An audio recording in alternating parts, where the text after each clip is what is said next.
Hello guys, it is Shivam here. Welcome to the brand new video package delivery app where we are going to make this app from the scratch by using Flutter, and for the backend we are going to use is a Firebase. So on this series we are going to cover user authentication, package tracking, payment processing and many more. So do not forget to hit that like and subscribe button so that you won't miss out on any of the upcoming videos we upload on this channel. Now let's get started. Before moving to the code, let me show you how our awesome package delivery app will look like by the end of this series so that you will get a best idea of what you are going to learn on this complete series. Yeah, so here you can see that this is the sign up page and this is the signing page. So yes, we are going to use a mail authentication on this app, and this is how you can see that our sign up page and login page will look alike. And now I'm going to just use a random email ID to simply sign up in the app. So here I'll just write my name, which is Shivam Gupta, and here I'll just pass the random email, something like this. We'll write gmail.com and then the password. Now I'll click to this button and will directly move to the user side of the app. Yep. So here you can see that we have successfully registered, and you can see that a green light, the green light, a red light. If you are going to follow this series, then here in the home page, so this is the home page of our package delivery app, and here I've added something new for you all to understand. Like here we are going to get the user's current location by using the GPS, and through the GPS we are going to track the user current location, and we are going to just pass his location address will be shown over here. Yeah, so this is, you can see that it has written San Francisco. So I'm not at the US. So you will say that if this device is tracking the current location, then why it is showing the San Francisco? Are you from US? No, I'm not from the US. I'm using the iOS emulator, so that's why it simply shows that the location of the US over here. So if you try to test the app on the real Android or iOS device, then it will show the current address of where you are using this app, right? So here just below this current location, you can see that there is the thing which is a track your shipment, and the user will going to simply enter their specific track number. Yes, we are going to provide the specific track number to the each order that the user going to place by using this ID. So this is how we can also show that a tracking system. So we'll teach you how to create a tracking system and how we can simply track any of the specific order. And here you can see that these are the some key features that we are going to cover on this app, which is order a delivery, will pick it up and deliver it across town quickly and securely. So this is one thing. Track a delivery, track your delivery in real time from pickup to drop off.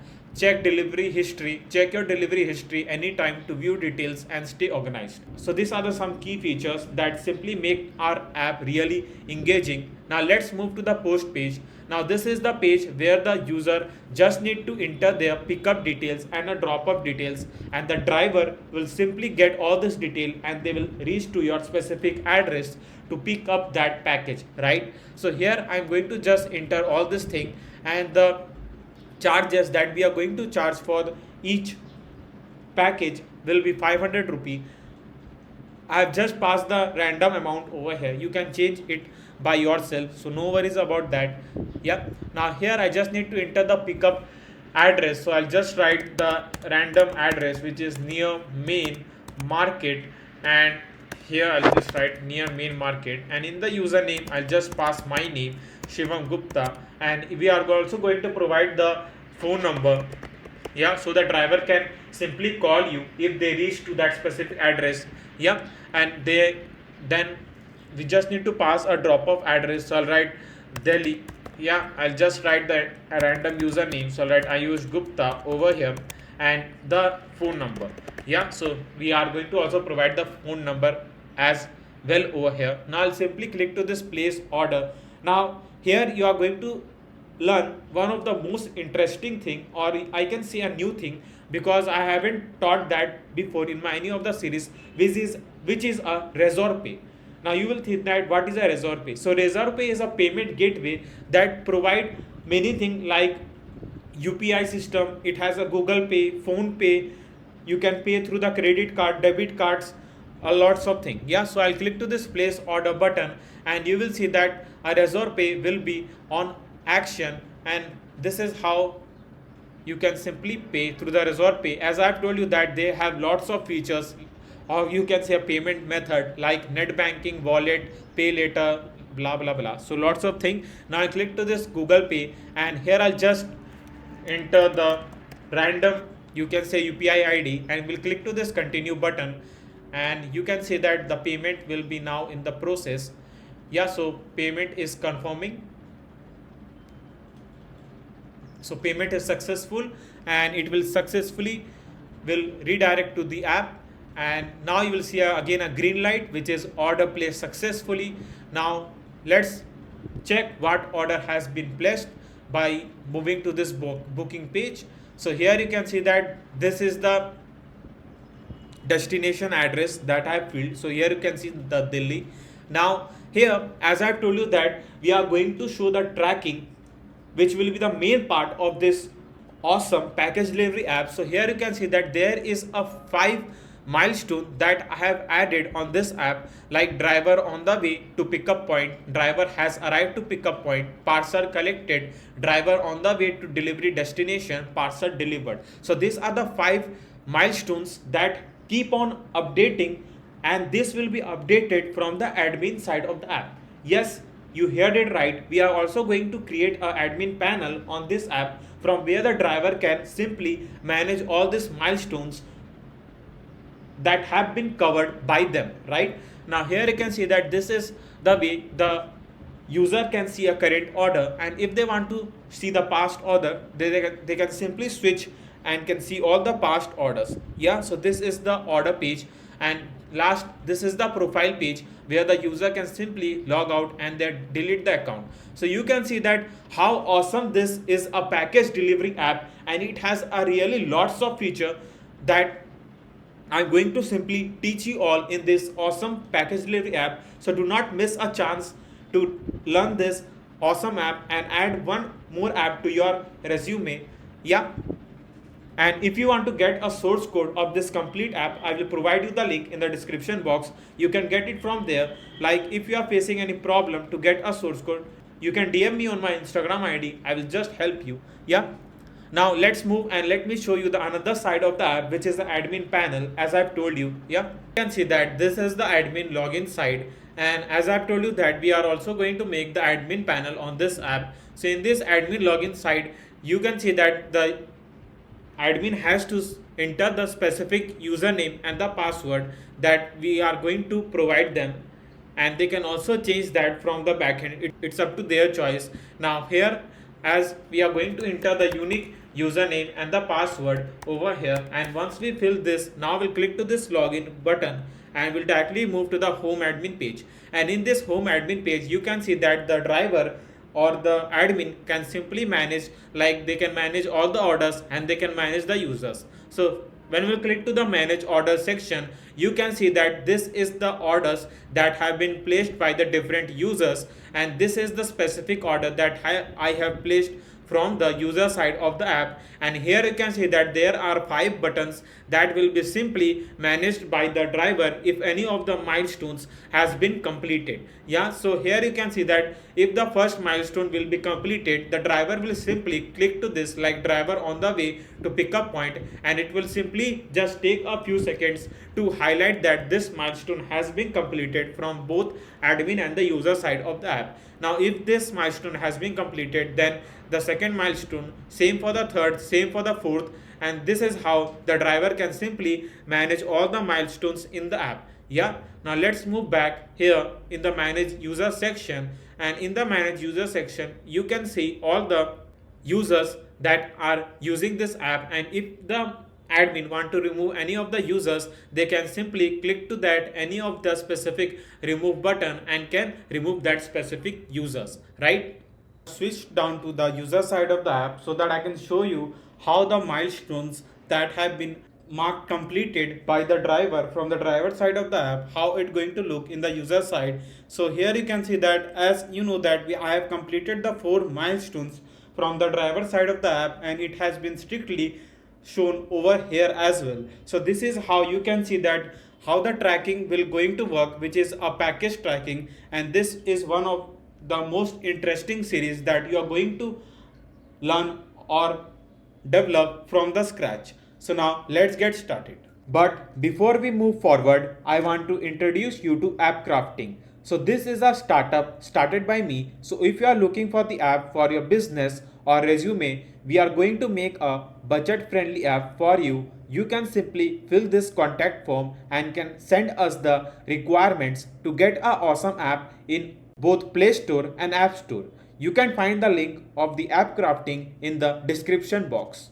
Before we move to the code and make this awesome package delivery app from the scratch, there are some few points that I need to clear because I keep on seeing on the chat or in the comment that many of the people are still getting confused, like what all things we are going to cover on this project, what is the state management and all. So first point that I want to simply clear here is that we are not going to use a paid version of the Firebase. So if you are thinking that we are going to use a Firebase storage, then we are not. So I will make sure that I am not going to use a Firebase storage on this complete project. So that will be a complete, like when we are adding a backend which is a Firebase, so that will be completely free for you all.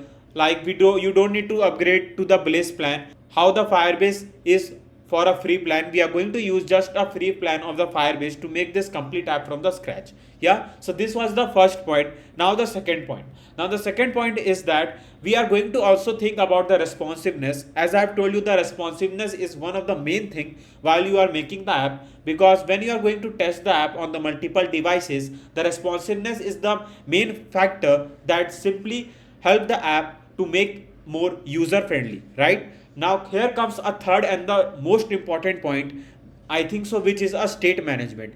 Now I keep on getting a comments like what state management you are going to use, etc, etc. So I want to simply clear you that before we start to this awesome package delivery app, that the state management we are going to use is a inherited widget and class. Now you will ask that why I'm not going to use like any of the complex or different state management.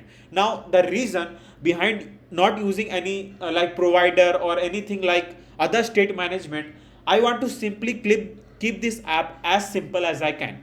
Now the reason is that I know that there will be a many of the viewers who are coding for the first time. Now I don't want to add any of that state management. That will be very difficult for the new viewers to catch and to understand the code, because a code is like one of the most important thing while you are developing the app, and you need to know each and every line that we are going to use in the VS code. Yeah, so it's not like I'm going to use any complex state management and make it so difficult that none of the viewers who are coding for the first time can't understand the code. So I'm trying to make it as simple as I can, though the state management I'm going to use will help us to write a clean code. I will show you how better we can make the app by using a state management. This is not a first video where I'm going to use this state management. Like in my last series, I think so I have made a food delivery app from the scratch.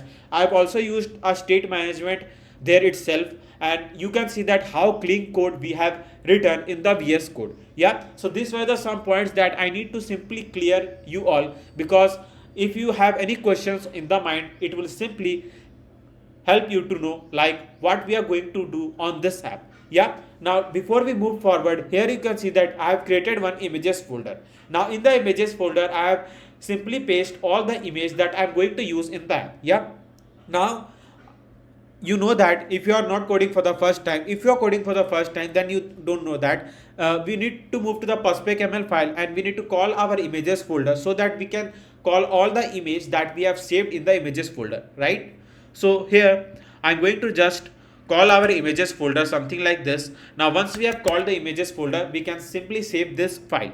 Yeah, now we can use all the image that we have in the images folder. Now here we'll move to the leaf folder and we'll simply create a new folder named pages, and inside the pages folder we are going to save all the page that we are going to use on this Flutter app. Yeah, so first page that we are going to create is a onboarding page. Yeah, so I'm going to just create the onboarding page. material.dart. Yeah. Now I'm going to just import the package by using material.dart, and we'll write a stateful widget name which will be like we can keep a page name which is onboarding. You can also say a landing page, it's up to your choice. So I'm just writing onboarding page, something like this. Yeah. Now once I have written this page name, now I need to just pass a scaffold. Now a scaffold, a body, container, child, and a column. Yep. So these are the some steps that we need to do on each of the page. You know that now. Now I'm going to show one of the image at the onboarding page, as I've shown you the complete app in the starting of this video, so you have the basic idea like how our app is going to look alike. Yep. So I'm going to just use image.asset, and I'm going to use our images folder name where we have saved all the images, and here I'm going to use this file which is onboard.png. Yeah. So I'm going to just write our exact image file name. Now make sure when you're writing the file name it should be exact, like any mismatch will simply throw the error. Yeah. So let's move to the onboarding page so that I can show you what all code I'm writing. So I'm going to just write a onboarding page, something like this. Yeah. So this is the image that we are going to use in the onboarding page. Now here you can see that there is a you can say debug banner. You can remove that by using debug show checked mode banner to false. Yeah. Something like this. Now here I'm going to just pass a background color to this screen. So I'll write background color, and here I'm going to just pass colors.white, something like this. Now here you can see the image, but I need to pass some of the spacing from the top. So I'll just pass a margin. So write margin edge insert dot only from the top 10.0. Yeah, or let's pass 20.0. Okay. But so here you can see the image, right? It looks great. Now here I'm going to just show the text, but before showing the text over here, I want to simply tell you that we have already made a movie booking app, I think so, event booking app, travel app, news app, wallpaper app, food delivery app, e-commerce app, I think so 16 to 17 apps. We have already made a too much variety of apps, and I am promising you that none of the YouTube channel has made this variety of this apps on their channel. Yep. So you can't find any of the variety of this apps on any of the YouTube channel. I'm saying you this because as you can add some more apps to your app bucket list by learning more about a Flutter by this awesome apps. Yep. So if you have any specific demand for any of the apps, you can go, because we have already made a lots of app, and we have made all the app from the scratch. Yeah, and completed until it is done. Yeah. So these were the some things that I want to simply tell you all. Now here you can see the image. Now as I've told you that just below this image I'm going to add a text. Now what the text will be, basically you can say the headline we are going to pass in this onboarding page, which is track your parcel from anywhere. Yeah. So we are also going to add a tracking on this app. Yeah. So by what tracking I meant to say that, like when the user will book for any of the package, we are going to provide the unique user ID to the, you can say user ID or package ID or order ID. You can say the order ID to the each order that the user going to place, so that they can track by the track ID or a order ID. So let's show the text that I've told you. So for that I need to use a text widget, and in the text widget I just need to pass a text which is track your parcel anywhere. Yeah. So this is the text that I've told you we are going to show just below this image. So here you can see the text, but now here comes the use of the state management that I was telling you about. Now here what I'm going to do is that in the leaf folder I will create a new folder name which will be the service, and inside this service folder I'm going to create a new file which is widget support.dart. Yeah. Now I will not pass like a styling to the each text. As you can see that this is a text widget, and I'm not going to pass a styling like manually each time. I mean to say that when we are going to write a styling, then we need to pass a font size, text color, font weight, etc. to make our text really attractive. Yeah. So what I'm going to do is that through the widget support.dart file, I'm going to save all the data through which, or you can say we are going to write a necessary functions in this dart file where we can call the styling in that text widget by a single line. So this is the use of the state management that I was talking about. So first I'm going to create a class which will be the app widget. Yeah.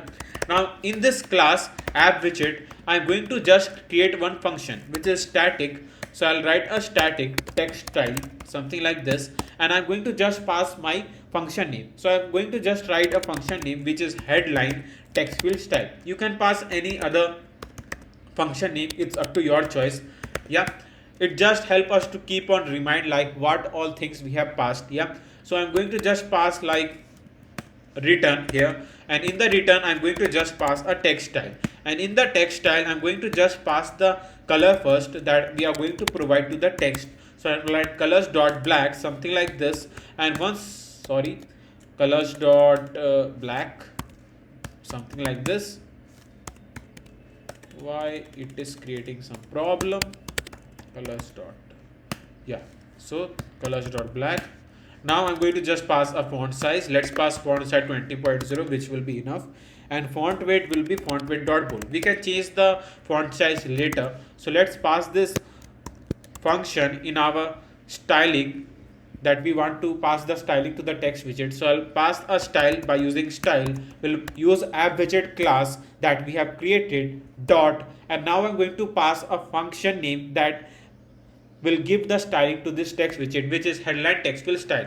Now I'll simply run this file, and you can see that by using just not a one line, you can say by passing a 2 word, we can just pass a styling to our text widget. So this is the use of this awesome state management. Like it is, first of all, it is very easy to understand. Second thing, it helps us to write a clean code. Third thing, that in all the specific dart file we can write all the necessary function and can make the changes if we want to do in the future. Yeah, so here I'm going to just increase the font size, so I'm going to just pass 30. Yeah, which is enough.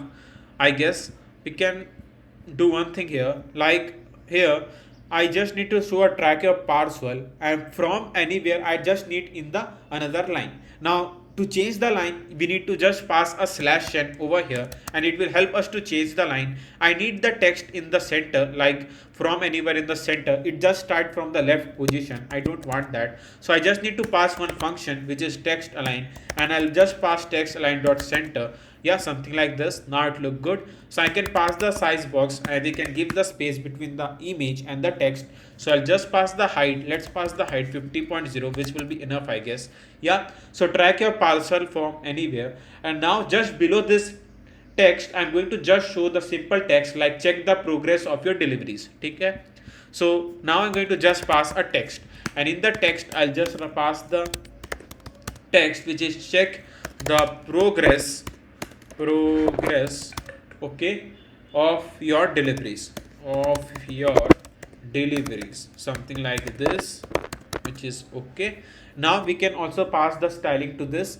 So here I'm going to just copy this and will change the function name accordingly. So I'll just pass the function name which is simple text field style, which will be enough. Yeah, now I'm going to just change the color.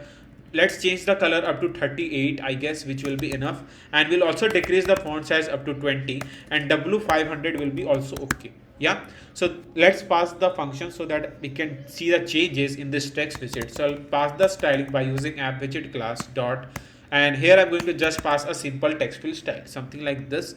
Now I'm going to just pass up to 18. Yeah, now I'm going to just pass the size box also. So size box, and we can pass the size box height. Let's pass 30.0, which will be enough. 30 maybe is okay, and check the progress of your deliveries. If you want that it will be on the different line, you can do that. It's up to your choice. You can pass a text align here itself so that it will be on the center. So for that I'll just do here one thing. We need to just pass the same function that we have passed to our headline, which is text align dot center, something like this. Yeah, so it looks cool, I guess. It is. Yeah, so once we have shown this to text, now I'm going to create a button. Now in this button we are going to show the text like track now. Now I've thought that let's pass a track now text, which will be okay, I guess. If you want to pass any other text in the button, you can go in your way. Yeah, you can pass like get started, or if any other idea, it's up to your choice. It's like how cool you can make your app. Yeah, So here I'm going to just pass a container first, and in the container, now what I was telling you about is the responsiveness. Like I've talked about responsiveness in my starting of the video for 3 to 4 seconds of up to 5 seconds. Yeah. So I'm going to just pass a width, and in the width I'm not going to pass a fixed width to this container. Now I'm going to do here one thing. I'll use a media query. Now what is a media query? You will tell that. So no worries. Shivam is there, so he will explain you. Yeah. So media query is something that make your app highly responsive. Yeah. So media query will help us to make the app highly responsive. So when you want to pass a width to the container or a height or anything, so though you can use a media query, and media query will simply set the width according to the font size. Yeah. So media query dot of context dot size dot width divide by 2. I'm just checking that what width we can pass. We can change the width accordingly. Yeah. So here I'm going to just also pass the height, and in the height I can just pass the height up to 50, which is enough, I guess. Yeah. Now I'm going to just pass a decoration, a box decoration, and in the box decoration I'm going to pass a color.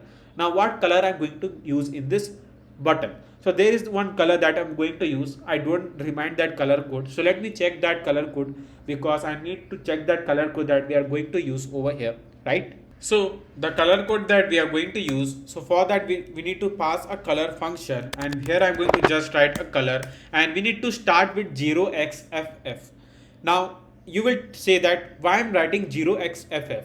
Now you, like when you are writing a color code, like if you are searching for any of the color code in the internet or anywhere, you can find that it starts from hashtag. Yeah. What is a hashtag? This is a hashtag.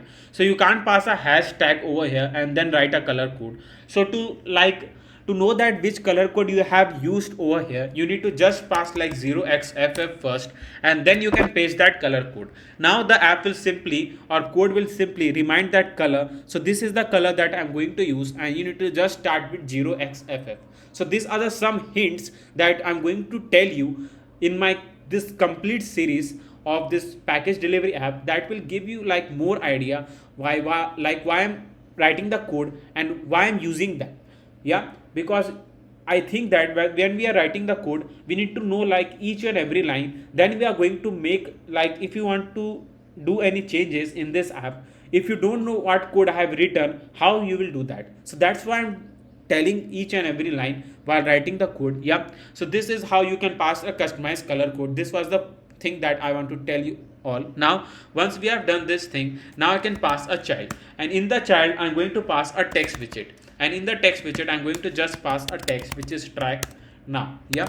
Which is enough. Now here in this container, the text I'm going to use will be on the color like white. We haven't passed any function that shows the color white, so let's do that. So I'm going to create one more function. So we'll copy this, and I'm going to just paste it over here, and I'm going to just pass a function name which is white text field style. Yeah. Now here I'll just pass a colors dot white, something like this. Our text will be 20 will be enough, and we can simply pass font width dot bold. Yeah. So let's pass that color, and we can just pass by using style app widget class here again dot white text fill style, which will be enough. Yeah. Now I can simply center this by using a center widget, and now I'm going to just pass a size box, and through the size box I can pass a height 30.0, which will be enough, I guess. Yeah. Now here we can increase the height of a container. Now here I'm going to just pass a border radius to this container. So for the border radius, I'll just need to write a border radius dot circular, and we need to just pass 30. Yeah. Which is enough.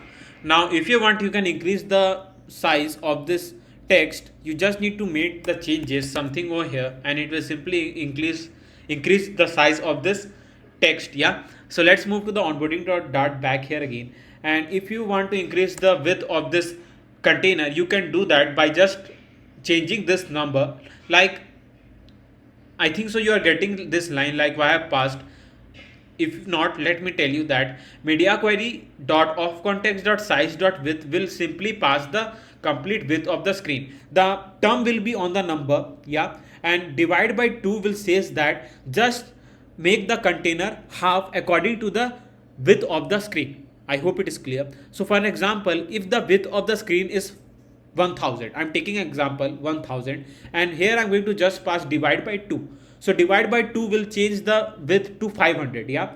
So this will simply tell the width like to half the width of the container according to the complete width of the screen. So this will like a different device can have a different width, because like if you want to run the app on the tablet has a different width. If you are looking to run the app in the iPhone, it has different width. Xiaomi has different width, Redmi has different width, Samsung has different width. So all the mobile device has a different width. Yeah, according to the width, that's media query will set up the width of the container. So if we want to simply like manage the width of this container, here I'm going to just change the number, like 1.8 will increase the width of this container. As you can see, if I will pass 1.5, it will increase the width more.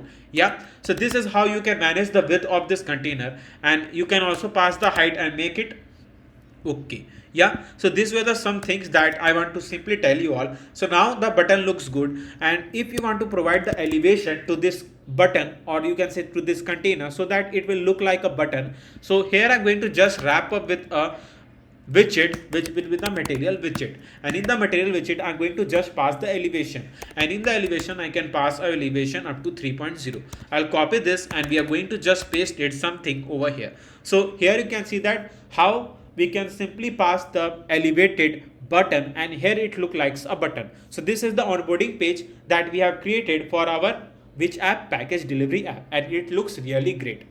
I hope it is, and I know that I'm confident that you will like this page. Now let's move, not this page, this complete app. Yeah, so let's move to the pages folder, and here I'm going to create a new file name which will home.dat, and inside this home.dat file I'm going to create a import package. I'm going to just import the package that we are going to do on each of the dart file.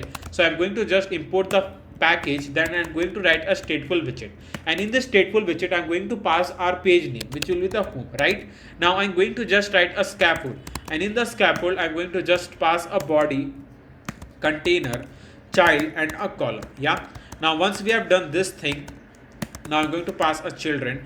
So in the home page,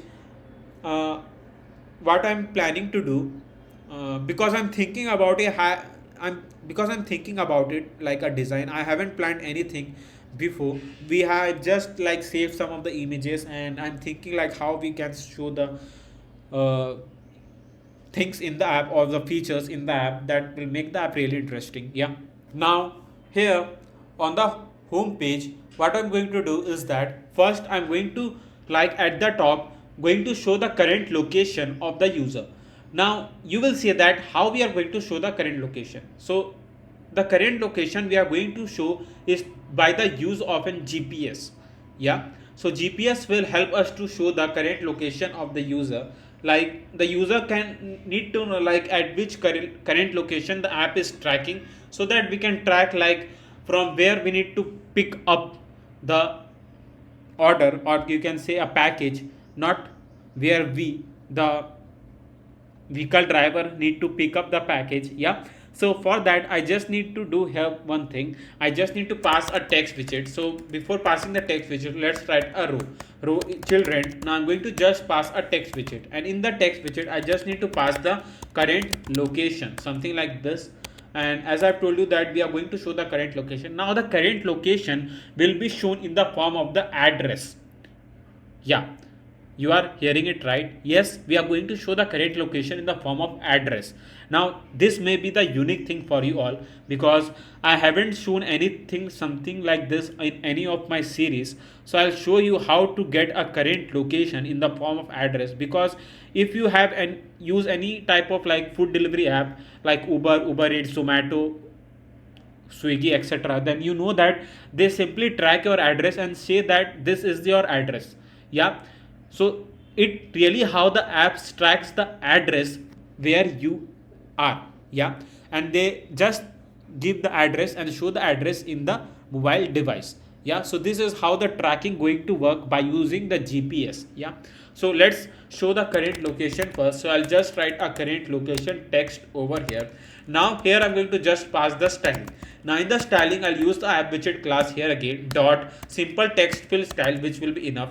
Now let's move to the home page, because we can't see any of the things over here. So here I'll just need to move to the home page, and here you can see the current location text. Now I need to add something over here in the center, and just below this we need to show the address. Yeah, so these all things that we need to do. So first what I'm going to do here, as I have told you, let's pass first the margin from the top. So I'll write margin as insert not only from the top. Let's pass 40.0, which will be enough. Now we can bring at the center something over here. So for that I can just pass the size box, and in the size box we can pass a width. We can pass the width by using a media query dot of context dot size dot width, and here I'm going to just pass divide by 3, I guess, which will be enough to make it at the center, or 2.5 or 6, 3.2 or 3.1. Yeah, current location. So this is how we can show the current location. Now once we have shown the text, now I can just pass one more text where we are going to show that current location. Yeah, so to show the current location, first what I'm going to do is that first I'm going to show the icon. We can show the icon over here itself. Let me think like how it will look. Let me pass, and if it look good then we are going to execute. If not, then we'll change it. So no worries about that. So I'll just write icons dot, and here I'm going to just pass the icon. So the icon I'm going to use over here, so which will be like location on outlined. Yeah, so location on, let's not pass outline, let's pass location on directly. So this is the, you can see. Now here I'm going to just pass the color. Now in the color I'm going to use a customized color code here again. Now this is the color that we are going to widely use in most of the site, like where we are going to pass container and all. So let me find this color code, then we are going to use it in the app. Yeah, so I'll write color something like this. I'll pass 0xff and we'll paste the color code. Yeah, so this is the color that we are going to pass. And now if you want, you can increase the size of an icon. It's up to your choice. Now I think so we can change up to 2.9. It's going over here. We just need to pass 3.4, which will be enough, or 3.6. Yeah, so this is what current location icon we have passed. Now just below I can pass an current location that the app has tracked. Yep, so I can use a text widget here again, and here I'm going to just write a random address. Don't think that I'm going to write my own address over here. I will not. I will pass a random address. So I'll write a city avenue. So this is a New York address. I'm not at the New York, so I'm from India, so I'll just pass a random address, which is New City Avenue, New York. So here you can see that address comes over here, but I don't need to show over there that I've told you. So here I'm going to do some more things. Now what I'm going to do, let me show you. So first I'm going to just pass a column over here. I guess we can pass directly over here. Let's check if it will be okay or not. And we are going to cut out this text widget. We are going to paste it something over here. So it is okay, I guess. It's okay. And here I'm going to just pass one more thing, so that this icon will be at the top. It's at the center. So for that I can just pass something like this, which will be the cross. Sorry for that. I'll just pass cross axis alignment dot start. Yeah. Now here I'm going to just pass the styling again, and here I'm going to just need to create a widget text fill style. Simple text fill style is not enough. Headline, I don't need that. Yeah, it is too much, so I don't need this much. Yeah, so I'm going to copy this. So here let's do one thing. Here I'm going to just pass a double. Yeah, now you will see that why I'm writing a double. Now here you can see that here I passed a font size which is fixed 30.0, but there will be a case like in the app where I'm going to use a font size maybe different, not exactly 30. So we can manage the font size by passing double over here, and I'm going to just write a size. Yeah, you can say a text size, not let's pass, yeah, text size will be enough, I guess. So text size we can pass, and here I'm going to just pass a text size something like this. Yeah, so here you can see that. So here it says that we need to just pass some one positional argument expected. Yeah, so we need to just pass here the value, so we can pass 30.0 something like this, and here I'm going to just change that. So you can see that by just using a double, now I can pass a font size accordingly what I have needed. So here if I'll pass 18.0, it will set the, so let me first save all the files. Yeah, so you can see that when I'm passing 18, it will set the font size and give me the styling according to the size, font size I'm passing. Yeah, so you can see that how interesting it is to use this state management. Yeah, now you can see that this is what we can do. Now here I just don't need this text completely over here, it don't look good. So let me find some way to make it interesting. Maybe we can pass like 2.6. Why it's going at the right side. 1.5. Maybe we can pass 6. Yeah, it's on the complete center. But what is but? Here you can see that this icon at the this icon don't look good, I guess. Yeah, I hope that you are thinking the same thing that I am thinking, that this icon doesn't look good what we have shown over here. It should be add something over here. So for that, here I'm going to just pass a row, and here in the row I'm going to just cut out this icon that we have shown, and we are going to just paste it something over here. So you can see that by just making these changes, it's at the text current location text. Yeah, just beside the current location text. Yeah, so I'm going to just pass like up to 4, which is okay. So this is how we can show the current location. Now I was planning to show the image over here, which is the user image. That's why I've used a row widget. Otherwise, why I'm going to use a row widget? Yeah, so here I'm going to just pass image.asset, and let's check how it looks good when we are going to pass the user image. So I'm going to use images boy.jpg, something like this, and now I'm going to just pass the height. We can pass the height by using height 40, width 40. We can pass a fit box fit.cover, something like this. Yeah, so this is what we have shown. Now here I'm going to just pass the spacer. I hope spacer will work. It is working. So you will think that what is the spacer and why we have used. So spacer is something that make your app, I will say a spacer is something that is a widget that can help us to make the app responsive. Yeah, so this is the another widget that we can use. So spacer is something like if we want to provide a maximum space between the any of the two widgets, we can use a spacer, right?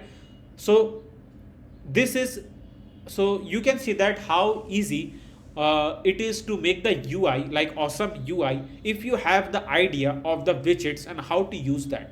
Now if you are facing because if you are coding for the first time, I know that there will be some problem to understand all the widgets and how to use them. That do not need to worry, as I told you, I have made some of the series on my channel. You can follow that to get a better idea of Flutter widgets. And there is one more video I used to recommend in my each of the video, that to follow that to get a basics clear and for the Flutter. Like in that video I have taught about Flutter widgets, a Dart programming that we are going to use in the VS Code, etc, etc. So that will help us to clear all the basic things that we are going to learn on this Flutter apps. Yeah, because we need to clear our basic first, then only we can make the awesome app by using that basic things. Yeah, so these were the some things that I want to tell you all. Now here I'm going to just pass the height. Let's pass the 60 and 60 so that it will be much clear. Now here I'm going to do one thing. I'm going to pass a padding, because as you can see that it's simply stuck to the right side of the screen. So for that I just need to pass only right 20.0, which will be enough. Now it won't look good, I guess. Yeah, so rather than passing the image over here, what if we pass over here? I'm thinking about it. Yep, we can do one thing, like here let's pass 3, or let's pass 3. Rather than 3 we can pass up to 6. Yeah, I guess it won't look good like this. So what we can do, we can pass something over here, or let's leave the image. Let's why to pass the image and makes the thing or more complex. Yeah, so let's leave the image. We can pass size box because it looks good. I don't want to complicate more things by adding the thing over here. Now you can see that there is this address have been shown in the two words. Now there will be a chance like when the user are tracking the correct location, their address that the app tracks will be on like 4 to 5 words. So if we pass an image over here, then there will be a overflow pixel error. So that's why I'm thinking that let's not pass the thing over here.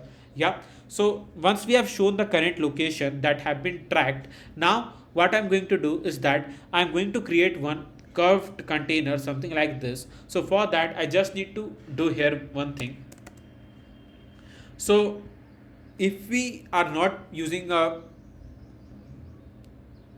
media query, then we can just pass like this also, because I was thought that first we pass that image and all, but the plan have changed suddenly. Yeah, so let's pass dot center and it will simply center this widget and all. You don't need to pass a size box and just keep on changing the number to check how if it is uncenter or not. Yeah, so I'm going to just pass a container, and in the container I need to pass height. Let's use a media query back here again. Media query dot of context dot size dot height divide by 2. Yeah, which will be enough, I guess. Now I'm going to just pass a decoration, a box decoration, and in the box decoration I need to pass a color.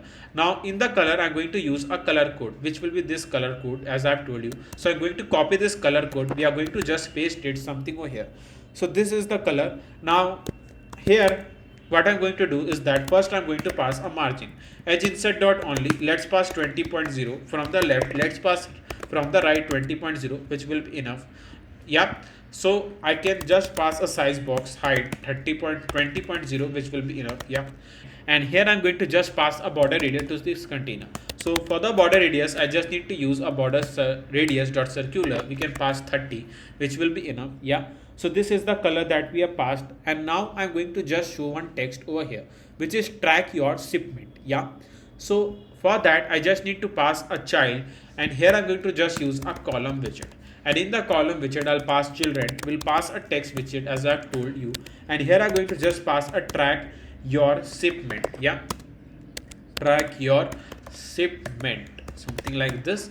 And here I'm going to just pass a style by using app widget class dot, and here I'm going to just pass white text fill style, which is enough. Yeah, so you can see that when I have passed the text to this container, the container size only took that much space how much the text is covering, right? As you can see here, because we haven't passed any width to this container. Now I'm going to just pass a width, and I'll tell the container to use a complete width of the screen. So for that, you know that what command we need to write, which is media query dot of context dot size dot width, something like this, which is track your shipment. Now here I'm going to just pass a size box, and we can pass a size box height 20.0, and we can give a space from the top. Yeah, so this look good, I guess. Now just below this text I'm going to just add a small text like please enter your tracking number.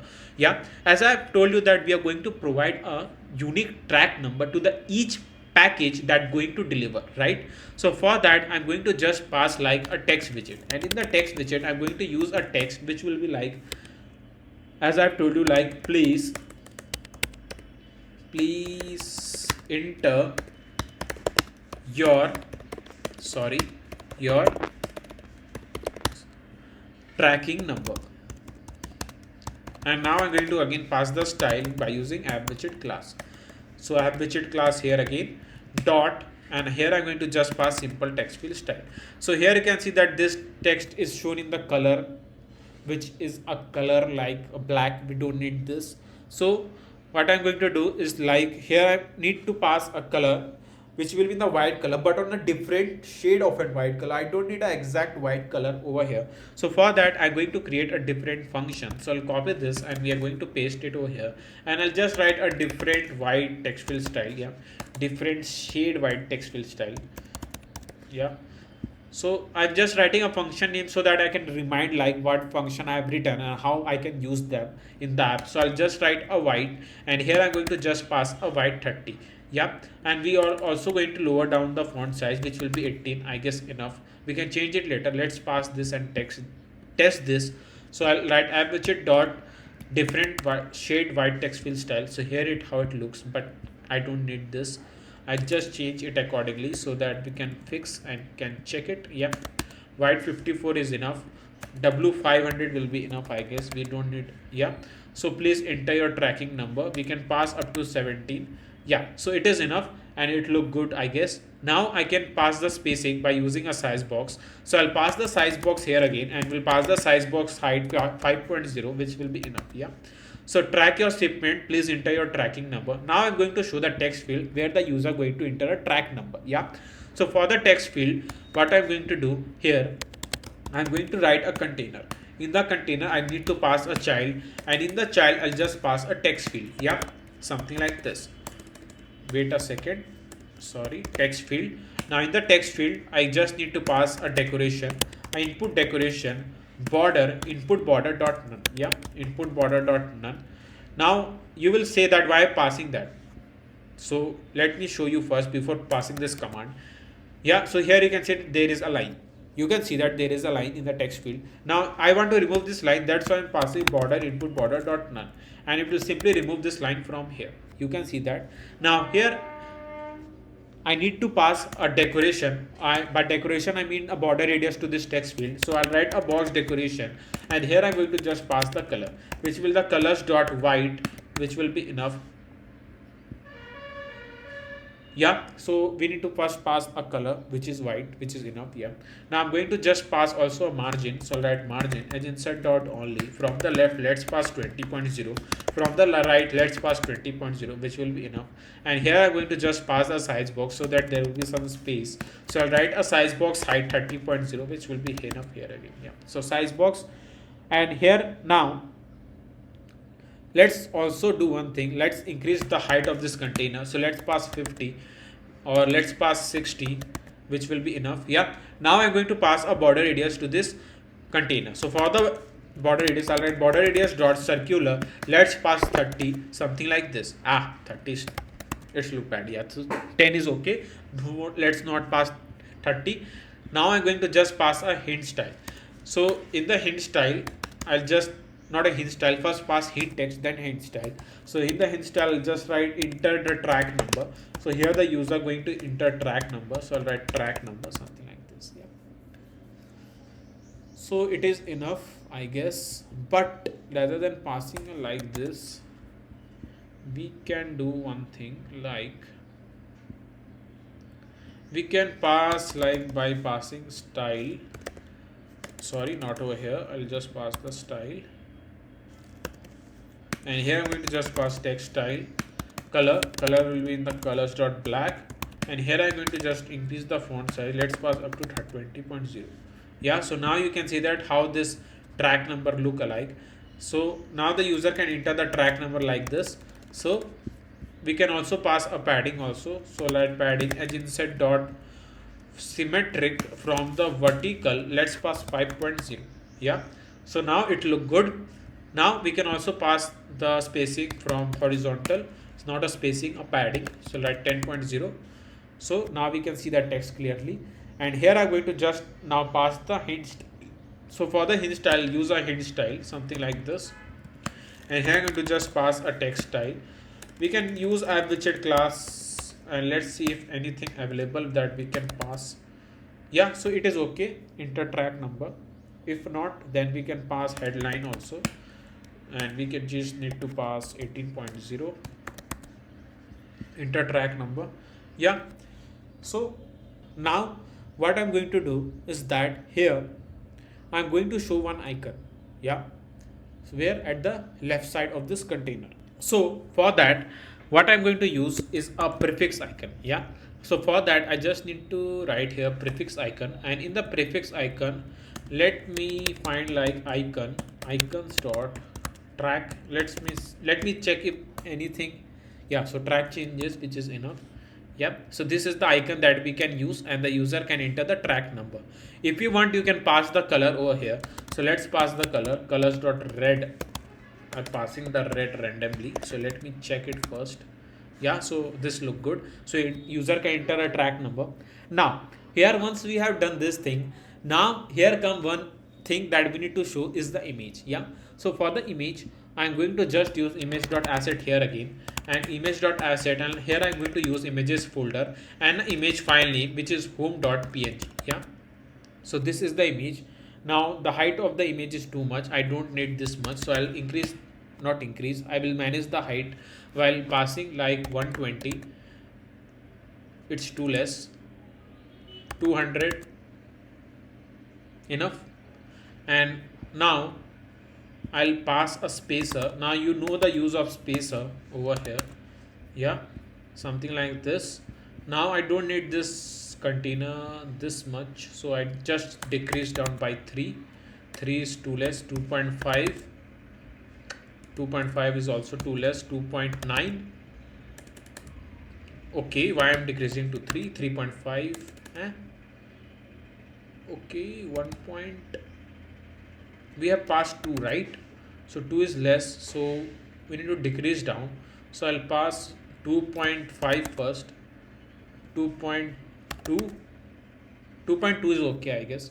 Yeah, so this is how we can manage the height of the container, and this is how it looks. And if you want, you can increase the height like this. It's up to your choice. You can pass also from the top. Let's pass 30. Yeah, so it is on the complete center, and this is how we can show the image, the container, the text field, and I think so it looks really great, right? I think so it is.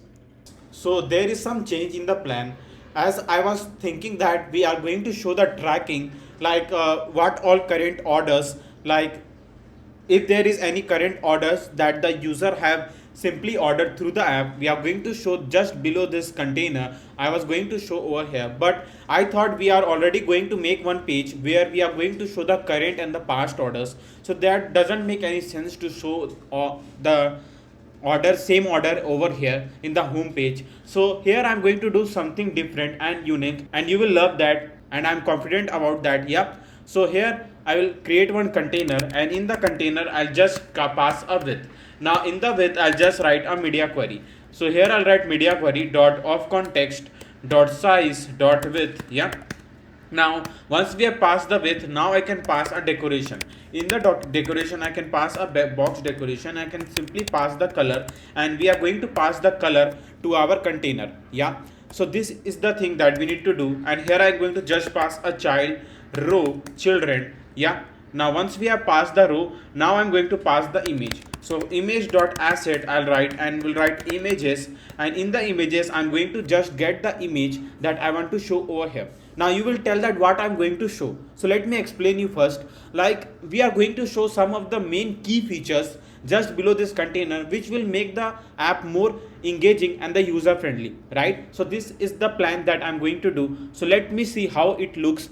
If I'm sure that, as I've told you, it will look really great. So I've added some of the image. You can see the graphic image that I'm going to use in the home page, and this will make the app really interesting to see and to use. Yeah, both of the thing. Yeah, so here I'll just write images, and here I'm going to use the image name, which is fast delivery, something like this. So I'll write fast delivery dot png. Yeah, so this is the image, and here you can see the image, but we need to just change the height. Let's pass the height up to 120. Let's pass the width up to 120, and we can now pass a fed box fed dot cover. Yeah, something like this. So here you can see the image, but we are making one mistake, like we are trying to store all the things inside this container. So that's why you can see that overflow pixel error. So I'm going to cut out from here, and we need to just paste it outside the container. Yeah, so here it is. Now I'm going to just pass the margin first. So let margin edge insert dot only, from the left 20.0, which will be enough. From the right, let's pass 20.0. Now I'm going to also provide the elevation to this container so that I can see the container clearly. So I'll wrap up with a widget. We'll pass a material elevation 3.0, which will be enough. Yeah. Now I'm going to pass a border radius. So I'll write border radius dot circular. Let's pass 30. Yeah. Now we are going to pass the same border radius to the container. So I'm going to just paste it something over here. So here you can see the elevation, but here you can see that it's simply stuck to the left and right side of the screen. I don't need that. So I'm going to wrap up the material widget with our container back again. And here I'm going to cut out the margin and we are going to just paste it something over here. So here it looks good, I guess. Yeah. Now here I'm going to also pass the border. Let's see what happens if we pass the border. If it look great, then we are going to use. If not, then we'll remove that. So no worries about that. Yeah. So here it is. We can change the color as well. So let's change the color to black and use a different shade of a black color. We can pass a width. Let's pass the width 2.0, which will be enough. Yeah, it's look great, I guess. Yeah. Now I'm going to just pass the space from the top. So let size box height 20.0. Yeah. So here it is, and here we have shown the image. Let's pass 30. I guess it will look good. Yeah. Now here, once we have shown the image, as I've told you that, then we are going to show one text. So for the text, let's move to the row widget back here again, and I'm going to just write a column widget. And in the column widget, I'll write children. I'll use a text widget here again, and in the text widget, I will just write a text which is like order delivery. So user can order a delivery through the app, right? And we can just pass a style by using app widget class dot, and we can pass, I guess, let's pass headline text field style, and we can change the font up to 18.0, which will be enough. Yeah. So my device's battery is low, so let me put it on the charge. Yeah. And we are going to continue it. My charge is 100%, so don't worry, my charge is low. Not my charge, the device charge is low. Yeah. So I'm back again. Now I'm going to just change it the font size to 22.0. Now here you can see the text, but now I'm going to just provide the width also, so that there will be some gap between the image and the text. So I'll just pass the width 10.0 here, as you can see. Now I'm going to just show the text at the top. So for that, I just need to do here one thing. I just need to pass a cross, and here I'm going to just write a cross axis alignment dot start, something like this. Now there is something that I'm going to do. Yeah. So I'm just thinking about, like, I don't need the text in the complete top, but let me pass one more text just below this text. Then we'll change the height and all and manage the text that we want to show on this container. Yeah. So I'm going to just show one more text, which will be like, we will pick it up, deliver it across town quickly and securely, right? Now here I'm going to just write a container. Now in the container, you will ask me why I'm writing the container. Now this is the good question if you are asking, and if it simply comes in your mind that why I'm writing a container, I can directly use a text widget and show the text. Yeah, but you will say that why I'm using the container. Now here is the reason why I'm using the container. I'll tell you. So first let me write the container, then we'll pass a text widget, and in the text widget I'll just pass the text that I've told you now, which will be like, we will pick it up and deliver it across town quickly and securely. Yeah, I hope each and every spelling is correct. If not, then sorry. I think so it is correct. Yeah. So now here you can see that I've shown this text. So now let me do one thing, like let me pass the styling to this text widget. I just don't need the text in the much bolder form. So here I'm going to just pass style by using app widget class. Let me see what function we can use. So we can use a simple text field style, which is enough, I guess. Yeah. So now you can see that if we'll pass the text like this, there will be the overflow pixel error, because there is not any much space has been left to show this complete text in the one line, right? Now here is the use of container that I have done. So I'll just pass a width, and in the width I'll just write a media query, and media query dot of context dot size dot width. Now you will say that if I'll use a /n and can change the line quickly, then it also going to work. Then why I'm going to use a container? So this is a case that will also work. I'm not saying that it will not work, but when we are making the app, as I have told you in the starting, we are going to think about a responsiveness when we are going to make this app from the scratch. Yeah. Now here will be the case, like if I'll use a /n and I will fit the text according to this emulator, the iPhone emulator that I've used. Yeah. If you are using any other emulator, you will set the text in the screen according to the /n thing. Yeah.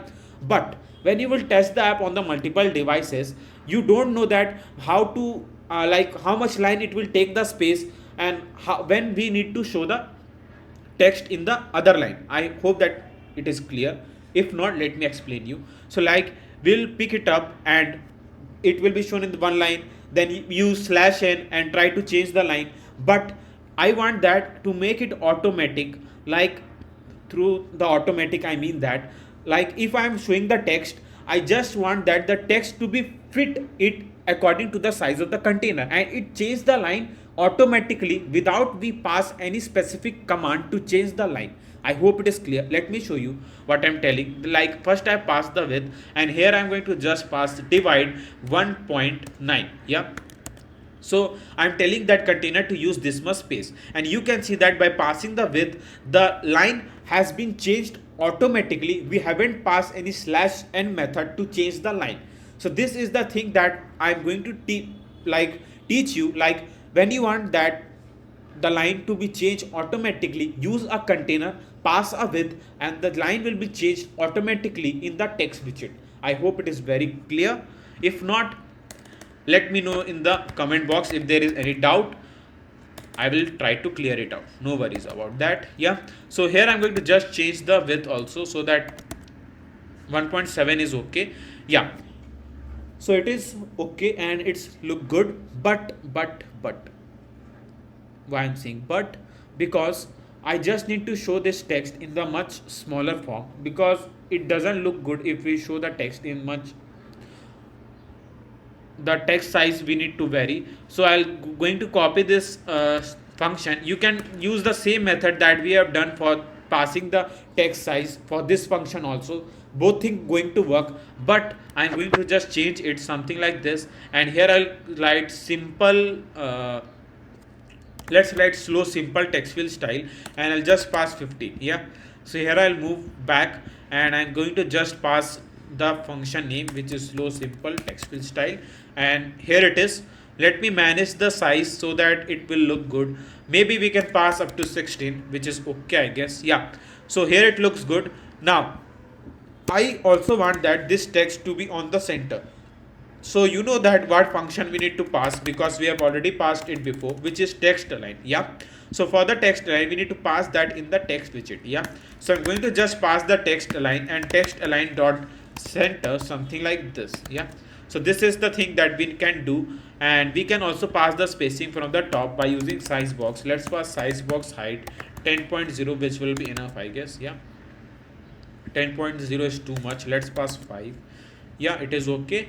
Now here I'm going to just remove this cross from here, and it's look good. Order a delivery will pick up and deliver it across a town quickly and securely. Yeah, so this is the container that I need to show over here, and it's look good, I guess. Now let me add some more container to just briefly show what all services we are going to provide by using this package delivery app. Yeah, not me, the person who is going to use the app. And if you are going to provide this package delivery service, then you are going to use this app. Yeah, so now let's move, and here I'm going to just copy the container back again with a size box, and we are going to just copy and we are going to paste it something over here. So here you can see it, but let's manage the height by using pass size box height 20.0, which will be enough. Now I'm going to just pass the what I guess the image. So for the image, what I'm going to do is that first I'm going to show the parcel png. Yeah, so this is the image that we are going to show. Let me show you, which is parcel.png. so this is the image that we are going to show. Now here I'm going to just pass a text. So first let's pass the headline, which is track a delivery. So user can track a delivery by using this app. And now I'm going to just pass the another text which is track your delivery in real time. Yeah, track your delivery in real time, something like this, from pickup to drop off. Yeah, something like this we can pass it over here. So this is what we need to pass. Yeah, so it looks good, I guess. And if you want, you can pass the spacing. Let's change it up to 1.6 or 1.8, which will be enough, I guess. And we can do same for the above. So let me change it to 1.8 where we have passed. Yeah, so here it is. Well, let's pass 1.8. Yeah, actually look good. Now just below this there will be one more container, so I'm going to copy the size box back again with a container that we need to show. So we'll copy this and we are going to just paste it below this container, something like this. Now here you can see that there will be overflow pixel error. Now this is the common mistake, don't worry about it that it is a bigger mistake. So I want that the user can simply scroll the screen and can see all the containers that won't fit in the complete screen. They can simply scroll that. Yeah. So what we are going to do is that here in the container, I'm not in the container. We can simply pass like we can wrap up with a widget. We can pass a single child scroll view, and it will simply remove this error, and we can scroll the screen and can see all the containers, right? So this is the feature you can add in the app. Now let's move back here again, and here I'm going to just pass the third image that I'm going to show, which is delivery man.png. Yeah, something like this. So it is delivery bike, sorry, delivery bike. So this is the delivery bike we are going to show. Yeah, now here you can manage the height and width of the image if you think it's really big for to show over here, and we can just pass 100 and 100 as well over here. So let me do this thing so it will look good, and we can pass 100 as well over here. And now we can also pass some padding. So padding edge inset dot only, sorry, edge inset dot only. From the left, let's pass 10.0, and now I'm going to just pass the padding. So I need to copy the padding and we are going to just paste it something over here, and we need to just do the same thing over here. So let me show where, over here. Yeah, so this is the thing that we need to do, which is track your delivery, but let's change the text. So which is check the delivery history. As I've told you that we are going to also make one page where we are going to show the past order and the current order, so user can simply check the delivery history as well. Yeah, so I'm going to just pass the size box here. So size box, let's pass 30.0, which will be enough. Yeah, so there is a space from the bottom, so that's why I passed something like this. Yeah, now we can just pass a text that I've told you, which is check delivery history. Yeah, something like this. Now we can also change the text here as well, which is check your delivery history anytime to view details and stay organized. Stay, something like we can pass organized. Yeah, so it looks good, I guess. Yeah, so this is the text we can show over here. Yeah, one thing is here, like the container size is really small.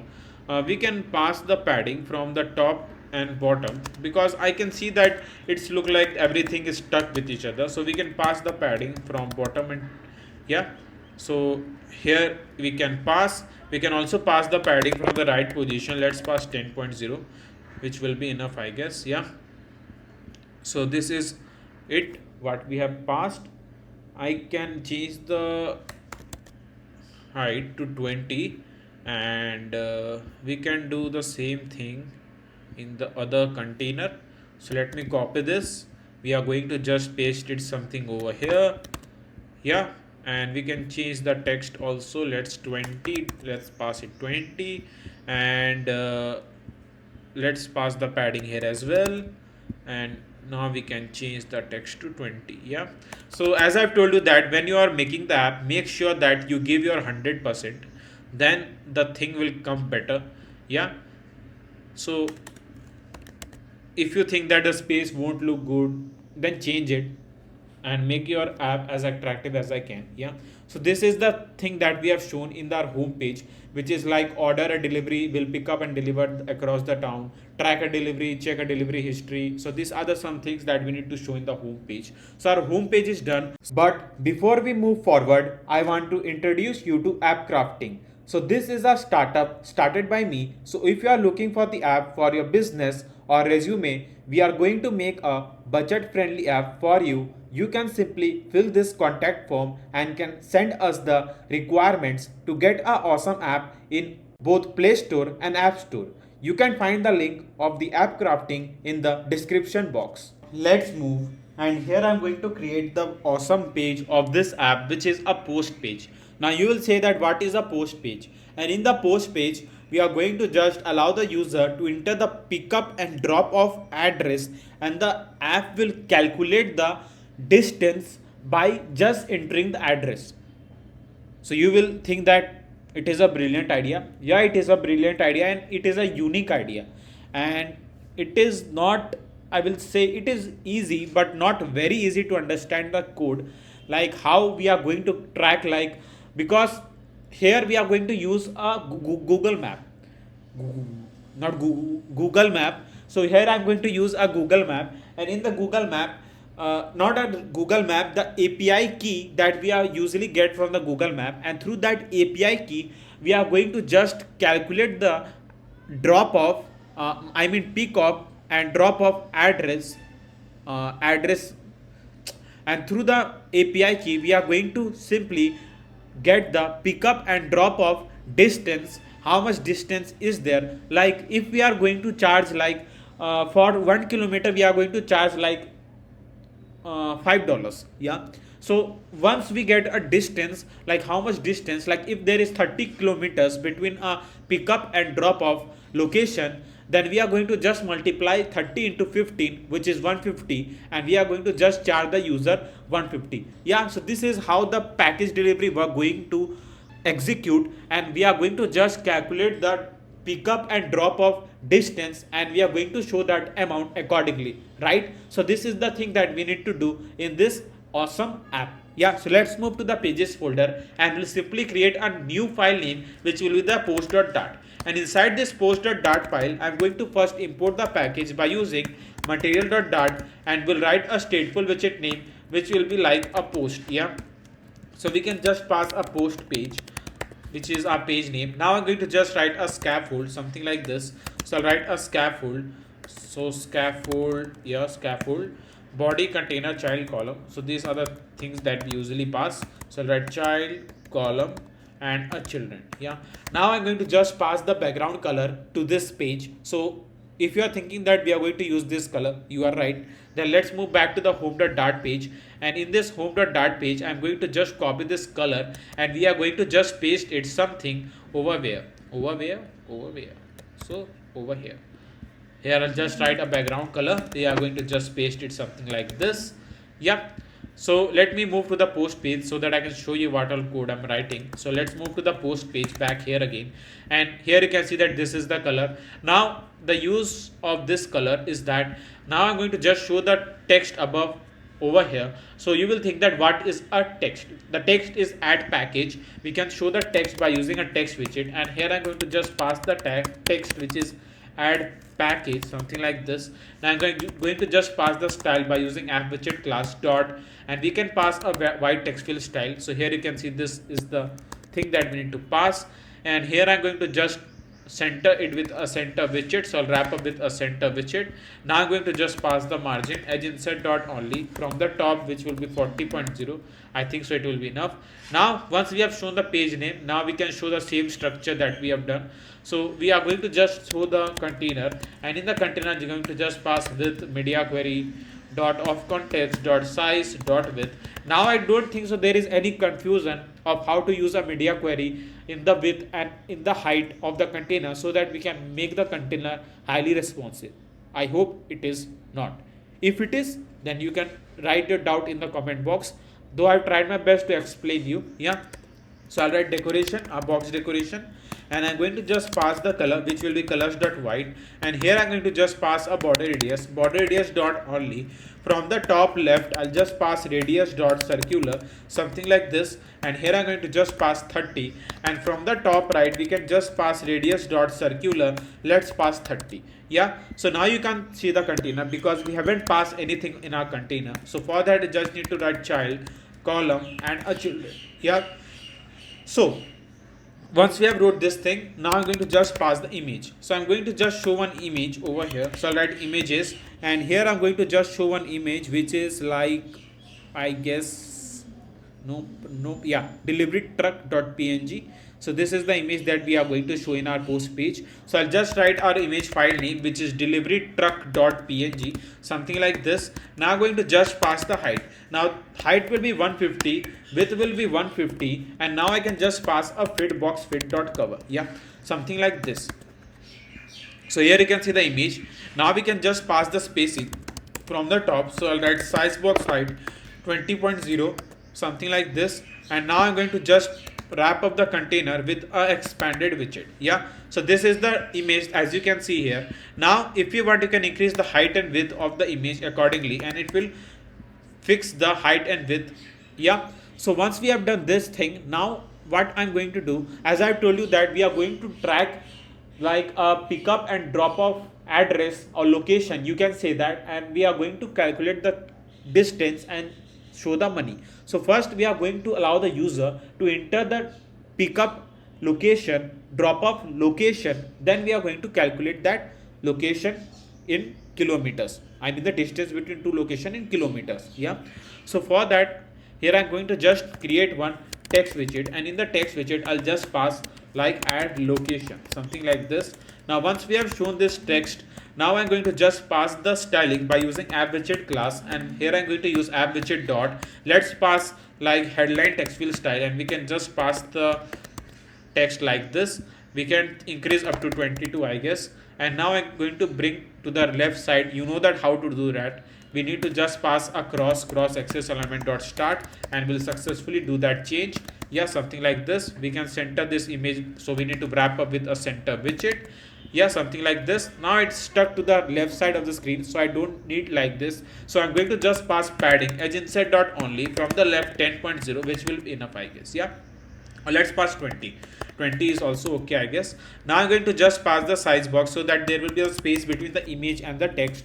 So write size box height 20.0. I hope that you are understanding what I'm writing over here, because I'm trying to speed it up, because there are lots of things that we are going to cover in this package delivery app. So I'm trying to speed it up like while writing a code, though there is no cut on this like complete video. I'm not like speeding up this video, I'm just speeding up my speed to write a code, though there are the same widgets that we usually write in this app. So there is not anything like we are going to use a special widgets and show all these things. So there are all the things that we usually do in all the series. Yeah, I hope it is clear.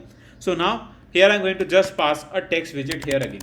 Now the text widget, the reason, add location. First we are going to allow the user to enter the pickup location. Yeah, so for the pickup location I just need to write like pick up. Yeah, pick up, something like this.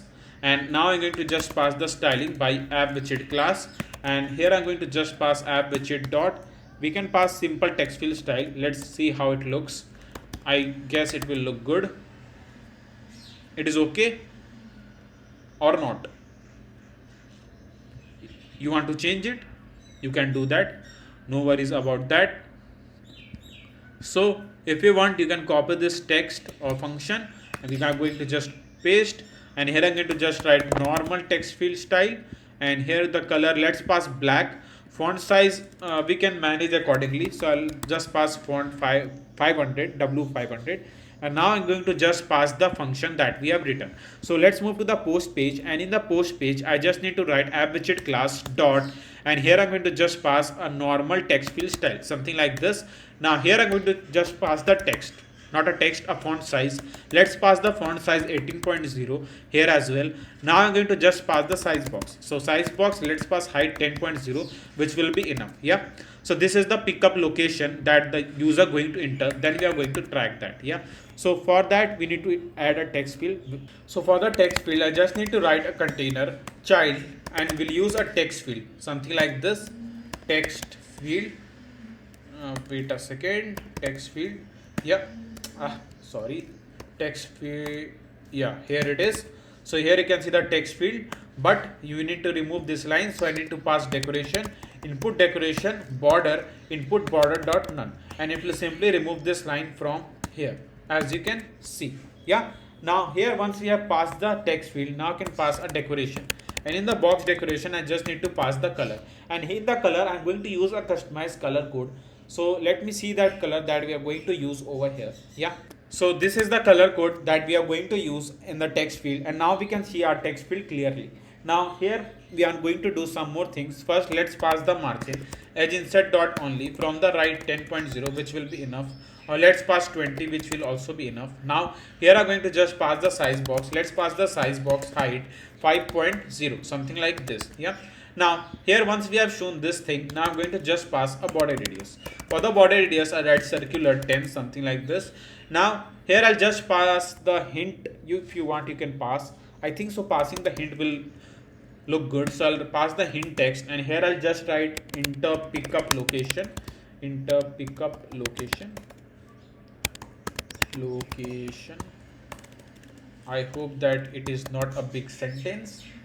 And here I'm going to just pass a padding also. So for the padding I'll write padding edge insert dot only from the left, which will be like 10.0, which will be enough, I guess. Yeah. So this is the thing which is enter pickup location. And what is and is nothing. Yeah. So here it is. Now I'm going to just copy the size box, and here I'm going to just pass it over here. So pickup, and here I'm going to just change the text to drop off. Yep. So these are the two things, not a three things that we are going to do. So which is a drop off address. We can like this drop off. Yeah. So enter a drop off location, drop off, drop off, something like this. Yeah, it is okay. So enter pickup location, drop off location, and now I'm going to just add button to submit the address, because we need to add this button so that the app will calculate the distance between the two locations. Yeah. So for that I'm going to just use a container back here again, and here I'm going to just pass a width. We can use a media query dot of context dot size dot width divide by, let's pass 2, or let's pass 1.5 or 6. Yeah. So here I'm going to just pass a decoration, a box decoration. In the box decoration, and I just need to pass the color, and in the color I'm going to use the color. We are going to use this color, so I'll copy this. We are going to paste it something over here. Yeah.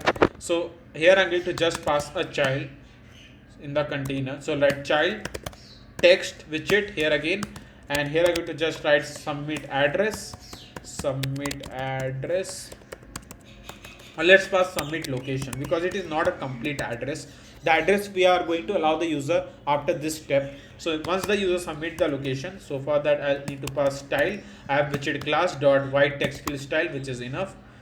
Yeah, it is okay, I guess. And here I'm going to just center it with a center widget. So I'll just wrap up with a center widget here as well. Yeah. Now I'm going to just pass the size box. Let's pass the size box height 20.0. Now once we have done this thing, now I'm going to just center it with the center widget, and now I'm going to just pass the height. Let's pass the height 100 as well. 100, sorry, why I'm passing 100, because it is too much. Let's pass 60, and now I'm going to just pass a border radius. So we'll pass border radius dot circular. Let's pass up to 10, which will be enough, I guess. Yeah. So submit location. If you think that this text is really big to show over here, let me check that if anything fits over here. Different shade. No, it doesn't look good. We can pass white text field style, and if you want you can manage the thing. So for that I just need to pass a double. Yeah. And now I'll just write a text size, size. Yeah. So I'm going to just pass the text size in the font size here as well. So I'll write 10 size, something like this. Now there will be some error, because where we have used a function we need to pass the space and all. So not a space, text size. I'm just writing the randomly. I haven't checked till now. When we'll check, then we'll manage it. Yeah. So here it is. Now I'm going to just manage the like 18.0. We can do that. Let's hot restart the app. So there is some error. It says that found this container don't matched.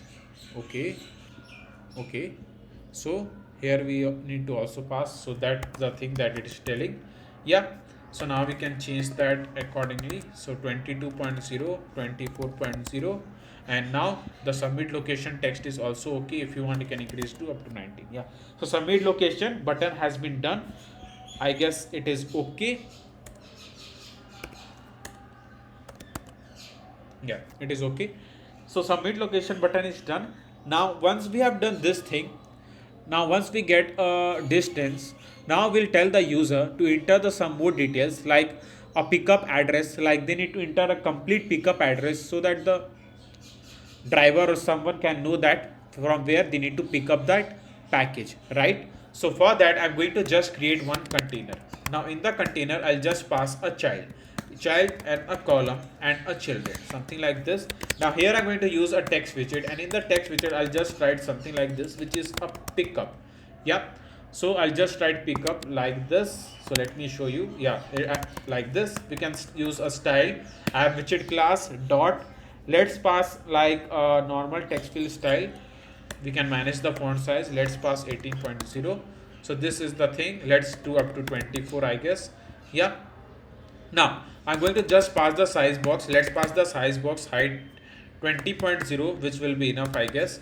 Yeah. So pickup, and now I'm going to just add the text field where they can enter the address, pickup address, drop off address. Yeah. So here, rather than writing a complete pickup, I can just write a pickup details. So as the user need to just fill the pickup details over here. So I'll write pickup details, something like this. Now once we have shown this text, and I guess now we can move over here, and in the column widget I'll just pass a row widget, and in the row widget I'll just pass a children. In the children I'll just write icon, and in the icon I'll just pass icons dot, and here I'm going to use a location on, and here I'm going to just pass the color, and in the color I'm going to just pass the color. So this is the color that we are going to pass. We are going to just paste it something like this. And now I'm going to just do here one thing, like here I'm going to just pass a text field, and in the text field, sorry, why to write a text field again and again, it will take some more time. So let's copy this thing. I'm thinking that let's make the text field here in the unique way. It will look good, I guess. Yeah. So for that, I just write a text field, and I'll show you how to just show the text field in the unique way. So I'll write text field, and here I'm going to just pass a decoration, and here I'm going to pass input decoration first, and hint text, and in the hint text I'll just pass the hint text, which is like enter pickup address. So user need to enter complete pickup address so that driver can know, as I've told you. Yeah. Now here you can't see the text, but let's pass enabled order. You can't see the text because there will be overflow pixel error. Yeah. So as I've told you that now that as we are going to pass a text field in the row widget, now when you are passing the text field in the row widget, then we need to simply tell the text field, because now it's going to act as a good boy. Now what is a good boy? Because now the text field says that tell me how much space I should use. So I'll just tell the text field to use as much space they can. So I'll just expand the text field, and now I'll just, by being a good developer, a good coder, I will just tell a text field to use as much space as they can. Now we can see the text field. So this is the thing that we need to do. Yeah. So once we have shown this, we can now also pass the size of the icon 30.0, which will be look good, I guess. Now we can just pass a width also. So like size box width, let's pass 30.0, which will be enough, I guess. Yeah. So 30 will be too much. Let's pass 10. Now we can pass some more spacing from the top, which will be 40. And here you can see the text, but I just need to pass cross, and in the cross I'll write cross axis alignment dot start, something like this. Yeah. Now we can also pass the space from the bottom. So we'll use a size box height 10.0, which will be enough. Yeah. So these are the things that we need to do. I'll manage the spacing and all, so do not need to worry like why I'm not managing the space. I'll manage the space once we do all these things. So I'll write enabled border, and here I'm going to just pass the border, which is underline. So first let's pass the comma over here, and here I'm going to just pass like underline input border side, and here I'm going to just pass the border side, something like this, and I'm going to just pass the color. So I'm just doing that so that I can provide a different shade to this line that I've shown you. Yeah. So write colors dot black 26. Yeah. Something like this. So it looks good, I guess it is. Now here we are going to just do some more thing. So for that I'm going to copy the size box here again with expanded widget. We'll paste it over here. Sorry, not over here. We can copy this from here. We'll paste it over here. We'll paste it something over here. So here it is. Now I'm going to just show the phone icon. So I'll write phone something like this, and yeah, so it is okay. Enter the pick phone number. Enter the phone number. We need to get the phone number because, like, if the driver moves to the specific location and he found that the customer is not punctual, so what we need to do is that the driver will have the choice that they can simply call the specific customer and can ask them when they are coming and all. Yeah, so punctuality is very necessary thing, because it also create a problem for the drivers to pick up the package and deliver to the specific address. That wastes the driver's time. Yeah, so be punctual. Now here, once we have done this thing, now here I'm going to just change the icon also. So I'll just write person, and now I'm going to just pass the add name. Now we are going to also pass the name, like enter the username. We can just write a username something like this, because we need to do this all things. Now once we have shown this thing, now I'm going to pass a border. So for the border, that's why I passed a container. So that decoration will pass a border. Let's pass border dot all, and here I'll just see this type of border. But first let's pass padding as insert dot all. Let's pass 10, enough I guess. You can also pass margin. Let's pass margin as insert dot only from the right 20.0, something like this. You can change the color, it doesn't look good, so write colors dot black. Let's pass different shade 45. Let's pass width. Let's pass width 20. Sorry, why I'm passing 20? Oh my god, yeah, 2.0 is enough. Now I'm going to just pass a border radius. So border radius will be like border radius dot circular. We can pass up to 10, 20, 30. Let's pass 20 first. Yeah, it is okay. If you want, you can pass some more padding. It's up to your choice. So this is how it looks, and it looks great and as it is. Yeah, so we need to copy here back again. Now what you will say that why I'm copying this thing again. Now here it is because once we have shown the pickup details, we need to also show the drop off details, because the driver don't know where to drop off this specific package. Yeah, so I'm going to copy this complete thing, and we are going to just paste it something over here, and we'll just change, and you can see that there is the again this error. So we need to just wrap up the thing over here. Yeah, so I'll just yeah, so wrap with widget single child scroll view. Yeah, here it is. Now we can enter a drop off details. So we'll just change the text to drop off details. Yeah, and enter the drop off address. So I'll write drop off address, something like this. Enter the username, phone number will remain as it is. Now I'm going to just copy the size box here again, and now I'm going to just do one thing which will be the main thing. Yeah, so I'll just pass 30.0, and here I have shown the pickup details and a drop off details. Now once we have shown this, now we want the user to pay the amount once they have set the location. Like as I've told you that once the user set the location, then we are going to charge him according to the kilometer that we got once they set the location, right? So once they have set the location and all the things, like they enter the pickup details and drop off details, now we want to just like allow the user to place an order by paying through the Stripe. Yeah, so we are going to use a Stripe payment gateway in this app when we'll connect the backend. As of now, we are just making the UI. Yep. So here I'm going to just write a container, and in the container I'm going to just pass a width. Width we are going to use by using media query. So let media query dot of context dot size dot width, so that it can take a complete width of the screen. Now here I'm going to just pass a decoration, a box decoration, a border, and in the border I just write a border dot all, something like this. Yeah, so here it is.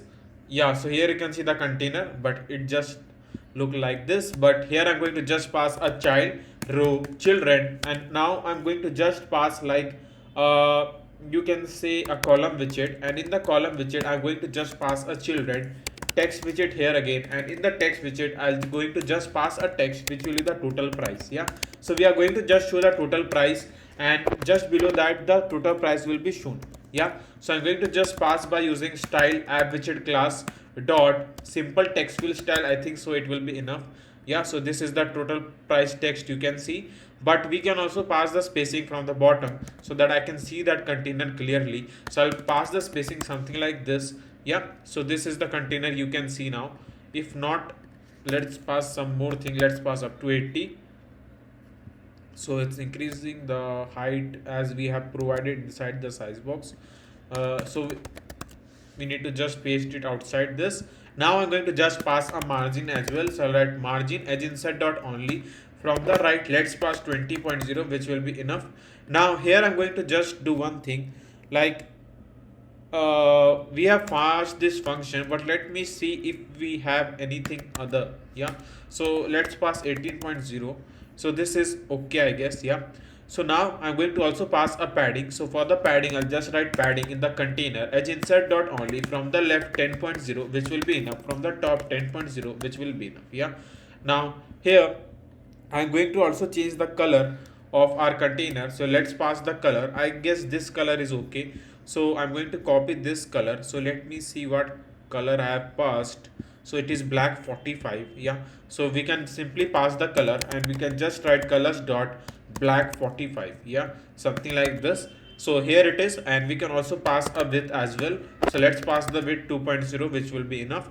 Now just below this total price, I'm going to show the total price. So for that I can use a text widget, and in the text widget I'll just pass a dollar sign. Yeah, so for the dollar sign I'll just write like this. Now here I'm going to just pass a dollar like this. Wait a second. Yeah, dollar. Now I'm going to just pass the amount. Let's pass 80, which will be enough. Now I'm going to pass the style to this text widget by using app widget class here again dot, I think so, headline text field style, and we can just pass 20.0, or we can increase up to 28, I guess. Yeah, so here it is. Now once we have done this thing, now we can also pass the border radius to this container. So border radius, I'll write border radius dot circular. Let's pass up to 10. Yeah, so here it is. I guess 20 is okay. Now once we have passed the total amount, now I'm going to just pass the size box from the let's pass padding. Why to use a size box again. So I'll write 10.0. so here it you can see we can pass some more spacing from the left. Let's pass 30. So total price. Now I'm going to show one button through which the user can pay and can place the order for the pickup and drop off, right? So here I'm going to just create a container, and in the container I'm going to pass a width. Width will pass 200, which will be enough. Now here I'm going to just also pass a decoration, a box decoration. In the box decoration I'm going to just pass the color. So let me see what color we can use. So I think so this color is enough. So I'm going to copy and we going to paste it something over here. Now here I'm going to just pass a child, a text widget, and in the text widget I'll just write like place order. Yeah, place order. So here I'm going to just pass the style app widget class here again dot white text field style, which will be enough. Now we can just pass 20.0. So here you can see we can just center it with the help of center widget. So I'll just pass center widget. We'll just pass size box here as well. So let's pass width 20.0, which will be enough. Yep, so this look good. Now here I can also pass the height. Let's pass height 40, or let's pass the height 60. Yep, now I'm going to just also pass the border radius. So border radius, I'll write border radius dot circular, and let's pass up to 20. Yeah, so this is the button you can see, which is place order, and through this button the user can simply place the order for the drop off and pickup, right? So these were the some things that we have done to add package. You can see a page, add package page. So here you can see that I have added a bottom navigation bar on this app. Though I don't show you the complete code for the bottom navigation bar, though I'll tell you like what all things I've added to make it much clear, like how to write a bottom navigation bar. Yeah, though I don't try to like explain each of the line in the curved navigation bar, because as I've already added this bottom navigation bar many times before, so there doesn't make any sense to like keep on telling the same thing again and again. Yeah, so here we'll just move to the pub.ml file, and in the pub.ml file you can see that this is the package that we have added. So you need to get this package from the Pub.dev website. You can move to the Pub.dev and can simply search curve navigation bar and can add this package on the dependencies section. Now once you have done this, now simply create a new file name in the pages folder, which is bottom name.dart, and here I'm going to just create a list name pages.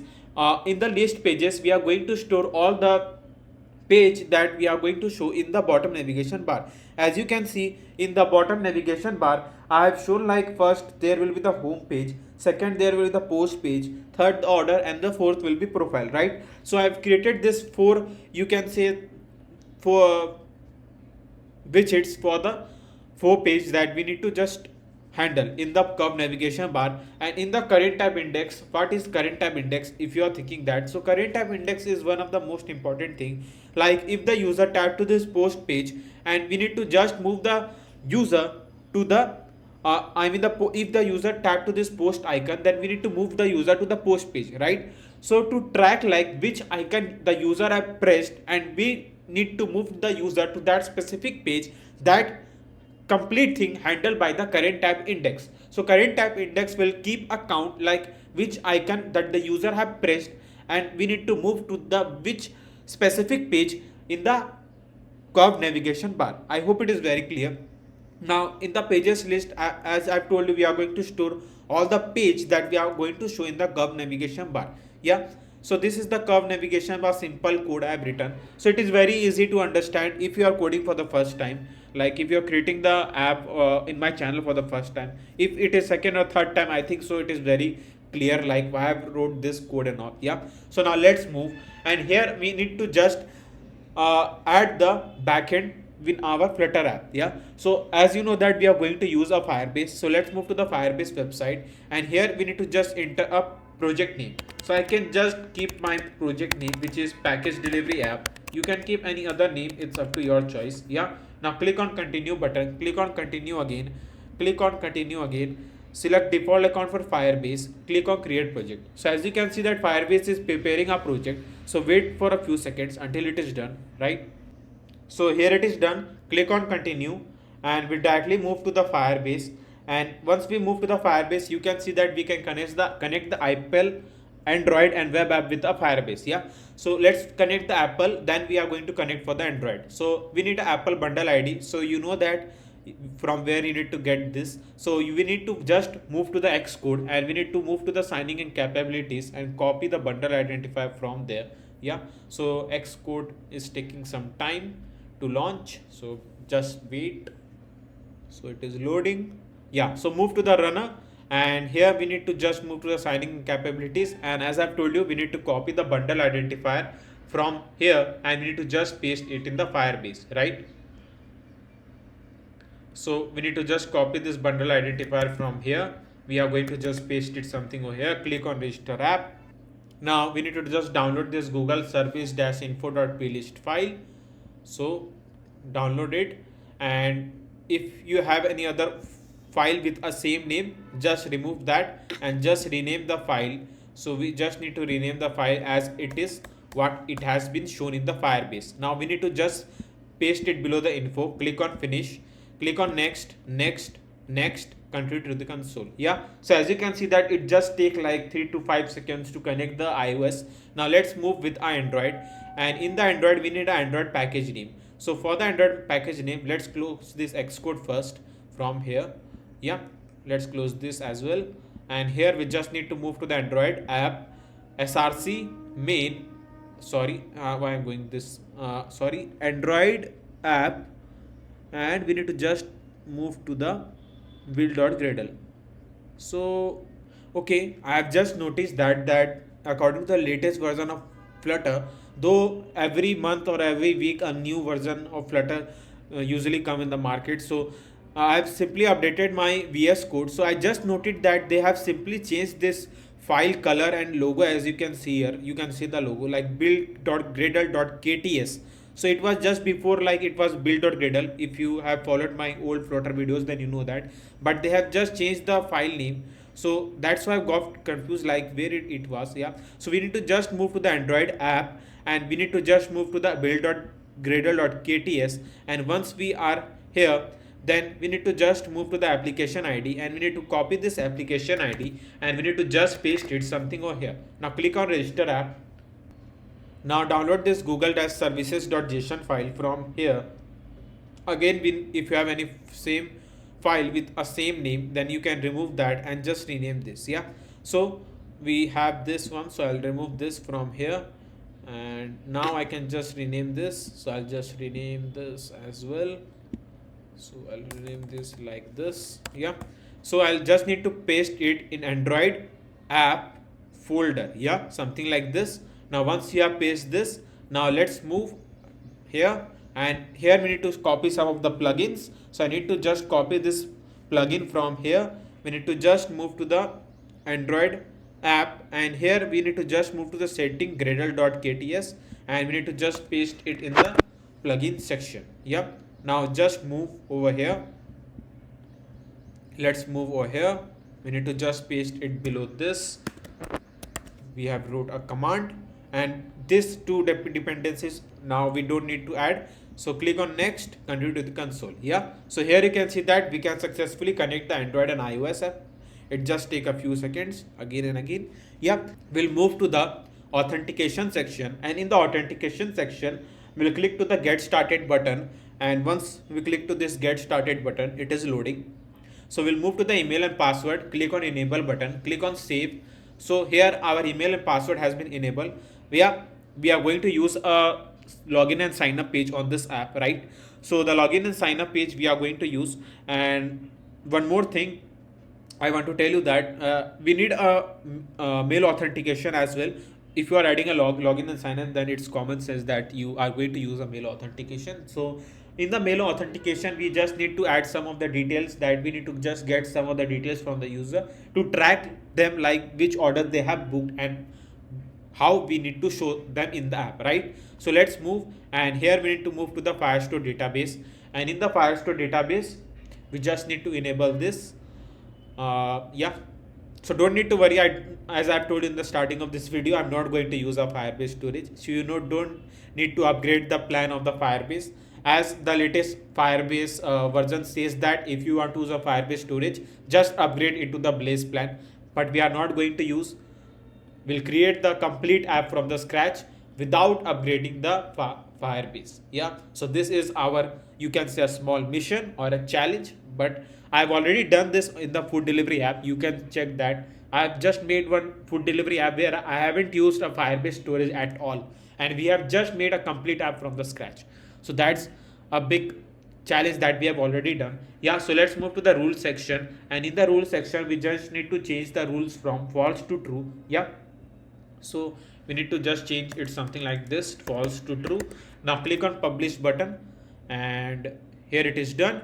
Now once we have done all this thing, now let's move back over where. Yeah, so we need to move to the Pub.dev, as I need to copy some of the important packages, and we need to just paste it in the Flutter app. So let's move to the Pub.dev website first. So here it is a Pub.dev website. Now here we are going to add some of the packages. So let me also explain you what all packages we are going to use. So it is a Firebase auth.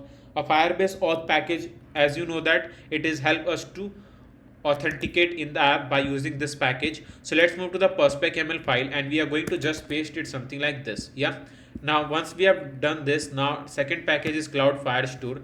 Cloud Firestore package help us to upload the data to the Firestore database. Yeah, so we are going to just paste it here as well.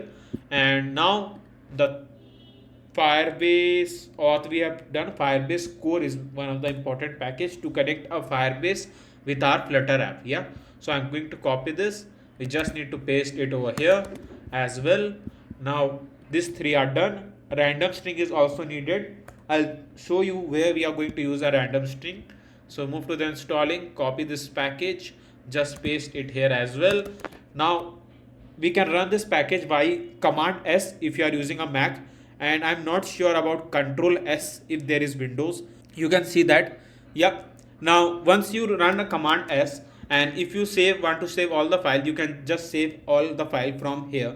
And if you are getting the version error, I'm saying this again and again, if you are getting any of the version error, because there might be the reason, like if you are using any old version of the Flutter, then you can remove all the version from the specific packages, and it will take the versions accordingly which Flutter version you are using. Yeah, so now we can just do as well. Here it is.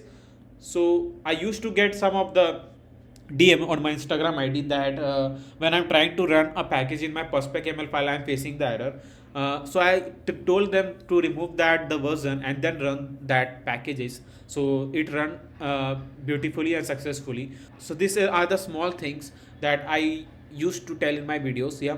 So if you have any problem, you can DM me on my Instagram ID. I will surely help you as soon as I can. Yeah.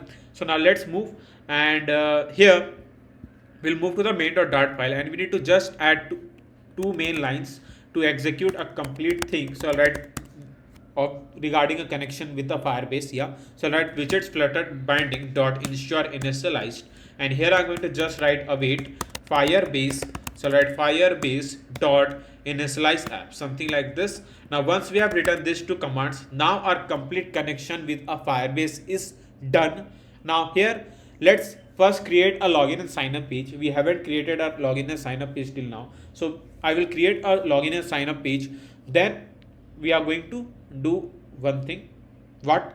We are going to add a mail authentication, that login and sign up page. Yeah, so now you can see that this is the what page I have created. I know that you will in the shock, like why I've created this page. Yeah, so let me explain you. I will not do anything, like I won't explain you all. So this is the login page I have created, login.dart page. Now this is the same UI that we have created before on in any of the series, right? So I won't like so this is, you can see that this is the simple UI I have created, though the image that we have used over here you already get in the asset folder, right? Because I have already provided you the asset link, a complete package delivery app asset link in the description box. It is completely free, so you can get it from there and can add the asset to add in this login or sign up page. Yeah, so this is the simple code I have written, as you can see here. So this is the simple code you have written, and if you want to get a source code, as I've told you that I'll provide the link in the description box. And if you are if you are facing any of the problems to get a source code, you can DM me on in the Instagram ID. I can help you in any way. Like if there is the app that I made from the scratch, then I'm there to help you all. If you are facing any problem to get a source code, to get an asset folder, or to get a code or anything, I'll try to help you all what I can do from my best side. Yeah, so this is the code that we have written for the login page. As you can see here, you can simply pause a video and can write a code. It's your choice, or you can get a source code, you can also do that. So both the options are totally available. I'm just showing you the source code. I'm the code that I've written for the sign up page. I don't want to show all this UI because I've already taught you the UI that we have created for the post page, the home page and all. So creating the login sign up page UI will take a lots of time, because we need to just focus in the main features that we are going to cover in this package delivery app. I'm telling you all that this package delivery app is one of the going to be most important series on my channel, because here we are going to cover lots of feature that we haven't talked it about before in any of my series. We haven't talked anything about any of these features that we are going to use in packet delivery app. Yeah, so it's going to be already a long series, so wasting a time in the login and sign up page like make this video length very long. Yeah, so you can write a code or try to just use a widgets and all, and to create the login and sign up page by your own, because this will give you some more idea how to use a Flutter widgets and create the awesome UI. If you face the problem, you can see the source code and all. Yeah, so it is very easy. So this is the code we have written. Now here you can see that in the sign up page I have created one function which is a registration function, and in the registration function we are going to write a code. I haven't written the code. This is just a important code, as you can see here, and this is just you can write a text editing controller, name controller, text editing controller. Now you will see that what it is. So let me explain you. Like let's move to the sign up page first. And in the sign up page you can see that there is a 3 text field which is name, email, password. Now in the name controller text field, the user will going to enter their name. Like I will enter my name just like this, like Shivam Gupta. Now I want to handle the text that I have entered on this text field. Right now, to handle the text that I have written on this text field, we need to use a text editing controller. Yeah, I hope it is very clear. So we need to just get a data or text that user going to enter on this three text field. So that's why I've created a three text editing controller over here, and this is a string name, email and password. I will show you where we are going to use that. So this string will help us to write to store all the data that we are going to get from this three text field. Yeah, so I've created all these things separately. Now here one more thing, let's move to the pub.spec.ml file. I will show you all the process that I've done. Yeah, so here you can see that I've added a one more package which is a shared preference. You can get this package from the Pub.dev. Yeah, so you can paste it over here, and you can see that in the services folder I have created one more file which is shared pref.dart. Now you will ask that what it is, so let me explain you. So shared preference will help us to store our data locally. Now you will say that we are already saving the data in the Firebase, so why need to store our data locally? Yeah, so that's a good question if it is in your mind. So if this question arises, then let me explain you that we need to just save a user ID key. As you can see that we are going to save a user ID, his name, his email and his image. Just these four things. Maybe in future we can add some more things, but for now we are going to just store these four things locally in the shared preference by the use of shared preference in the app. Yeah, so we are going to just store the user ID, his name, email and the image locally in the app by using a shared preference, right? So once we save all this thing, then we don't need to call these four things again and again from the server, because it takes a lots of time and a code to call these four small things from the server. So we are going to just store a four string locally, so it won't take just much space, just a few byte, or you can say a few bytes space. So that is like negligible thing. Yeah, so let's move to the sign up page, and once you have written this function and all, now let me show you what we need to write. Yeah, so once the user create the account with the email and password, we need to upload the data to the Firestore database. So let me show you how to store our data in the Firestore database. So this is the main thing that you want to know, and I'm going to teach you. Yeah, so here I'm going to just create a map. Now you will ask me what is a map. So that's also a good question. So map is a combination of key and value pair. Now what is a key and what is a value? You will ask that. Good question again. So key, so here the key we are going to use is a string, and the value that we are going to store is a dynamic. Let me show you what I'm telling. So don't get confused, it is very easy. Yeah, so I'll write map string dynamic, and here I'm going to just pass the map name. So I'm going to just pass a map name which is user info map.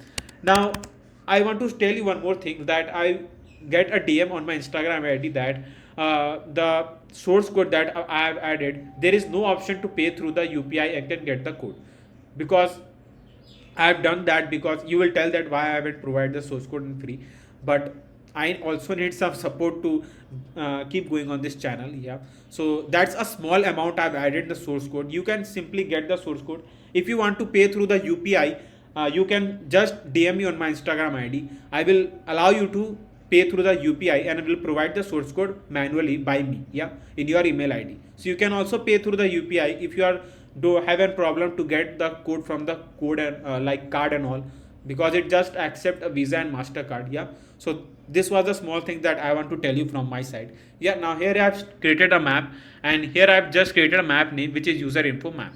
Now in the user info map, I'll just pass like we need to pass a name. So in the name, I just need to store a name by using a name controller.text. So you know that we have created one text editing controller, because we need to just handle the text that the user is going to enter on this text field. So we need to just write name controller.text here as well. And now here I'm going to just write an email. So we need to just store the email. So write email controller.text. Yeah. Now here, once we have done this thing, now here comes the use of a random string package that we have written. Now you will say why. So let me explain you. So we are going to provide a unique user ID to the each user. Yeah. So like there are two users, Syam and Shivam. Yeah. So Shivam has a definite like a unique user ID who just belong to Shivam, and there is one more user Shyam who has a different ID which just belongs to Shyam, right? So these two users have a two different ID. Yeah. So now the reason behind this, because like we need to track like which user placed an order. So like if the we haven't provided a unique user ID to the specific user, then for example, if the Syam has placed an order for the pickup and drop off, the driver will reach to the Shivam because we haven't provided any the unique user ID, and there will be a missed chance in the Firestore database. So that's why we are going to provide the unique user ID, because we don't want to create a problem while creating this app, and the driver who is going to deliver the package will be on the problem. Yeah, so here I'm going to just create a string ID, and in the string ID I'm going to just create a random ID by using random alphanumeric, and we are going to just pass 10. Now here I'm going to just pass the ID. Here you can see that, and I'm going to just pass the ID here as well. So this is the name, email, and the ID. So once we have wrote this thing, now here we need to just move the services folder, and we are going to create a new file name which is database.dart. Now in this database.dart file, I am going to just create a class name which is database methods, something like this, database methods. Yeah.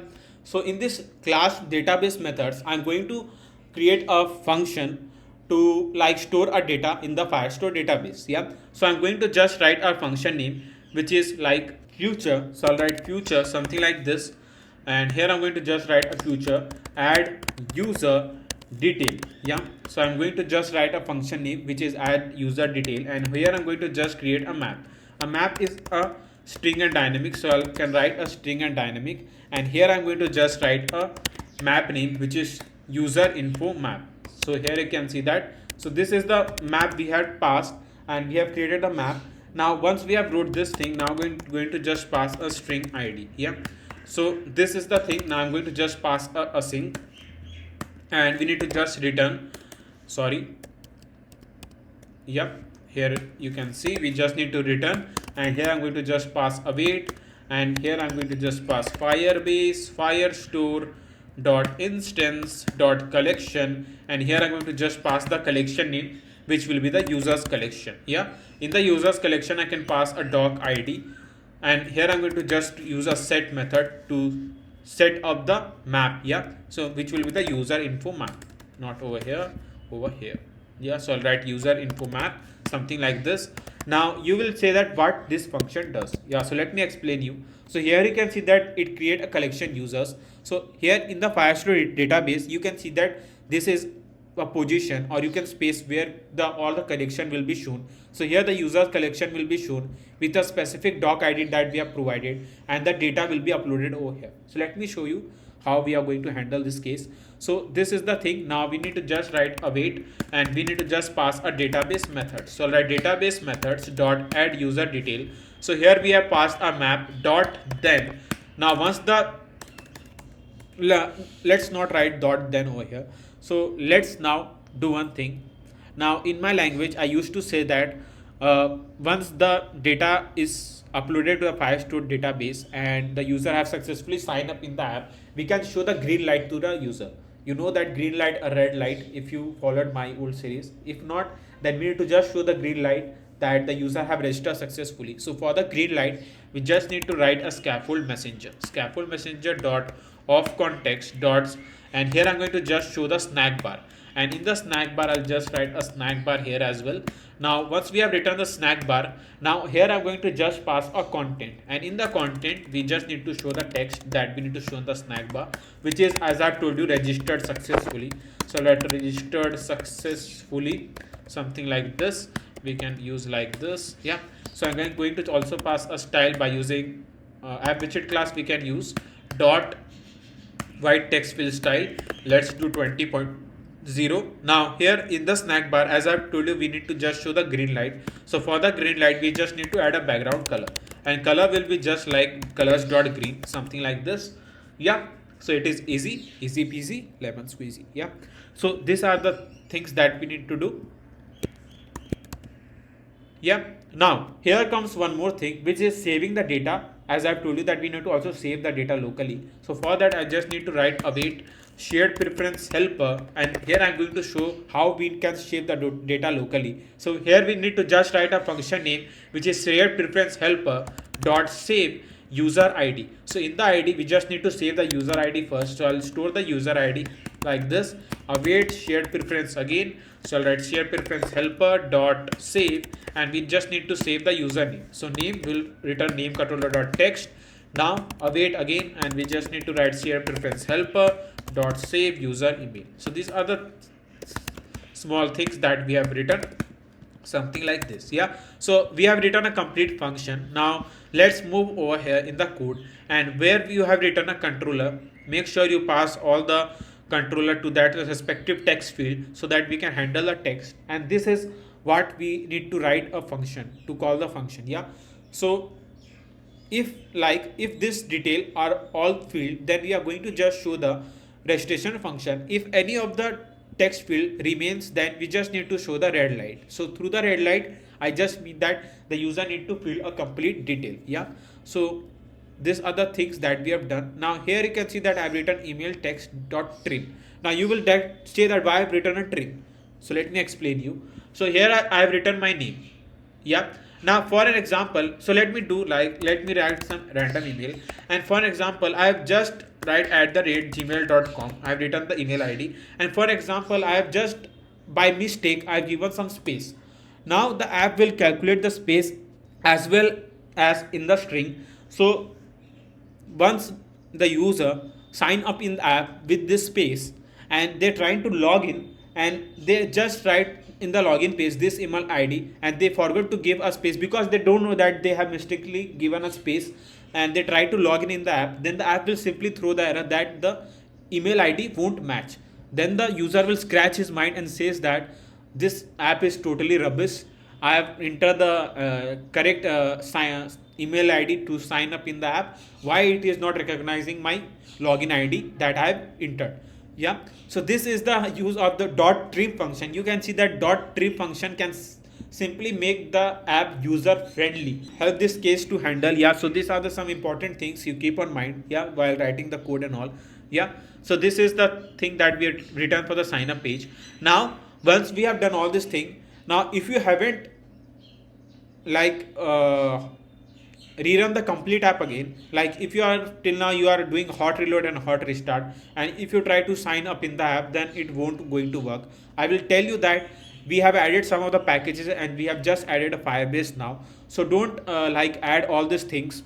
Don't hot reload and hot restart. Try to close a complete VS Code emulator and rerun the app again. That will be very useful. Yeah, here I have simply rerun the app again. Now I'm going to just use the name. So for the name, I'll just write Shivam Gupta over here, and here I'm going to just pass the email. So I'll write the random email over here, and once we have wrote the random email, and now I'm going to just write a password. Now I click to this, and here you will see that how the sign up page going to work. Yeah, so here you can see that we have registered successfully, but we are still on this page. Now there is the reason why we are still on this page, though we can see in the green light, but the reason is that we haven't pushed the user to our so we need to just push the user. So write navigator dot push replacement, and here I'm going to just push the user. So for that, I just need to pass a material page route first. So I'll write material page route, something like this, and we'll just push the user at so I'll just need to pass a context, and here I'm going to just pass the bottom name. Yeah, so here it is, as you can see here. So this is the code we have written for this page, and let me cut out this. I just need to paste it outside this function, so I'm going to paste it over here. So once the user will authenticate in the app, then they will move to the bottom name. So let me show you again. So we'll simply hot restart the app again, and let me use some another user ID. So I'll just write Ayush Gupta over here, and here I'm going to just pass the email. So I'll write ayush45668@gmail.com, and here I'm going to just pass the password, something like this. Yeah, so I'll click to this, and just will wait for a few seconds, and here you can see that we have registered successfully, and it is a green light, as you can see here, and we'll move to the bottom name.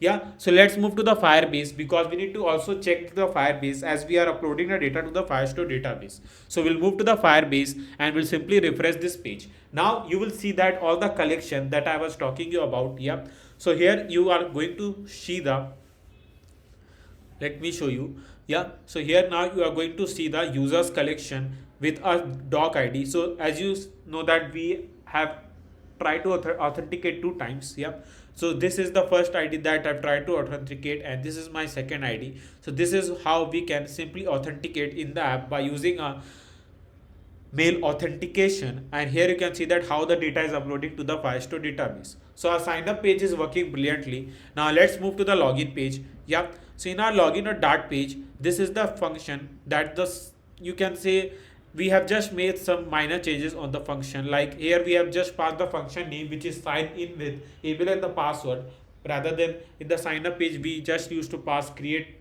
with email and password. Yep. So now once the user have successfully signed in, they can simply move to the which page? Bottom name back again. So I'll just write material page root here as well. So I'll write material page root and here I'll just pass a context, and here I'm going to just push the user to the bottom name page, something like this. Yeah. So here you can see the case and it's look really great.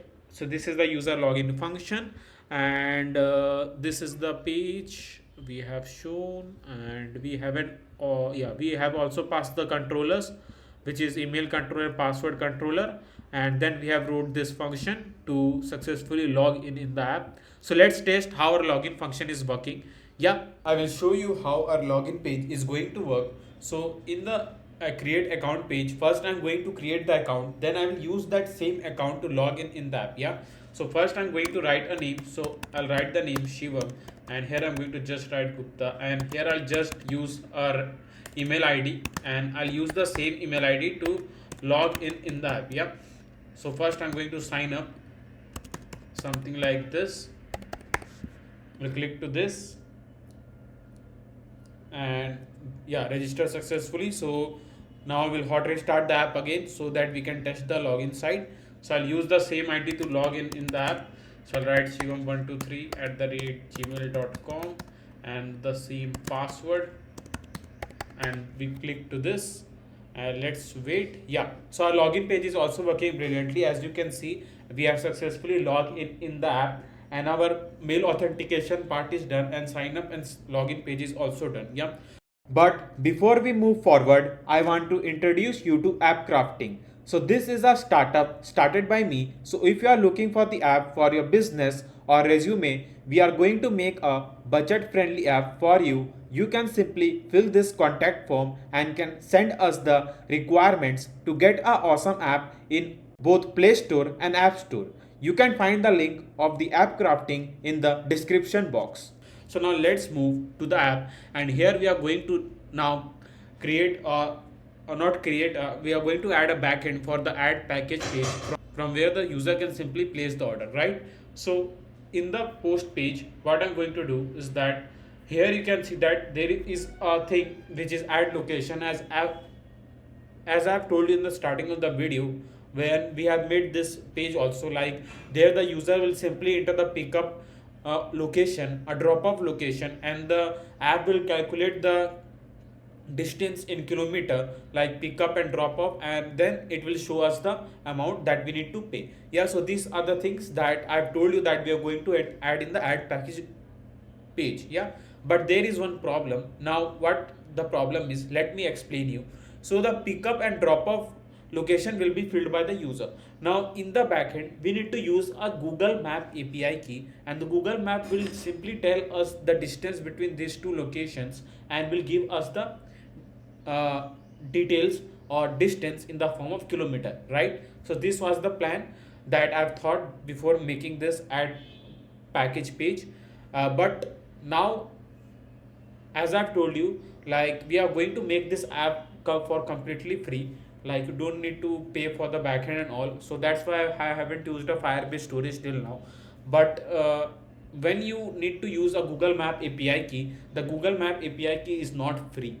It's going to charge you from how much time you call a Google Map API key in the app. Yeah, so that simply need you to add a credit card or debit card to enable the Google Map API key. So I thought that let's remove this add location option and we just keep a fixed charge like $50, $60. We are going to keep a fixed charge like for the each pickup and drop off part. Yeah, so these were the some things that I need to tell you all that we are going to do these changes in the app. Yeah, I'm going to remove all these things that we have shown. So I'll just remove here, as you can see. So submit location button here as well, and here it is the pickup and drop off details and the total price, and the user can place the order. Yeah, so let's add the backend for all this thing that I've told you now. So for that I just need to add some of the details first. So first I'm going to use a text editing controller. So first, as you can see that there are 6 text field. Yeah, so first there are 3 text field for pickup and 3 text field for drop off. So we are going to add a 3 text editing controller over here so that we can handle the text that the user going to enter on this text fields, right? So first we are going to write a pickup address controller, something like this. Pickup address, just write pickup address equals to new text editing controller.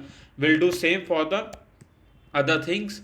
So 1 2 3 4 4 and 5, there are 3 3 6. Yeah, so we'll need to add one more like 3 to 5. Yeah, 6. Yeah, so now we can just do all the things. Like here we need to just pass pickup username. So pickup username, pickup phone number. So pickup phone number, I'm just writing the name according to the like my convenience to use the text editing controller, so that I can know that in which text field I have used which controller. Yeah, so if you have any other idea, you can simply pass to this text editing controller. It's not like what I'm writing you need to write it exactly. Yeah, it's just to know like at which controller you have passed to which respective text field, so that you can get a data correctly and can upload the data to the Firestore database. So this is the main idea behind this. Yeah, so here I'm going to just write pickup phone, and then we are going to just do same for the drop off. So I'm going to just write drop off address. Yeah, drop off username. So I'll write drop off username, drop off phone. So drop off phone, something like this. Yeah, so we have created a 6 text fields. Now we can simply pass all the text field in the text editing controller in the respective text field. Yeah, so here I'm going to just pass controller, and here I'm going to just pass pickup address. We'll do same for the username, not over here, we'll just do over here pickup username, and then we are going to just pass like controller pickup phone, and then we just need to pass for the drop off. So I'm going to just pass controller, and then we need to just pass drop off address, drop off controller, drop off username, and controller drop off phone. Yeah, so these are the some things that we need to do. And once we have passed this, now we can handle the text that the user going to enter on this text field. Now here, as I've told you that we are going to use a Stripe payment gateway, so that the user can simply place an order through the Stripe, and once they place an order, they can execute that function. Yeah, so let's do all this thing. So I was thinking that to add a Stripe on this package delivery app, but the plan has changed. Though I usually show the Stripe in all of my series, but I thought that in this series let's make some change, and that change will be really exciting for you, because we are going to add some other payment gateway, which is a Razorpay. You have heard about a Razorpay. It is very famous on India. Like it have UPI payments. The user can pay through the UPI, they Paytm, Google Pay. So there are lots of payment method that Razorpay has, and the user can pay through any of the payment gateway, and they get lots of choices to pay through the Razorpay. Yeah, so these are the things that we are going to do. So here I have added all the things that we needed for the Razorpay. So don't need to worry, I'll show you what all things we have added for the Razorpay. So when we move to the perspec.ml file, so in the perspec.ml file, you will find that I have added one package, which is Razorpay Flutter. Yeah, so add this package over here. You can get this package from the Pub.dev. You just need to copy and paste it something over here. Yeah, So once you have paste this package, simply run this package in this pub.ml file, and once you have done all this file, we can now move back to the post page, and in the post page we'll write some necessary functions to execute the resorpay, right? So here you can see that this is the code that I've written for the resorpay. You can see that the function name is open checkout, and in the open checkout I'm simply first passing the amount that I want to show through the resorpay, the email that I want to show. So the email we are getting is the user email. Yeah. So that's why I've used a shared preference to first get the user email. And once we get the email, I've simply passed the email over here. You can pass like this a function, a relate resorpay equals to resorpay. Remove this, you don't need to write this one. Yeah. So this is the thing that we have written. We have also called a dispose method. If you want, you can pause a video, you can write the code for the resorpay. No worries about that. But if you want to get the source code, as I've told you, I will provide the link in the description box. So it is better what you need. Yep. So this is the function which is open checkout, where we are passing the amount and the user email. And in the key, now what is a key? So we need a replace the key with as you can see, I've written replace with your key ID. So this is the unique key ID. So you need to go to the resorpay website and simply sign up there, and once you sign up and you get one key, you just need to paste the key over here. Now you can see that I've created one ID over here. So what is the ID? Let me show you. Yeah.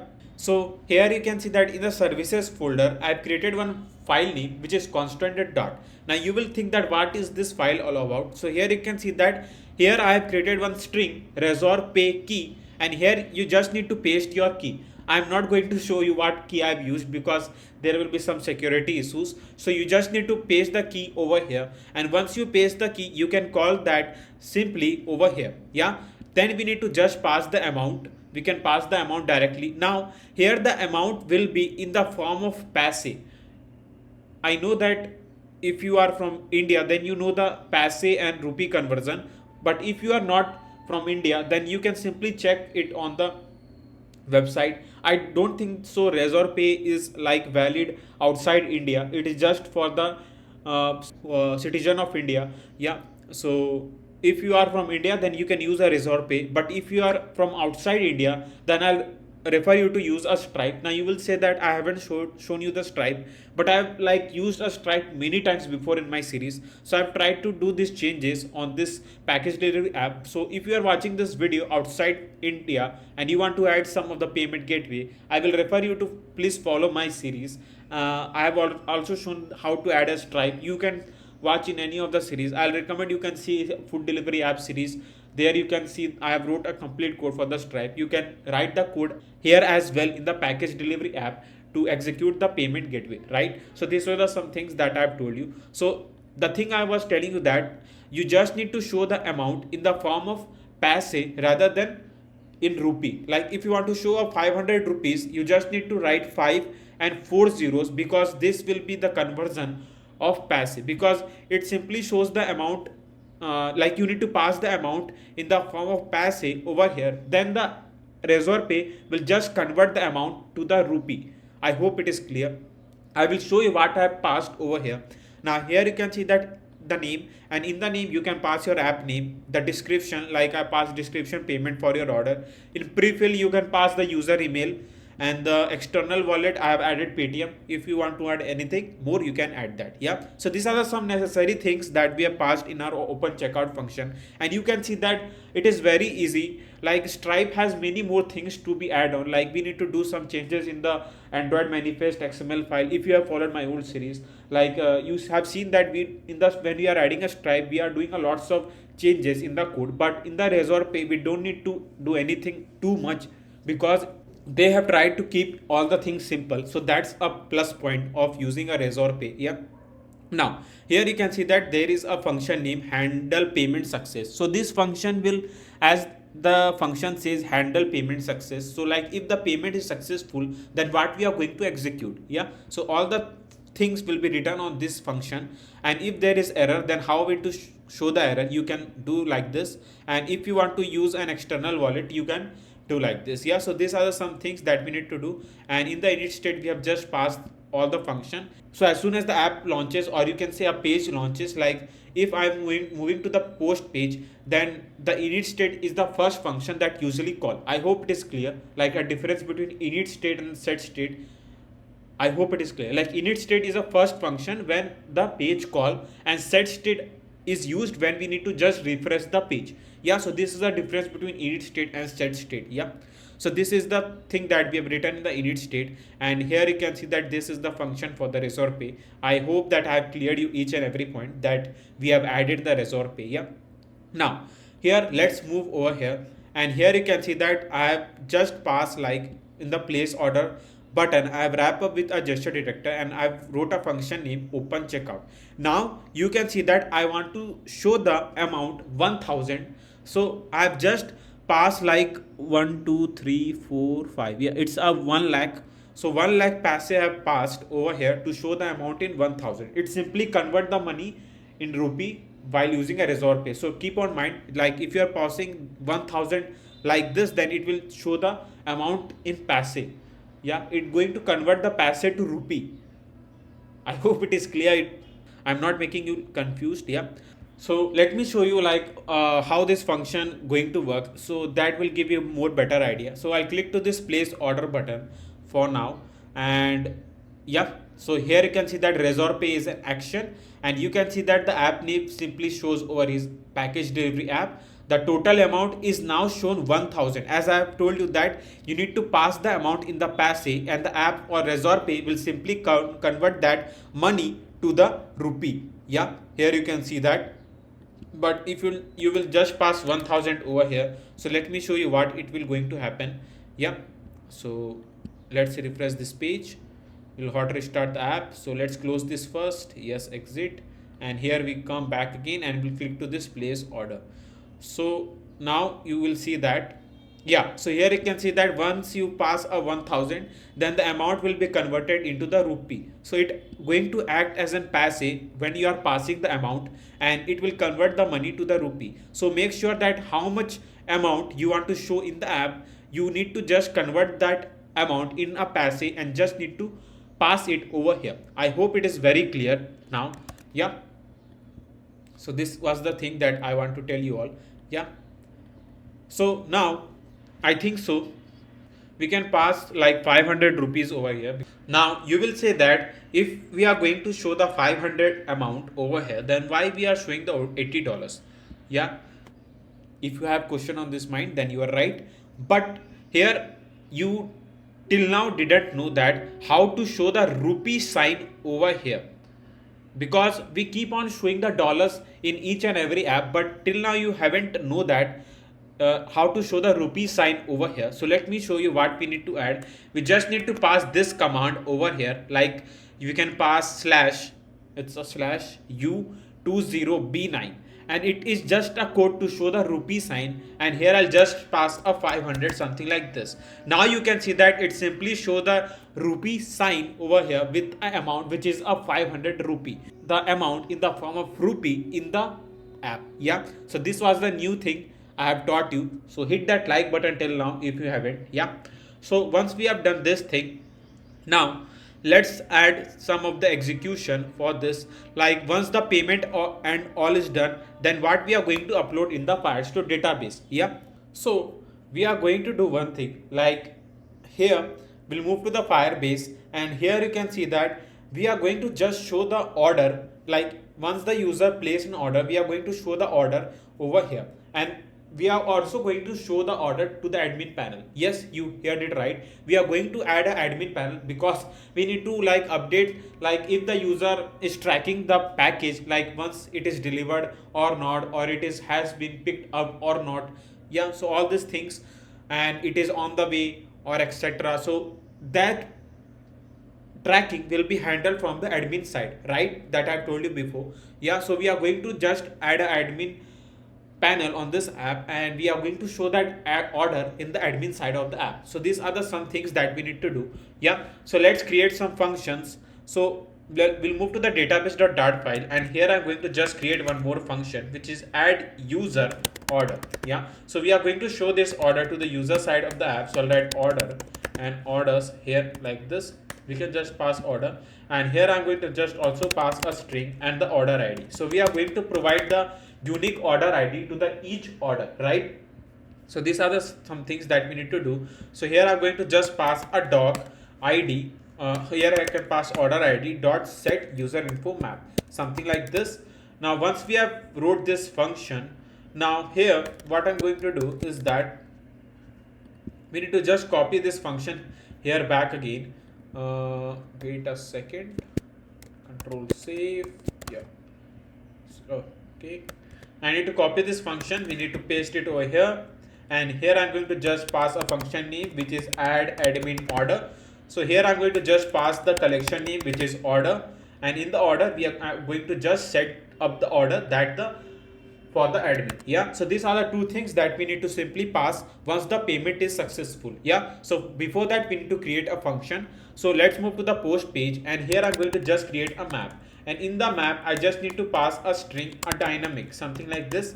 I just need to pass string dynamic user order map. Yeah, I'm going to just pass this map name, and here I'm going to just show, like, there will be some more things that going to work on the tracking, but for now I'm going to just add a necessary function, and as we move to the app, and if there will be anything added, anything we need, then we are going to add on this map. Yeah, so we are going to do some changes on this map afterwards, because it depends on what we are going to add and execute on this package delivery app. Now here I'm going to just pass first a pickup detail. So I'll write pickup. First I'm going to just pass a pickup address. Okay, so here I'm going to just pass pickup address dot text. Yeah, so you know that what this function does. So once the user enter the pickup address, now to get a text from this text field, we just need to pass a controller and dot text function to get a text from the respective text field. I hope it is clear because it is very easy. And now I'm going to just pass a pickup username. Yeah, so pickup username, and here I'm going to again pass a pickup username dot text, something like this. Now once we have passed this thing, now we need to just pass pickup phone. We need to just pass phone number dot text. Yeah, and you just need to pass now a drop off address. So let drop off address, something like this, which will be the drop off address dot text, something like this. Now we need to also pass the username. So let username, and we just need to pass drop off username dot text, and then we need to just pass one more thing, which is like drop off phone. Yeah, so drop off phone, we are going to just pass a drop off phone. Now here you can see that in the home page you can see that I have passed a text field which is a inter track number. Now we are going to provide a unique track ID to the each order that the user going to place. Yeah, so let's create that unique track number over here. So for that I'm going to just pass a string, and in the string first I'm going to just write a track number. So this is the string, and here I'm going to just write random alphanumeric 10. So this is the first thing we need, and the second thing, as I've told you, that we are going to provide the unique order ID to the each order, so that we can track that and can update it from the admin panel. Yeah, so that's why I'm going to also create one string which is a order ID. So let's pass this, and here I'm going to just pass the function name which is order ID, and I'm going to just pass it something like this. Now once we have passed this, now we just need to pass a track number. So I'll write track number, something like this. Yeah, so these are the some things that we have passed on this map, but I've told you that when we are going to move forward on this app, if there will be any changes or if there will be anything we need to add on this map, then we can do that later. Yeah, so no worries about that. Yeah, so these were the some things that I have thought about till now, and yeah, so it is what it is. Now here I'm going to just pass await database methods dot, here I'm going to just pass add user order, and then we need to pass user order map here. Then I haven't passed, I think so we haven't called the ID till now. So for that I'm going to just get a ID from the shared preference that we have stored locally. So I'll write id awaits shared preference helper dot get user id, something like this. Now once we have passed this thing, now we can just pass it over here as well. So I'll pass over here, and this is the order id that we have created. Yeah, so the unique order id. So this is the one function. Now the next function will be database methods dot add admin order. Now we just need to pass a map name, which is user order map, and then we need to just pass the order id here as well. Yeah, so these are the some things that we need to do. Now let's move to the sign up page, and here I'm going to just copy the snack bar, something like this, because we need to also show the green light. You know that the green light. Yep. So the green light will be like once the order has been placed successfully, and so we need to just show the user a green light that it is successful. Yeah, so the green light we can write like what we can write. Yeah, so order placed successfully, we can just write order placed successfully. Yay, sorry, sometime it's happened. Yeah, so just need to hot restart here back again. Let's move back. I hope that we have wrote all the things. We can test it now. I hope it is okay. Yeah, so let's enter the pickup address. So I'll write near main market, near main, sorry, why it is coming on Hindi, near main, yeah, near main market. Username I can just pass Shivam Gupta. Random phone number, so it's not my phone number, it's a random phone number. Drop off detail, let's write main road. Delivered to Ayush Gupta, and then a random phone number. Now we'll click to this place order, and let's test it what it going to happen. Yeah, so we'll click to this and reserve pay on the action. Now we just need, so it is a text id that I'm going to use for the reserve pay, so that's why I'm going to just pass my random phone number or something. Yeah, I hope that it is on a 10 digit. Yeah, click on continue. It says that it is invalid. Yeah, so it is done. Now here you can see that in the reserve pay, you can see that there is a multiple payment option. As I've told you, the UPI, Google Pay, Phone Pay, Paytm, Visa card, MasterCard, EMI, net banking, wallet, pay later, blah blah blah. So there are lots of payment option in the reserve pay. Yeah, you can use anything. I just use a UPI ID, so I'll just write something like this, and we'll just need to write OK SBI. Yeah, click on continue. So open your Google Pay. Yeah, so confirming payment, and the payment is successful, as you can see here, and you will be redirected in just 1 second. Yeah, so here you can see that the payment has been done, but there is some error. What is the error? It simply says the instance of text editing controller. Okay, so there is some error. We have to check what error we are facing. Pickup address, pickup drop off. Okay, so this is the thing that we have done. We have just passed a text editing controller like this. We just need to pass dot text. So these are the minor errors that we need to just keep on mind. Yeah, we'll just do the thing again. So let's pay through the UPI back again. So I'll pass UPI, just write a random OK SBI. We'll click on continue. So confirming payment, and payment is successful, and we will be redirected in just few seconds. So yeah, it is done.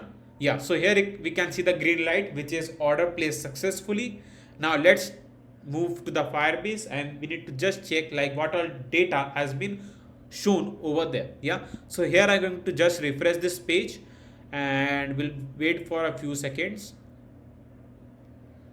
and let's check what data we have over where.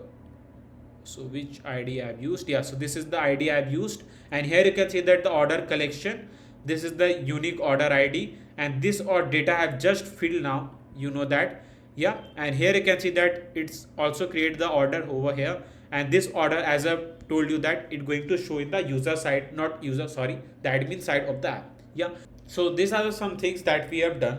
Now here comes one more thing, like we have shown the green light. Yeah, now here comes that the else case, like if the user have failed to forget to fill any of this text field and they try to click on this place order button, then the app will not going to further take any action, because we haven't passed any case till now. Like if there is a condition, like if all the text field are filled, then we are going to show the green light, but it's not an option to show the red light, because we just need to pass one thing, like please fill all the details to further move on the app. Yeah, so you just need to write this function, like if all the details are filled, then we are going to just show the open checkout, and if any of the thing are left, then we are going to show the red light that please fill all the details. Yeah, so that will give the user an idea, and this will make your app like user friendly if there is any issue that going to have on the app. Yeah, so here I'm going to just pass if, and here I'm going to just write all the things, like pickup address dot text is not equals to null, so it means that this text field has been filled. Yeah, so we just need to pass all these cases.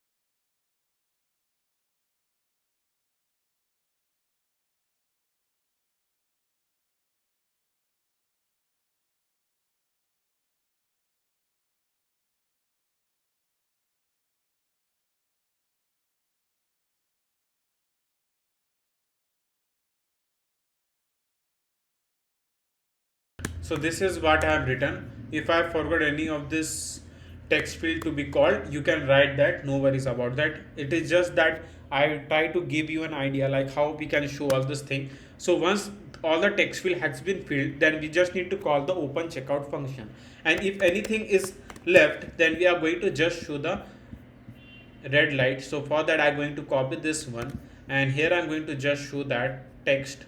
So we're going to just paste it, and I'll just change the color to red, and we'll just write the text like please fill complete details. Yeah, complete details, something like this. Yep, so let's hot restart the app, and if I now try to click on this place order button, you will see this red light which is please fill complete details. Yeah, so these are the some things that simply make the app more user friendly. So now once the order has been placed, now we are going to show that in the order page of the app. Yeah, so let's create this order page. So here in the order.dart file, let's add all the things. So what I'm going to do is that we just need to first pass the background color. So I'm going to copy, and here I'm going to just paste it here as well. Now in the column widget, I'm going to just copy all these things that we have written for this page. Yeah, so I'll copy, and we are going to just paste it here as well. We'll call app widget class, will pass necessary brackets that all needed. Yeah, so these are the some things that we need to do, and this is the page. Now we need to just pass the margin so that I can see the text clearly. So at margin edge insert dot only, from the top let's pass 40.0, which will be enough. Yeah, now here I can just like write order page, or we can write, yeah, order page. It's okay. If you want to pass like all order or anything, you can do that. It's up to your choice. Yeah, now here in the container I can just pass a child, a column, and here I'm going to just write some necessary function that I need to try. Now here you can see that once I've written the column widget, the container width has been squeezed. So I just need to pass width, and we'll just tell the container to use a maximum width of the screen. So I just need to pass the function something like this. Yeah, so now we can write all the things that we need to do. So now let's move, and here in the order page I'm going to show the current order and the past order as I've told you. Yeah, so let's first create a function so that the user can simply switch to the current order and can see all the current order, and they can switch to the past order and can see all the past order, right? So this is the case that we need to create over here. So for that I can just pass a row children, and here I'm going to just pass the image. Sorry, let's first pass a container. So here I'm going to just write a container child and the column, and here I'm going to just pass a children, and in the children first I'm going to just show the image. So for the image I'll use image.asset, as you know that. So write image.asset something like this, and here I'm going to just call the images folder, and in the images folder I'm going to just pass the image file name. So the image file name that I'm going to use is this, which is deliveryman.png, which is going to show the current orders. Yeah, so for that I think so we can pass like this past orders. Yeah, so I think so let's pass this over here. So I'll just rename this to current order because it just indicate the current order. I guess this image is fit for showing the current orders. Yeah, so I'm going to just use this over here.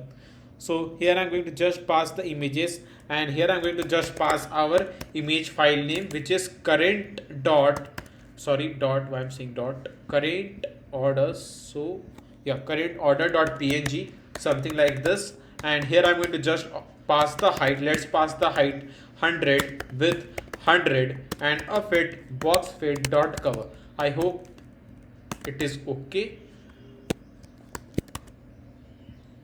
So images current order dot png, yeah, it's okay, but it can't recognize the image because we have just changed the image file name. So I think so, yeah, the file name is correct. Yeah, it is totally matched. Then we are facing this problem, but it's not a problem. We just need to close the VS Code and rerun the emulator again, because this is the minor error, as you can say, because we have just changed the image file name. So the app couldn't recognize what is the image file name that have been changed. Yeah, here you can see the image, but I need to increase the height and width of the image. So let's pass up to 130 and 130. Yeah, so now I can just pass the space from the top. So for that I use a size box. So I'll write the size box 20.0, which will be enough, I guess. Yeah, now just below this text, just below this image I'm going to add a text. Now here I will write a text widget, and in the text widget I'll just write current, and here I'm going to use /n orders, yeah, which will indicate current orders. And I'll write style app widget class dot headline text field style. We'll just pass the font size 22.0, or let's pass up to 28.0, which will be enough, I guess. Yeah, now we can also increase the height and width of an image. Let's pass 150, and let's pass up to 25, I guess it is okay. We can center this by using a text align. So I can simply pass text align dot center, something like this. Yeah, so this is the case that we need to pass. And now I'm going to also pass a decoration, and the box decoration colors dot sorry, not color, let's pass border border dot all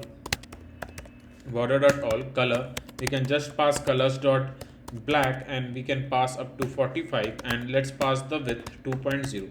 So here you can see this, but we can also pass a padding. So write padding edge insert dot all, let's pass 10.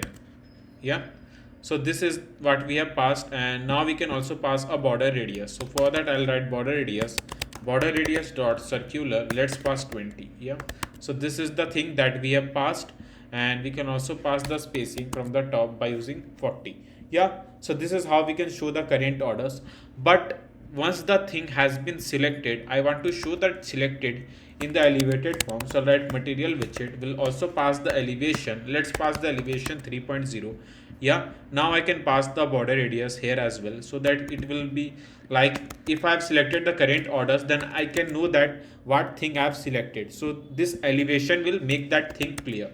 Yeah, so once we have shown the current orders, now we can show the second section, which is like what showing the past orders. Yeah, so I'm going to copy paste it over here, and here I'm going to just change the text to, let's change, show the delivery man, I guess. So I'll write delivery and we'll write the page, not a page, image name as it is. And here you can see, but we can also pass the spacing by using main Alexis alignment dot space between or space evenly. So let's pass space evenly. Let's test this also. Yeah, so it is okay. Now here the text that have been not a text, a container that have been selected, I just need to just decrease down the height, and here I'm going to just pass the text also, which is normal text field style. We can pass 20.0, and 20.0 is too less. Let's pass 24.0, and it will indicate, as I've told you, the past order. So I'll write past /n orders, something like this. Yeah, so this will indicate a past orders. I can provide the size box. Let's pass size box height 10.0. Yeah, so here it is, and this look good. I just need to also paste, copy, and we are going to paste it here as well. Yep, so this is okay, I guess. So it indicate a current order, this indicate a past order. Now I want to execute the function something like this. Like if I'll click to this past order, this container will be shown in the elevated form, and this will be shown back in the normal form. In which past order can you see now? Yeah, so for that I just need to pass a bool, and in the bool here I'm going to just pass the current, and we'll just pass the current to true, and then we are going to just pass a past to false. Yeah, something like this. So what I'm going to do is that if the current is true, then we are going to show the container in the elevated form, and if it is false, then I'm going to just copy this container from here, and we are going to just paste it here, and here I'm going to just change the image file name. So the image file name, which is a current order.png, and here I'm going to also change the text to current orders. Yeah, so this is the thing that we have done. But when we select this, so I'll write wrap with widget gesture detector. In onTap method, I'll just pass one case, which will be like the current order. We just need to make it true.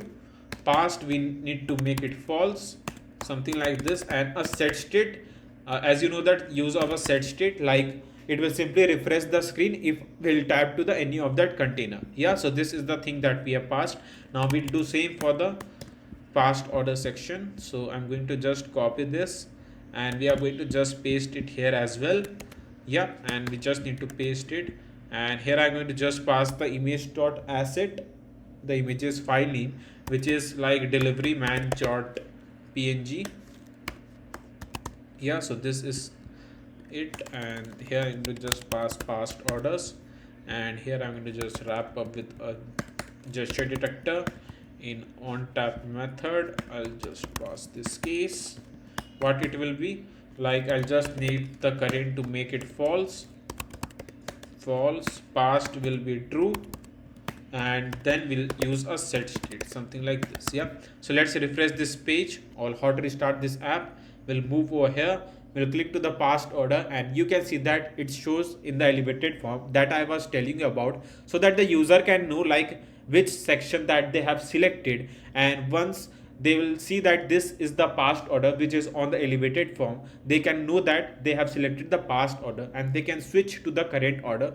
And you can see that how brilliantly it is working, and this is what I really want to make. Yeah, so now once we have add this thing, now just below this we just need to show some of the orders. Yeah, so first I'm going to create the UI that how we are going to show the current and past order. Then once it is done, then we are going to connect it with the Firebase, right? So for that, first I'm going to just write a container, and in the container I'm going to just pass a child, a column, and a children. Now I'm going to also pass a width. For the width, I'll just pass a media query dot of context dot size dot width. Yeah, something like this. Now in the column, I'm going to just pass first a row, and here I'll write children image dot sorry, why I'm writing image, need to write icon, because I'm thinking that first at the top I'm going to just show the deliver node package where it is going to drop off. So you know that we have added a drop off address in the field. As you know that there is one field which is drop off address, we are going to call that. So I'm going to just write icons dot location on, yeah, location. Let's keep location, let's pass on, and here I'm going to just pass the color. So for the color I'm going to copy this color code and we are going to paste it here as well. Yeah, so this is the color code we have paste, and this is the logo you can see, or icon you can see, not a logo. So it is an icon, not a logo. So I'll pass the height, let's pass 30.0. yeah, I can increase the size of this icon, so I'll just pass the size outside this color. So I'll write size 30.0, which will be enough. Now here I'm going to just show the address. So for the address I'm going to just use a text widget, and in the text widget I'll just write for now a main market, and here I'll pass a styling by using app widget class dot, and here I'm going to just pass a normal text field style, which is enough. Yeah, so main market.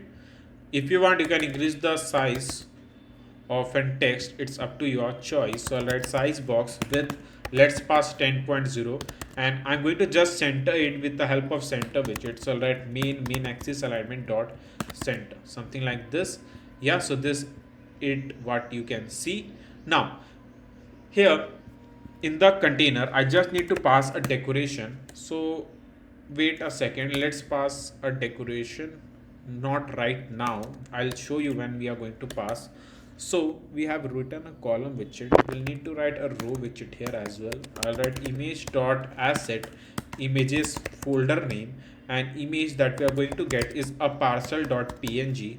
I'll just put the height, we'll just enter the height of 150 with 150. We can pass a fit box fit dot cover. Yeah, so now you can see that this is the package that we are going to show.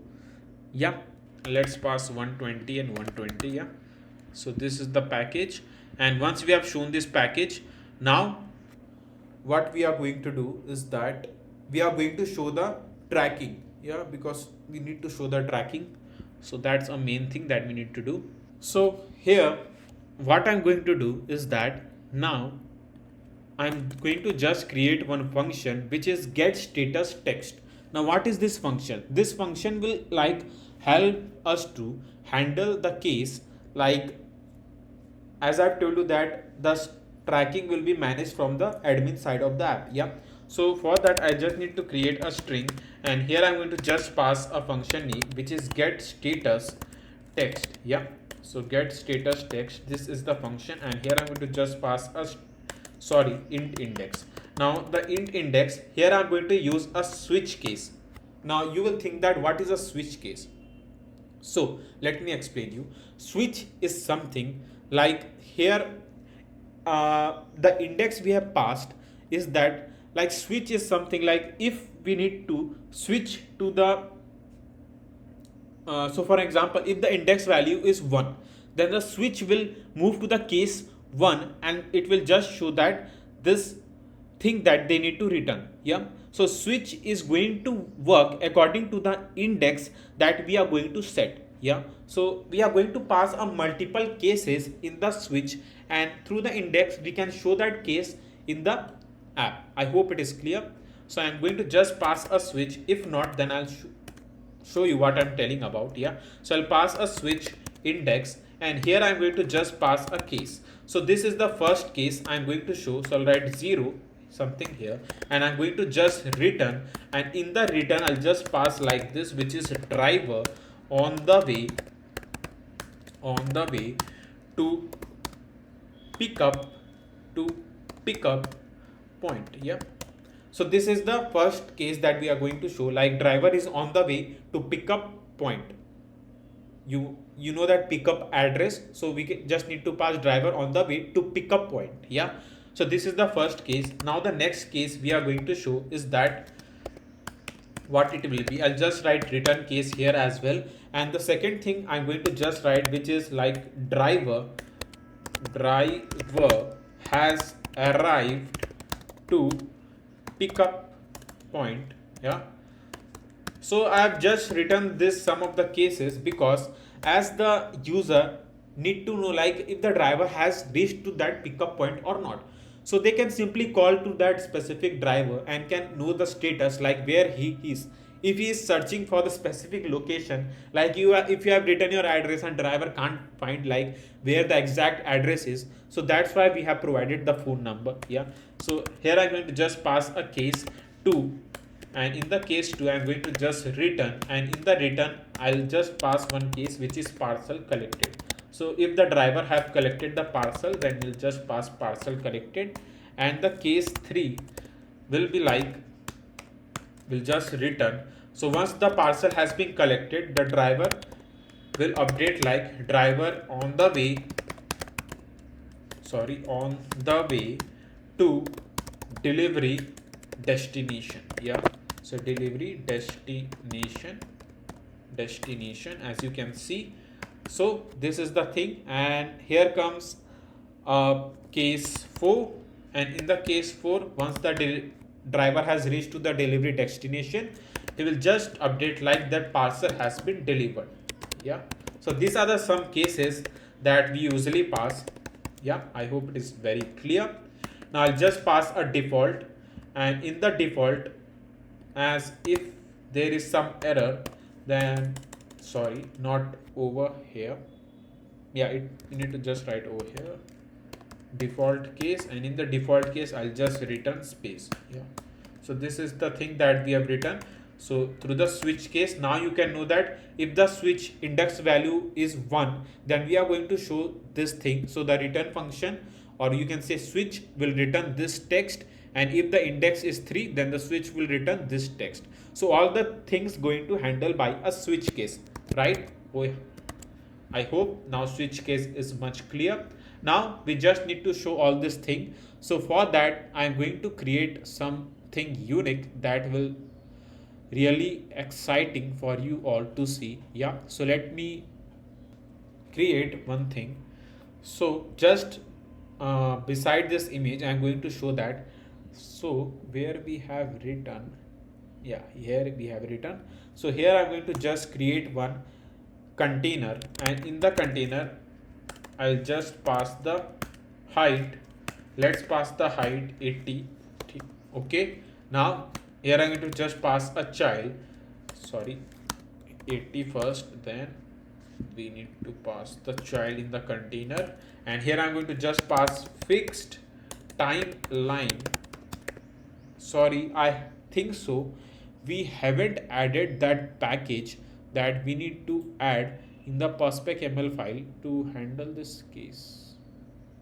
Yeah, which is a timelines. Yeah, so we need to just add this package, so which is timelines.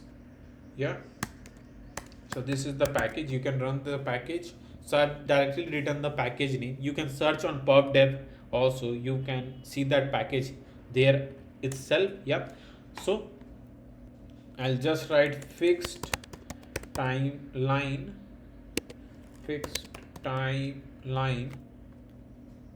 dot title builder, and in the builder I'm going to just pass like timeline builder connected, and in the item count I'm going to just pass the current step. Yeah, so here I'm going to just create one string, and in the string I'm going to just store the current step. Yeah, here I'm going to just pass a int, and in the int I'll just write something like this, which is like current step.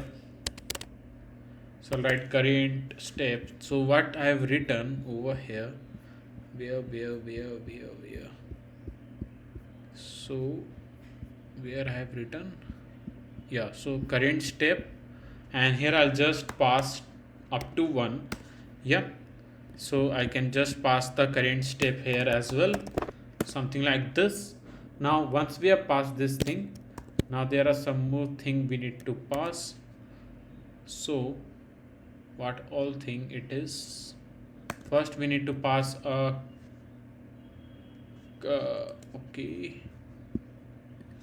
content align, and here I'm going to just pass content aligns dot alternating. Yeah, and connection direction. So I'll need to write connection direction dot before. Yeah. So these are the some commands that we need to pass to execute this function. And here I'm going to just pass a connector builder, and in the connector builder I just need to pass a context and a index. Yeah. Now once we have passed this thing, now I just need to return, and in the return I'll just write a padding. Yeah. So how we need to show all the things, so we need to just pass it over here. Yeah. So first I'll just pass edge insert dot only from the top. Let's pass 8.0, which will be enough, I guess. And here I'm going to just pass a child text widget, and here I'm going to just pass get status function index dot style. So let me write this function, and once we write this function, then I'll explain you what all things I've written, because you don't need to like remember each of the every lines. Yeah. So once I wrote all this line, then I will show you what I have written and how I'm going to execute this. Yeah. I've added all the code that we need to show in our order page. So here you can see that this is what you can see, like a driver on the way to pickup point, driver has arrived to pickup point, parcel collected, driver on the way to delivery destination, parcel delivered. So these are the some milestones that we have shown in the order page, right? So as the driver will move forward, the milestone will be updated from the admin panel, as I've told you, and that will be simply highlighted in the order page. Yeah. So this were all the things that we need to show in the order page. Now here you can see that this is all the code that we have written to show that milestones over here. Yeah. So these were the some things that we have done to show this milestones in the order page. Now as I've told you that this all the things will be managed from the admin panel. Yes, we are going to make them admin panel, so no worries about that. Yeah. So now let's move, and in the perspec.ml file I have added this package. Now you will say that there was the different package I've shown you. Yeah. But that package is not comfortable in the latest Flutter version, so there will be some problem you are going to face when you add that old package. So I'll recommend you to add this package, because this package will be best to use in the latest version of the Flutter if you are using. Yeah. So these were the some things that I have told you. Now let's move to the order.dart page back again, and here you can see that this is just a normal code that I have written to show the milestone. Yeah. And this is what I have shown you. Yeah. So these were the some things. Now let's move and let's create the important part of this app, which is an admin panel, from where the driver can simply like update all the things, and that we can show in the user side of the app. Yeah. So let's move, and here I'm going to simply create a new folder name, which will be the pages, and inside the pages folder, sorry, why I'm creating pages, leave folder, and here I'm going to just create a new folder name, which will be the admin, and inside the admin folder I'm going to create a new file name, which will be the order admin. Yeah. So here the admin going to manage all the orders that the placed by the user from the user side of the app. Yeah. So we'll write material.dart, and we'll write a stateful widget name, which will be the admin orders. Yeah. Something like this. Now once we have written this thing, now we just need to pass our page name at the top, something like this. So for that I need to move to the order.dart page back here again. First let's pass the background color. So I'll copy this background color. We are going to just write a scaffold widget, and in the scaffold widget I'll just pass the background color, something like this. Yeah. Now here once we pass this thing, now as I've told you that we are going to create a design something like this, so you can copy and paste it rather than writing the code again and again. Yeah. So we just need to copy this from here, and I'll just paste it something like this. So we can simply pass a body and a container, something like this. Now we can just pass all the brackets that we need, something like this. Yeah. So here it is done. Now we can just pass a children, and here I can just pass a app widget class back again. Yes. So app widget, app widget class, and here I'm going to just pass our page name. So we can just pass our page name, which is all orders. Yeah. So let's move to the page so that I can show you what all code we are writing. So we'll move over here, and we'll simply call the all order page. So I'll write all orders, something like this, orders. it was admin order, I guess. Yeah, so this is the all order page. And now here, let's first create the UI, like how we want to show the detail and how the admin going to manage the order tracking from here from the admin side of the app. By admin you can say the driver also. Yeah, so here I'm going to just create a container, and in the container I'm going to just pass a width. In the width I'll just say that the container to use a complete width of the screen, so I'll pass media query dot of context dot size dot width. And here I'm going to pass first, let's pass a child, a column, and a children. Yeah, something like this. Now let's move to the Firebase, and here you can see that these are the some details that have been filled by the user. Yeah, so it is a drop of address, drop of phone, drop of username, order ID, pickup address, pickup phone, pickup username. So these are the some details. So let's do one thing. Let's pass, I'm thinking that, yeah, so let's show the image first at the top. So write image.asset, and here I'm going to just pass images. We can just pass the parcel image, parcel.png, which is enough, I guess. So you can just pass this image here as well. So write parcel.png.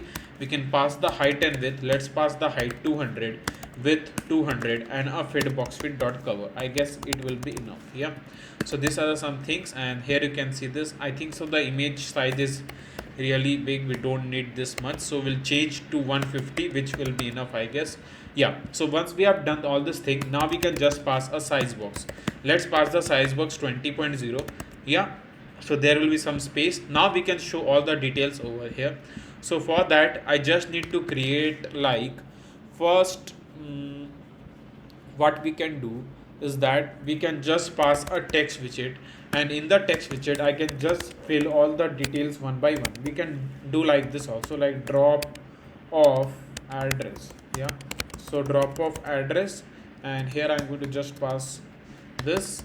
We can pass the user going to fill the address, so I'll just write plus, and then I'm going to just enter like near main market, something like this. Yeah, so this is the first thing you can see. We can just pass the styling by using app widget class. So that app widget dot, and here I'm going to just pass a simple text field style. It won't look good, so let's pass normal text field style, and we can just pass the font size 18. Let's pass 20, I guess it will be enough. Yeah, so here you can see this. Let's pass 18, I guess. Yeah, so 18 is enough, I guess. Yeah, we can do this. So now we can also pass the size box, so that there will be the some space. So we'll write size box height 20.0. We can bring the thing over here, so for that I can use cross axis alignment dot start. We can center this with the help of center widget. Yeah, now I can just pass a elevation, so for that I can just wrap up with a material widget. We can pass elevation 3.0. so this is what you can see. Now we can just pass a border radius, so let box decoration border radius dot circular. Let's pass 30. Yeah, I guess we need to also pass the border radius to this elevation that we have passed, something like this. So we need to copy it clearly. Yeah, here it is. Yeah, so this were the some things, but we need to also pass the padding. So for the padding, I'll write padding edge inset dot only. From the left, let's pass 10.0, or let's pass 20.0. Yeah, now here I'm going to copy this, we'll paste it over here. Yeah, now let's pass some more details. So we'll copy this, drop off name. Rather than passing like this, we can make it more easy, so that it will be more clear for the, I think so, driver to understand. Because if we'll show drop off address, drop off name, something like this, then it won't look good, because it will be really confusing for the driver to know like what all details they have shown over here. Because we are going to show drop off address, drop off name, drop off phone, then we are going to show for same for the pickup. Yeah, things get very messy and it doesn't look good to show all these details. So what I'm thinking that let's just pass like drop off here, and I'll just write drop of details, something like this, and here I'm going to just pass the styling by using app widget class. So app widget class dot, and here I'm going to pass headline text field style. Let's pass 20, I guess, which will be enough. Yeah, so drop of details. Now I can simply write a address so that the driver can know that it is a drop of detail. So the address is for the drop off. Yeah, so that's make very easy for the driver to understand. Yeah, because as the developer we need to think about the user and both about the admin. Yeah, to make their work easy. So I will just pass the my name Shivam Gupta, and here I'm going to just pass the text widget here again, and the text widget I just need to pass like a phone, and in the phone I'm going to just pass the phone number here as well. Yeah, so this is the phone, so this is not my phone number, so don't try to call it. I have written the random phone number here. Yeah, so this were the some things. Now I'm going to copy this, we'll paste it over here, and here I'm going to just pass pickup details. So I'll write pickup details and like this. Yeah, so now you can see that it makes like more clear to understand what all details is for the drop off and for the pickup. So these were the some things that I'm trying to tell you all, that make the thing easy for the driver to understand. Yeah, so that is the main work as a developers to handle this case. Yeah, so these were the some things to show the drop off and pickup details. Now let's move forward. Now when I move to the Firebase and I've seen this field, and I thought that we haven't passed like anything better to show that case, to handle that case that I was telling, that the tracking and all. Yeah, so we need to pass all these things to handle that case, but we haven't passed anything over here. So we'll do that case as frequently as possible. In that case, what I'm thinking that first there is 5 milestone, right? So I'll add one tracker. Not this is the tracker for the, like we have provided the unique ID to the each order that the user placed. So this is the track ID, not a tracker. So we are going to just pass a tracker, you can say, which will simply count, like if there is 5 milestone, then how many milestone has been completed, and we can directly show that number in the user side of the app and can show that tracking, right? So this was the thing that we need to do. So for that I'll just move over here where the user is simply placing an order. Yeah, so where we have added a stripe, I guess. So not a stripe, I think so, Razor Pay. Yeah, so here we are going to just pass like a tracker, and in the tracker I will just pass the first milestone is not completed, so I'll just pass like -1. Now you will say, why I passed -1 not 0? Now the reason behind this is that because, so let me show you, like when I will move to the order.dart page, and here you can see that in the int current step I have just pass the value 0.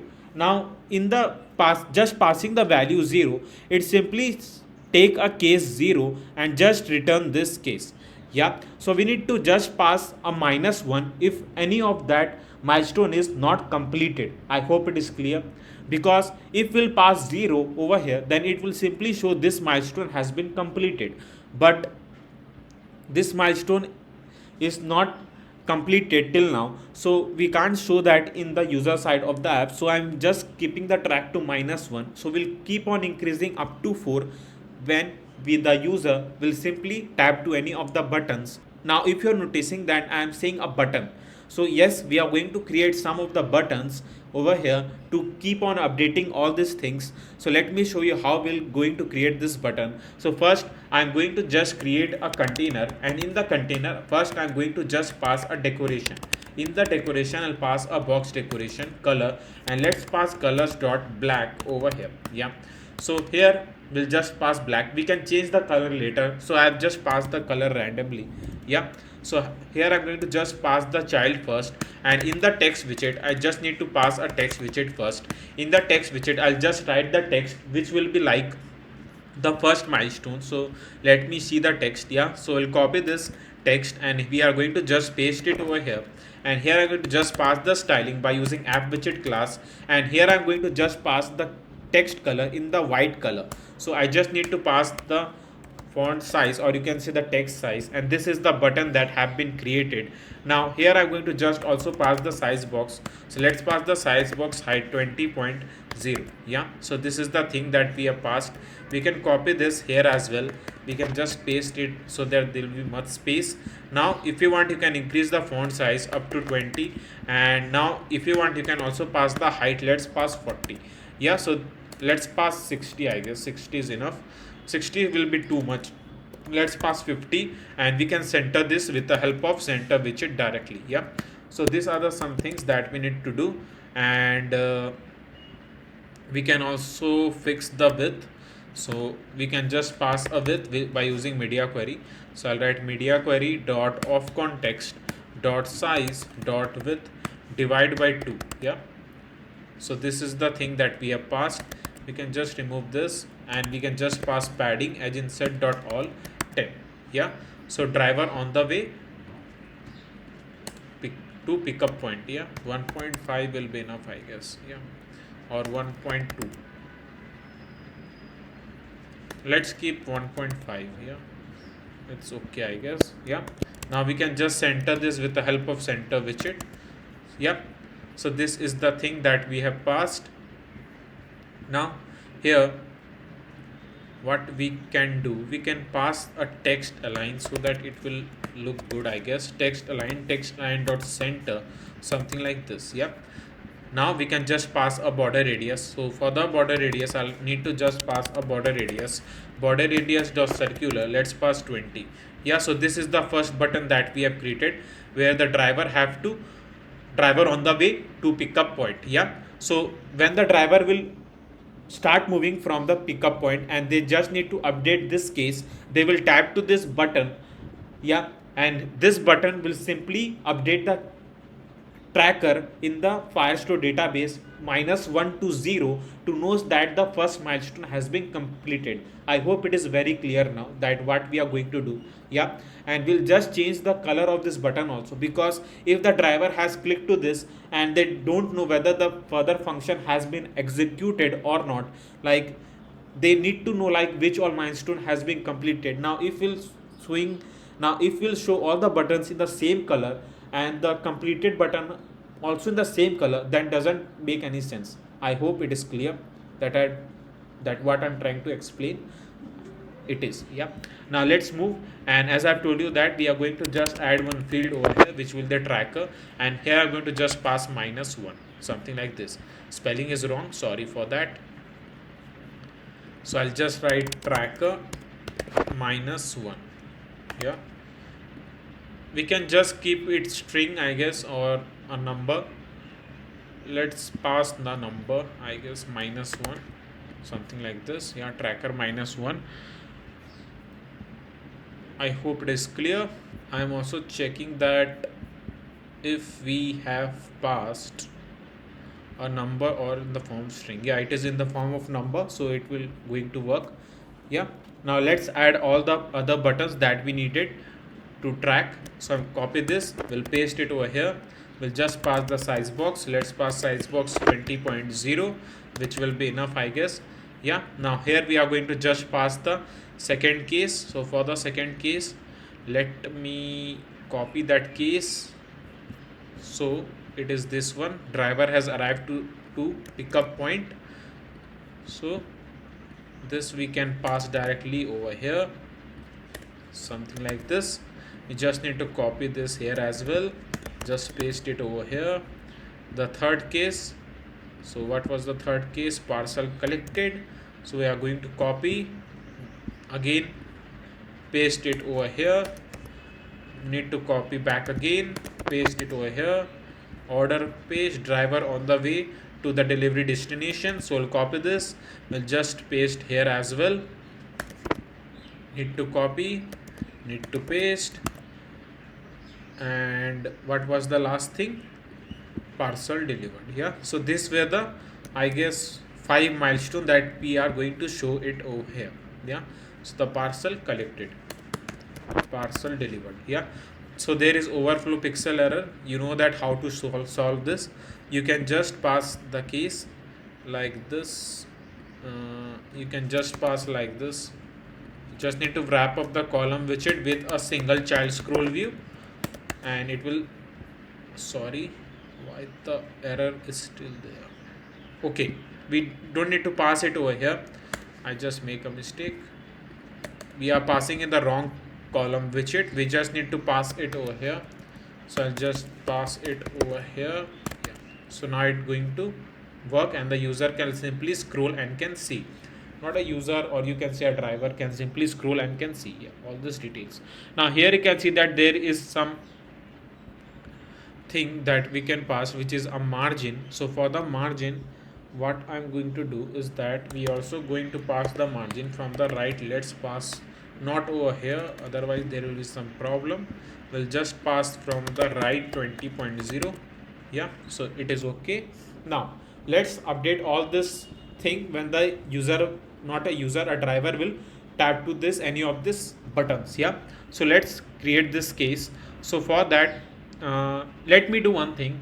First, let's get a detail from the Firebase by using a stream builder. Then we are going to update this, because if we won't connect with the Firebase, then I can't show you how the tracker is going to update it on this. So that's why we need to get a data from the Firebase. Now let's move, and here we are going to just create a stream builder. So for the stream builder, let's move, I think so, to the, we haven't wrote a stream builder, I think so, in this app till now. Yeah, so let me show you how we can get a data from the Firebase if it is your first time. If you have followed my old series, then you already know that. Yeah, and if you haven't hit that like and subscribe button, then what you're waiting for? Hit that like and subscribe button and show your support. Yeah, now I'm going to show you how to get all the fields from the respective collection, and we can show all that fields from the Firestore database. Yeah, so this was the new thing for you all if you are watching the video as I've told you for the first time. Yeah, so now let's move, and here I'm going to just create a widget, and in the widget I'm going to just write a function name, which will be the like all orders.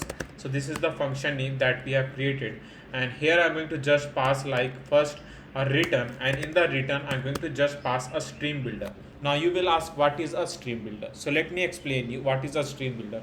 So when we need to get a data from the Firestore database, so here you can see that this is the order collection, and we need to get all the fields from the, not a fields, from all the documents from the order collection, and we need to just show that in the admin order page, right? So for that we just need to use a stream builder. Now if there will be like any update, like as you know that we have added a 5 buttons over here, and when the user will tap to that any of these buttons, then we need to just update a tracker, right? So the stream builder will just highlight that case in just a few seconds. So stream builder will take just a few seconds to highlight that case in the Firebase, and they can update a tracker in just a few seconds. So that's why I will recommend you to use a stream builder when you need to get all the data from the Firebase or from the respective collection in the app, right? So here I'm going to just write a stream builder, and in the stream builder I'm going to just pass a stream. Now here I need to just create a stream, so for that I'll just write a stream, and here I'm going to just write order stream. So this is the order stream that we have created, and need to just pass it in the stream, something like this, which will be the order stream. Now here, once we have passed this, now we need to just pass a builder, and in the builder I just need to pass a context, a sync snapshot. So I'll write a sync snapshot,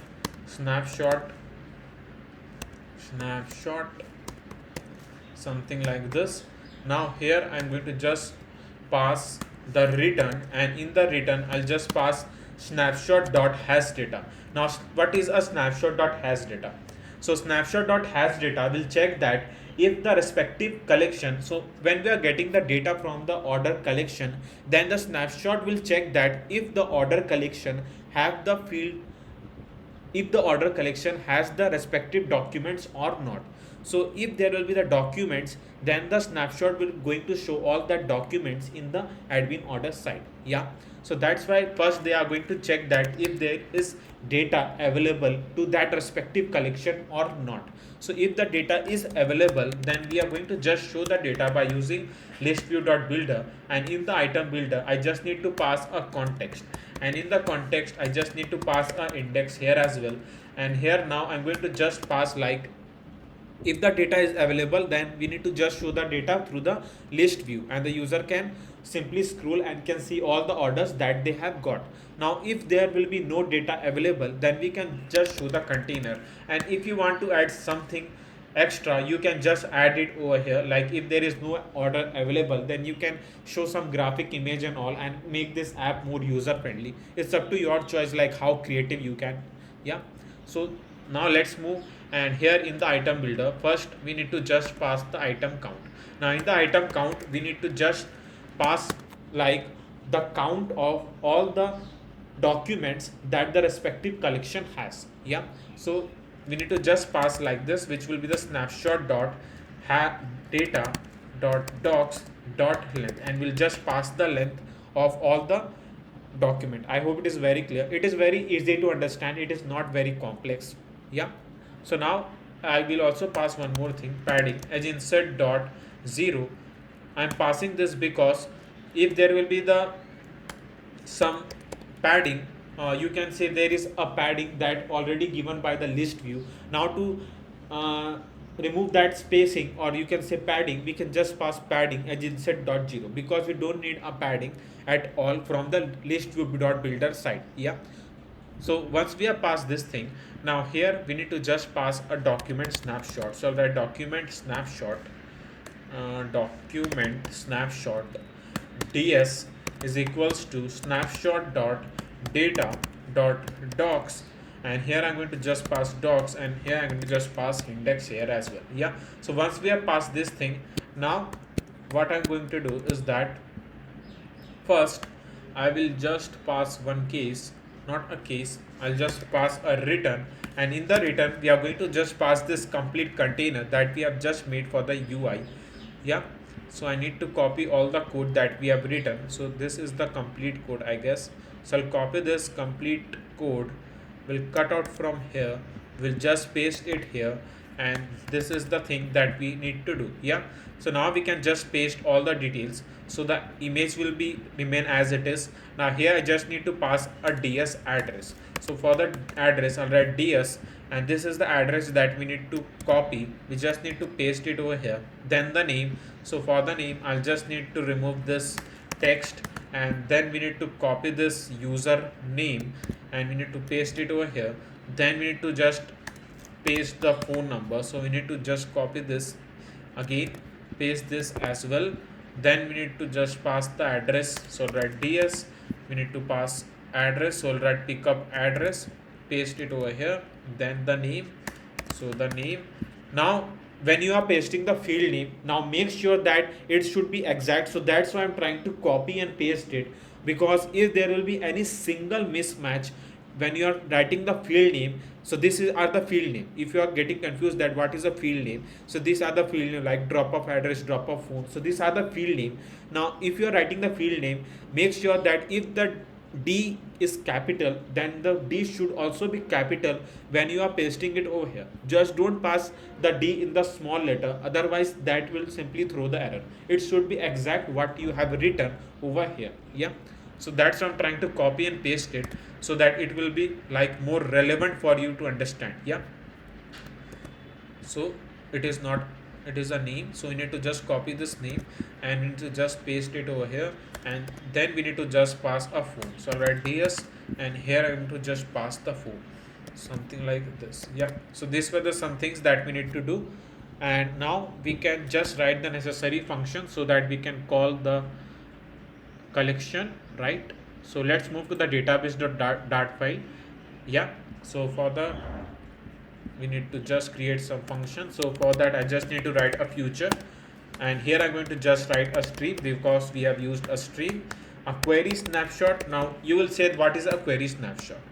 So that's a good question if it is in your mind. So the query snapshot is something like we need to just read all the field that the respective document has. So the query snapshot will help us to read all the field name that the respective document has. So this is the document. If order is a collection, this is the document ID, and this is the complete document, and this is the field name.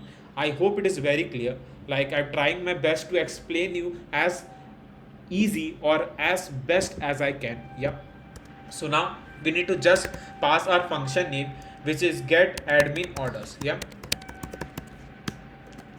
Here I'll just need to pass a sync. Here I'll just pass await Firebase. So I'll write Firebase Firestore dot instance dot collection, and here I'm going to just pass the collection name, which will be the orders collection dot we need to just return. So we haven't passed a return till now. Yeah, so we need to just return. Now here comes one more thing, like what we haven't passed till now. Like if all the milestone has been completed, then the driver can simply like tap to the done button. Like if all the milestone has been completed and we just need to, so what I'm thinking that let's won't pass this case over here. I was thinking that we can pass dot where, and we can just pass a status if all the respective order is completed or not. But I have a better idea for that. Yeah, so I'll just show you. Yeah, so I'll write first snapshot over here to get all the document from the orders collection.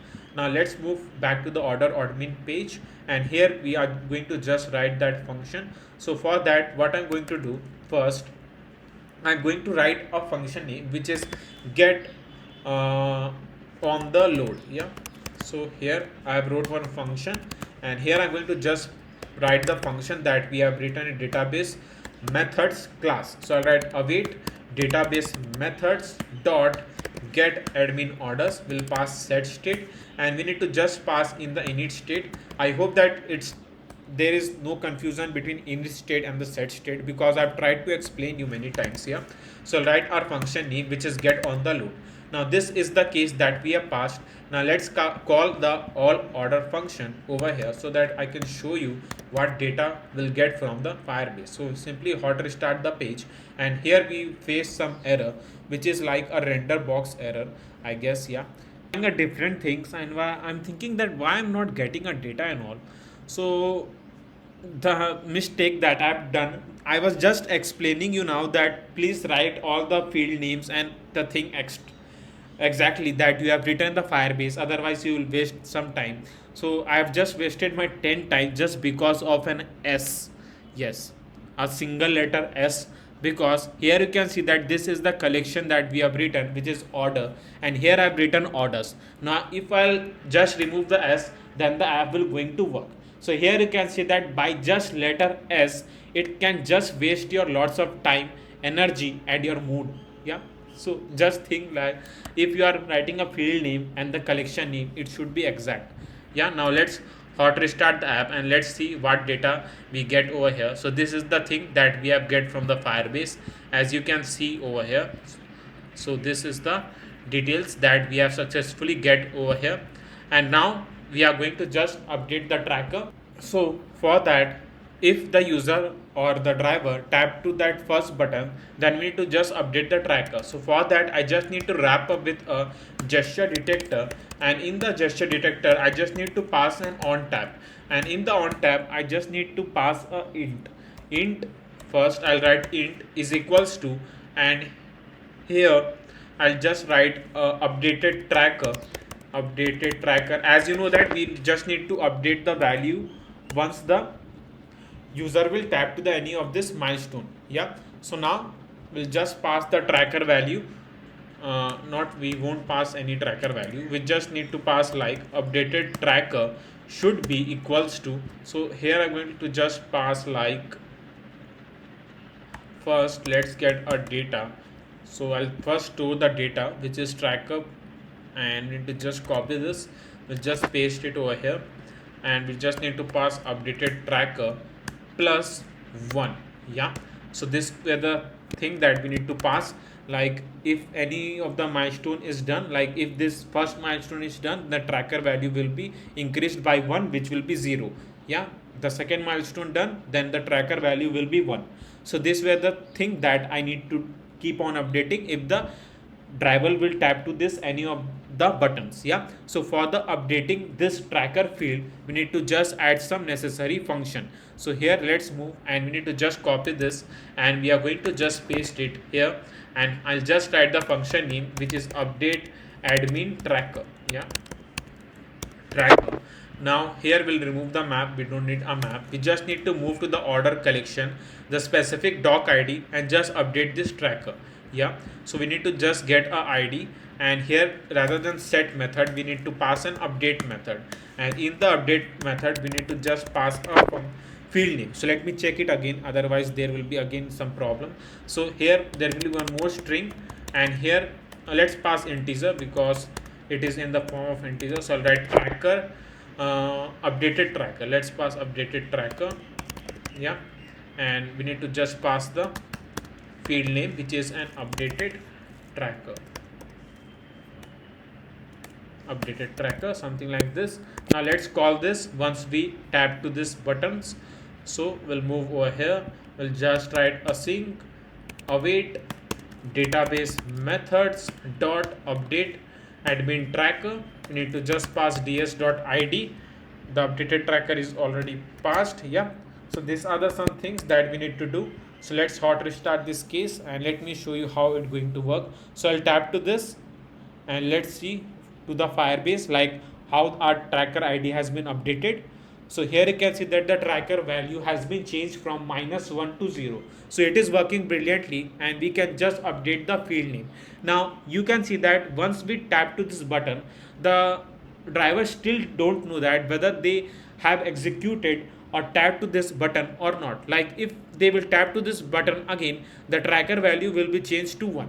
So that doesn't make any sense, and that will indicate the user side that the second milestone is also completed.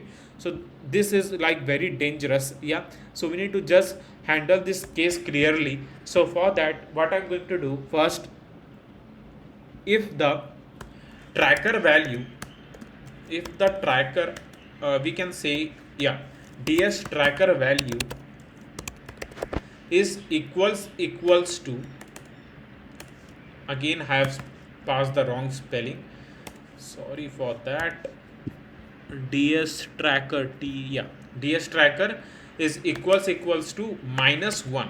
So we need to just execute this button when the tracker value is -1. Yeah, so if the tracker value is -1, then this function going to work. Yeah, now if the tracker value is greater than 1, so here I need to just show that container in the different color to indicate that this milestone has been completed. Yeah, so for that, what I'm going to do is that first I'm going to just pass like this, which is like we can pass ds tracker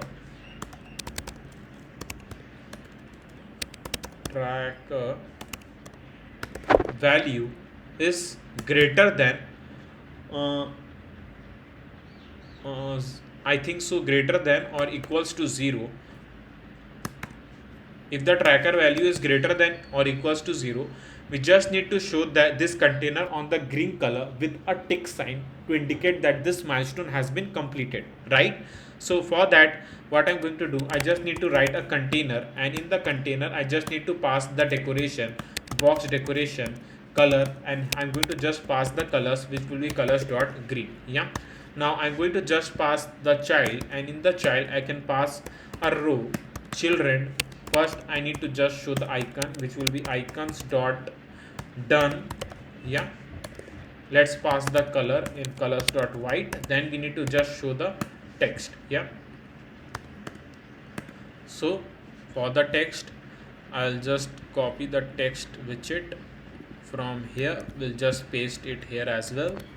So this is the keys that we have written, and as you can see that once we simply hot reload this, the color of this container has been changed, and this is what we needed, right? So one thing that we need to do here, we need to do one thing, what it is. So here I'm going to just pass like container, and in the container I'll just also pass a with media query dot of context dot size size dot width divide by 1.5, which will be enough, I guess. Yeah, we can pass this, or let's pass up to 2. Yeah, now we can center this with a center widget. So I'll write main axis element dot center. We can pass the color, so I'll write color container decoration, a box decoration, color colors dot white. Yeah, we'll also change the color of an icon to black,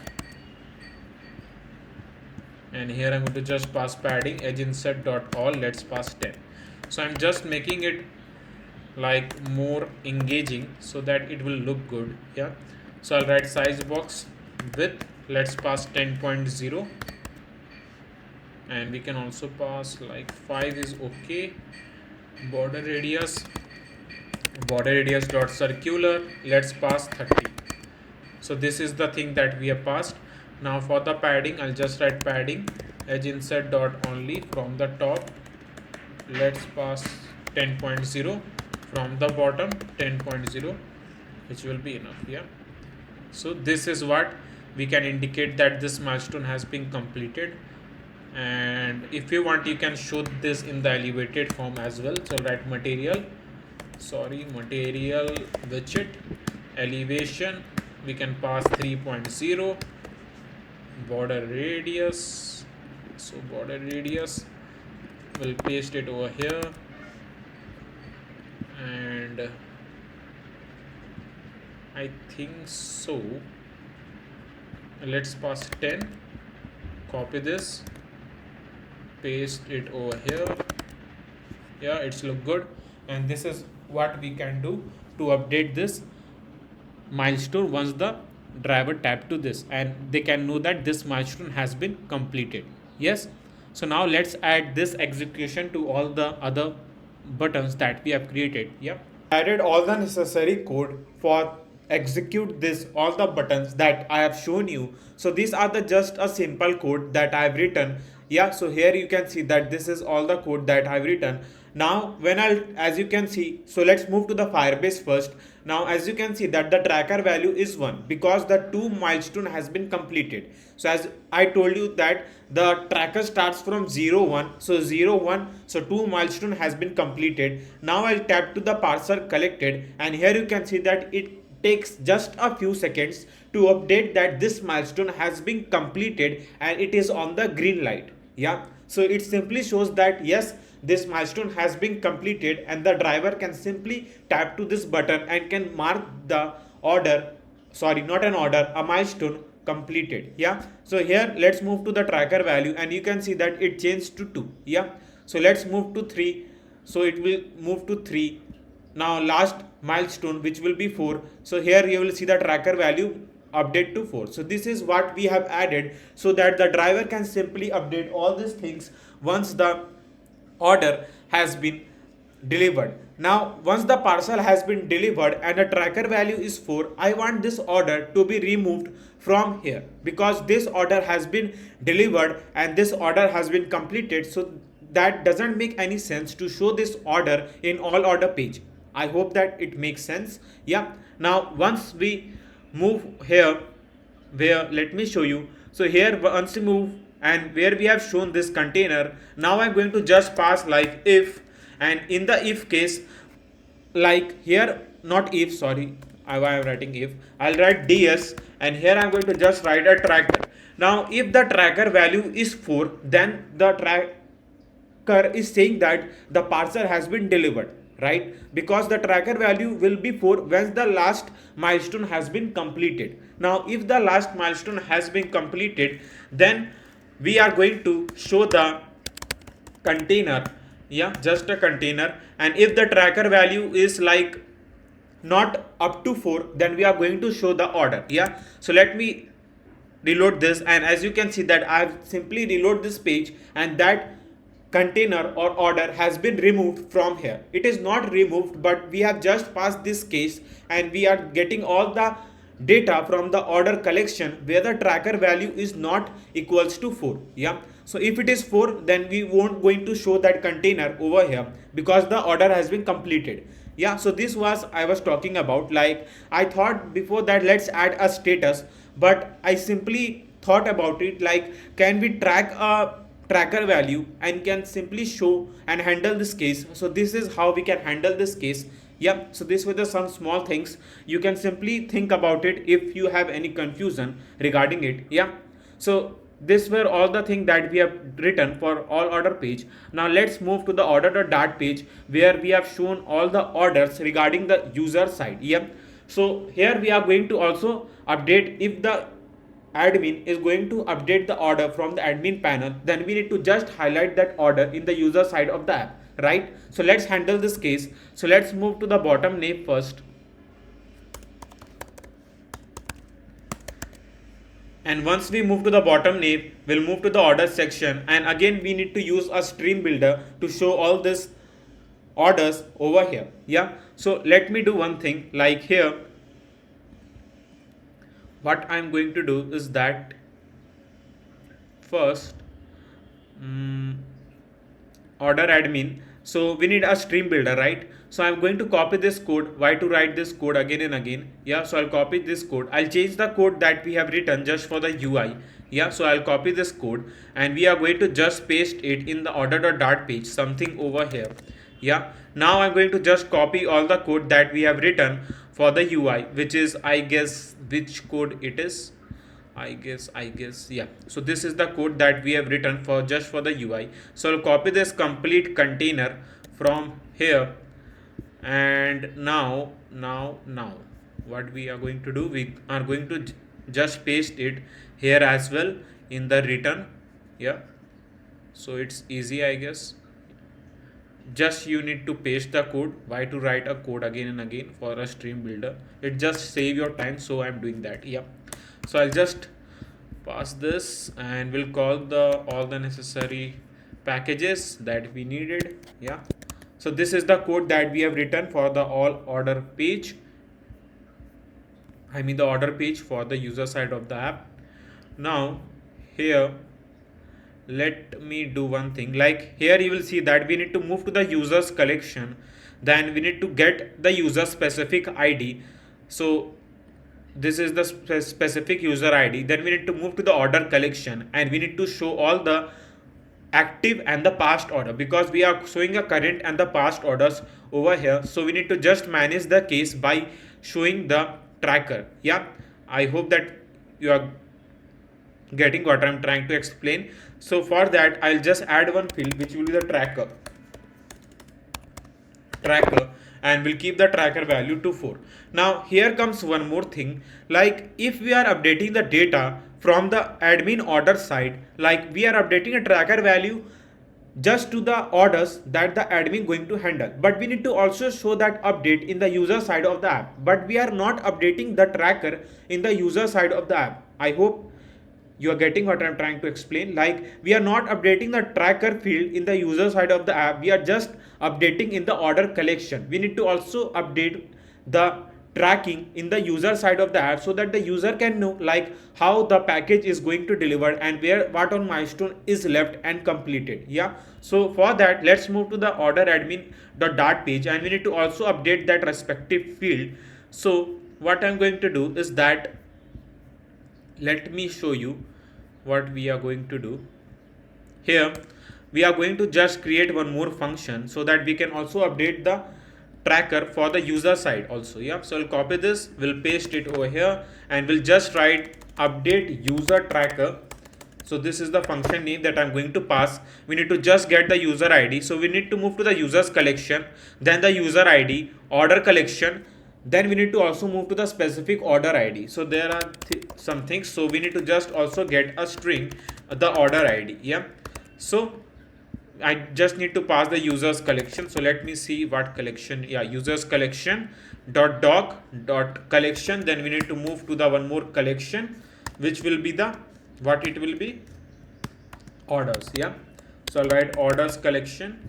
It is just an order. Yeah, order. So dot doc, and I need to just move to the order ID here as well. Yeah, dot something like this, update. We haven't wrote update function, so write update Yeah, so this is the function that we have written over here, something like this. Yeah. So this is the function where we have written, and this is the tracker value. Yes, a tracker. Now let's update this case. So for that, I need to do one thing here. First, it is an order ID, yeah, and it is an track ID. So we need to also get the user ID here as well, because to update we just have an order ID, we don't have an user ID till now. We just have a username, but we can't move to the that username, because there would be a chance that there will be a two person with same name Ayush Gupta. So there is a chance like there will be a person with a two name, so we can't just track the name and can update that. So we need to get a specific user ID here as well. So let's make some changes over here. So where we are placing on order, so in the post page, what I'm going to do is that here we need to also get the user ID. So I'll just write user ID here as well, and we need to just get the ID. Yeah, so this is the ID where the user ID. Yeah, so I'll copy this for now. We're going to paste it over here. So user ID, you're going to just paste it over here, something like this. So this is the user ID that we have written. Now we can update this. So let's write the function. So for that, driver on the way to pick up point. Yeah, so here I'll write like this: await database methods dot update user tracker, and here I'm going to just first pass the user ID. Yeah, so I'll write ds, and here I'll write the field name, which is user ID update tracker, and here I'm going to just pass the order ID. So again I need to write ds and the field name, which is order ID. Yeah, something like this. So this is the order ID and this is the user ID. So these are the two things that we needed, and we need to copy this and we need to just paste in all the functions that we have written. Yeah, so as I've told you that this we are just doing to update the user side also, because the admin is updating the milestone in the app, but we are not highlighting that in the user side. So for that we need to just paste this function. I hope it is clear. If not, you can write your questions or anything you have in your mind in the comment box. I'll try to solve it as soon as I possible. Yeah, so yeah, so these were the some things that we have done. Now I guess it is okay. Yeah, so let's move to the now the order side also, and here we'll just paste this function. So let's move to the order collection, the order ID, and here we need to get some details. So first, as we are going to show the location, so I'm going to just pass a drop off location, which is drop off address. So I'm going to copy paste it over here. Now this R will be managed by the, so here you can see that in the item count it is a 5, as I told you that there are 5 items. So there, that's why the item count is 5. Now we need to just update the current step, like at which current step now the tracker value and the current step is same.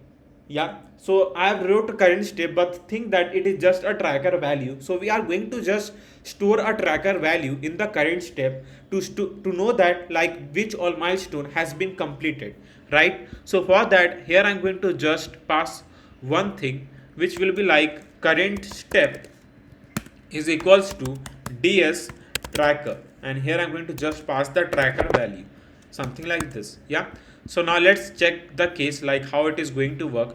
So for that, let's call the all order function over here, where over here. Yeah, all order function, something like this. Now let's hot restart the page. Let's move over here. I guess we need to wrap up with a container. Sorry, there is one more thing, I guess. Nah, it is okay. We haven't passed a function till now. I'm thinking that why I'm not getting a data. So there is a mistake that I'm not getting a data. So I'll copy the function and I need to create a function so that we can get the user orders. Yeah. So I'll write get user orders, and here I need to just move to the users collection, his specific ID. So I need to create a string, the ID, yeah, dot doc, and I need to move to his specific ID dot collection, and here I need to just get all the document that the order collection has. Yeah. So once we wrote this function, now let's execute this. But what is but we haven't got an user ID, so I'll write string ID, and now I'm going to just create one function which is get on the load, so that we can get the user specific ID that we have saved in the where if you are telling shared preference, then you are right. So I'll write ID is equals to await shared preference helper dot get user ID, something like this. We need to just pass a set state, and the init state I'm going to just call a get on the load function, something like this. Yeah. So this is the thing that we have written. Now let's call the function. Now it is going to work. Till now, sorry, we haven't called order stream till now. So that order stream is equals to await database methods dot get user orders, and here I'm going to just pass the user specific ID. Yeah. So now it is going to work, I guess. Yeah. So let's hot restart this. There will be some problem, because as I've told you that it says that the null check character used on a null value. I guess ID is coming null. So let me print this so that I can see if the ID is available or not. Maybe I have deleted this app, then I've tried to, yeah, so we are not getting the order ID. So we need to get order ID. So let me first sign up in the app so that I can get order ID. So let me do that all this case, then I'll back in just a few seconds. Yeah. So as you can see that I have simply created one user ID where I have paste, or not a paste, I have simply create one order, and this is the order. As I can see, you see the name is Ayush Gupta. Yeah. So this is the order that I have simply created, and you can see the order in the admin order side as well. So this is the order, I guess. Yeah. So now let's move to the order page, and here you will find that the render box error. Now you know that if we are using a list view builder, then we need to just provide the fixed height so that it can use that much height. Yeah. So I'm going to just pass the height by using media query. So I'll write media query dot of context dot size dot height divide by, and we'll just pass 2. Yeah. So this is the case that we have done. So let's move to the bottom name rather than sign up page. So I'll move to the bottom name, something here, and here you can see this data that we get from the Firebase, but there is overflow pixel error, so we can solve that by I guess we can solve that by just passing 3 will be 2 less 2.5 2.2, yeah, 2.2 is okay, I guess. Yeah. So we can also pass the spacing from the top. So I'll write size box height 20.0, which will be enough, I guess. Yeah. So this is the case that we can pass.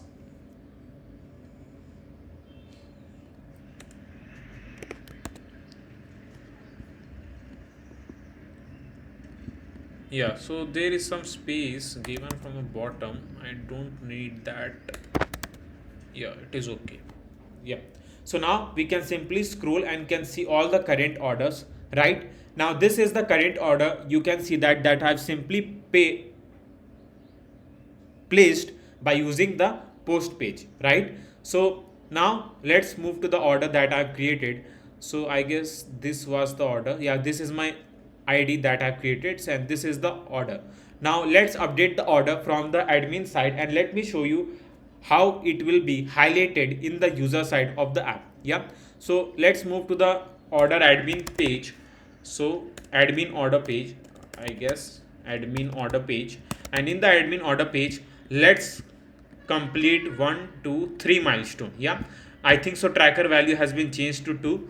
Yes, both at the user side and at the admin side also. Now let's see what data has been updated to the user side. As you can see that the 3 milestone has been completed. So 3 milestone will also be highlighted in the user side of the app. Yeah. So let's refresh this or hot restart this app. Let's move to the order page and you can see that it is working brilliantly and the 3 milestone has been highlighted in the user side of the app. So this was the thing that I have tried to create by using the order tracking. So this is how you can see that Stream Builder can simply help us to update the order once the admin has been checked that, and we need to just show that in the user side of the app. I hope that our order page is complete. Post page is done. Now order page is still left. I guess we haven't shown this case, which is current order and the past orders. Yeah, so for that what I'm going to do is that here, yeah, so I'll pass one case. So what that case will be, let me show you. So here in the database methods, I'm going to create one more function to get a user orders where the track value will be 4. I hope that you are getting what I'm trying to say. Like the track value will be 4. The track value will be 4 means that the order has been completed, right? As I've explained you. So get user past orders. So this is the function that we have created, dot collection, and here I'm going to just pass dot where, and where the trackers value. So let me show you what I'm telling. So trackers value, this is the trackers value. So the tracker value is 4 is equal to 4. Yeah, so that will be counted as a past order, right? So let's call this function in the order page. So like let's close this, and where we are updating the data, so here it is. Now in the order stream I just need to pass like this, which will be the order stream is equals to await. So first we need to pass async await database methods dot get admin user orders. So this will be shown as the current orders, right? And once the user click for an past orders, then we are going to just change the function name to the past orders, right? So which will be the get user past orders, something like this. Now let's hot restart the app and let's move over here. Now when I click to this past order, see the magic. I'm saying the magic, but that's not a magic, that's a code, but see the magic. So I click to this past orders and here you can see that the current order has been removed. So it's going to show all the orders that has the track value 4, which means the order has been completed. Yeah, so this is the case that we are going to handle and it is already handled. Yeah, so now let's move, and now I guess there are few more things left, which is like we are going to show the current location, a track number. The user going to enter a track number to see that what update of that, where they are going to see the update of that, or you can say status of that order. Yeah, and the profile page is also left. Yeah, so let's create this all 3 things, and we need to also create admin login page and the home admin page. So there are some things that left, but do not need to worry, it will not just take much time to create this all these things. Yeah, I have added all the code that we have needed for the search bar, but do not need to worry, I will simply tell you like how all the things have been added in the search bar. Yeah, so basically the search bar thing that we have added is like here you can see that this is the function, sorry not this, I will tell you what really this function is. So this is the function which is get matching field. As you know that in this track number or in this search field, the user will going to enter their track number. Now through the track number, when they will click to this search icon, the app will simply show all the details regarding the track number they have entered over here. Yeah, so for here you can see that there is a function naming which is get matching field, and the user will going to enter their track ID, and once they get a track ID, then we are going to get that by using dot where function. Now as you know that we need to move to the users collection, the orders collection, and we need to match the track id. Like here we'll move to the Firebase and you can see that this is the track id, for an example ABC. Yeah,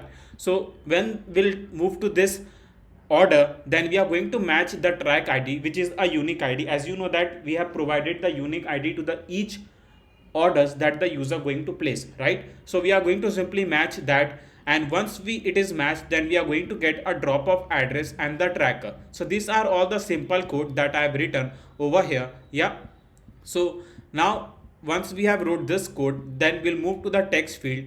So in this text field you can see that I have simply passed a controller. You know that what really controller do.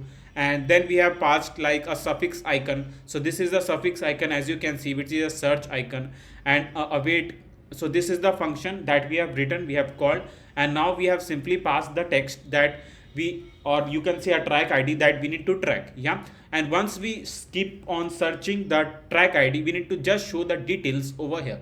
So here I've just passed a bool, you can see a boolean character, and we have just passed a search to false. Now by doing this, if we pass a search to false, then here we are going to show the data, right?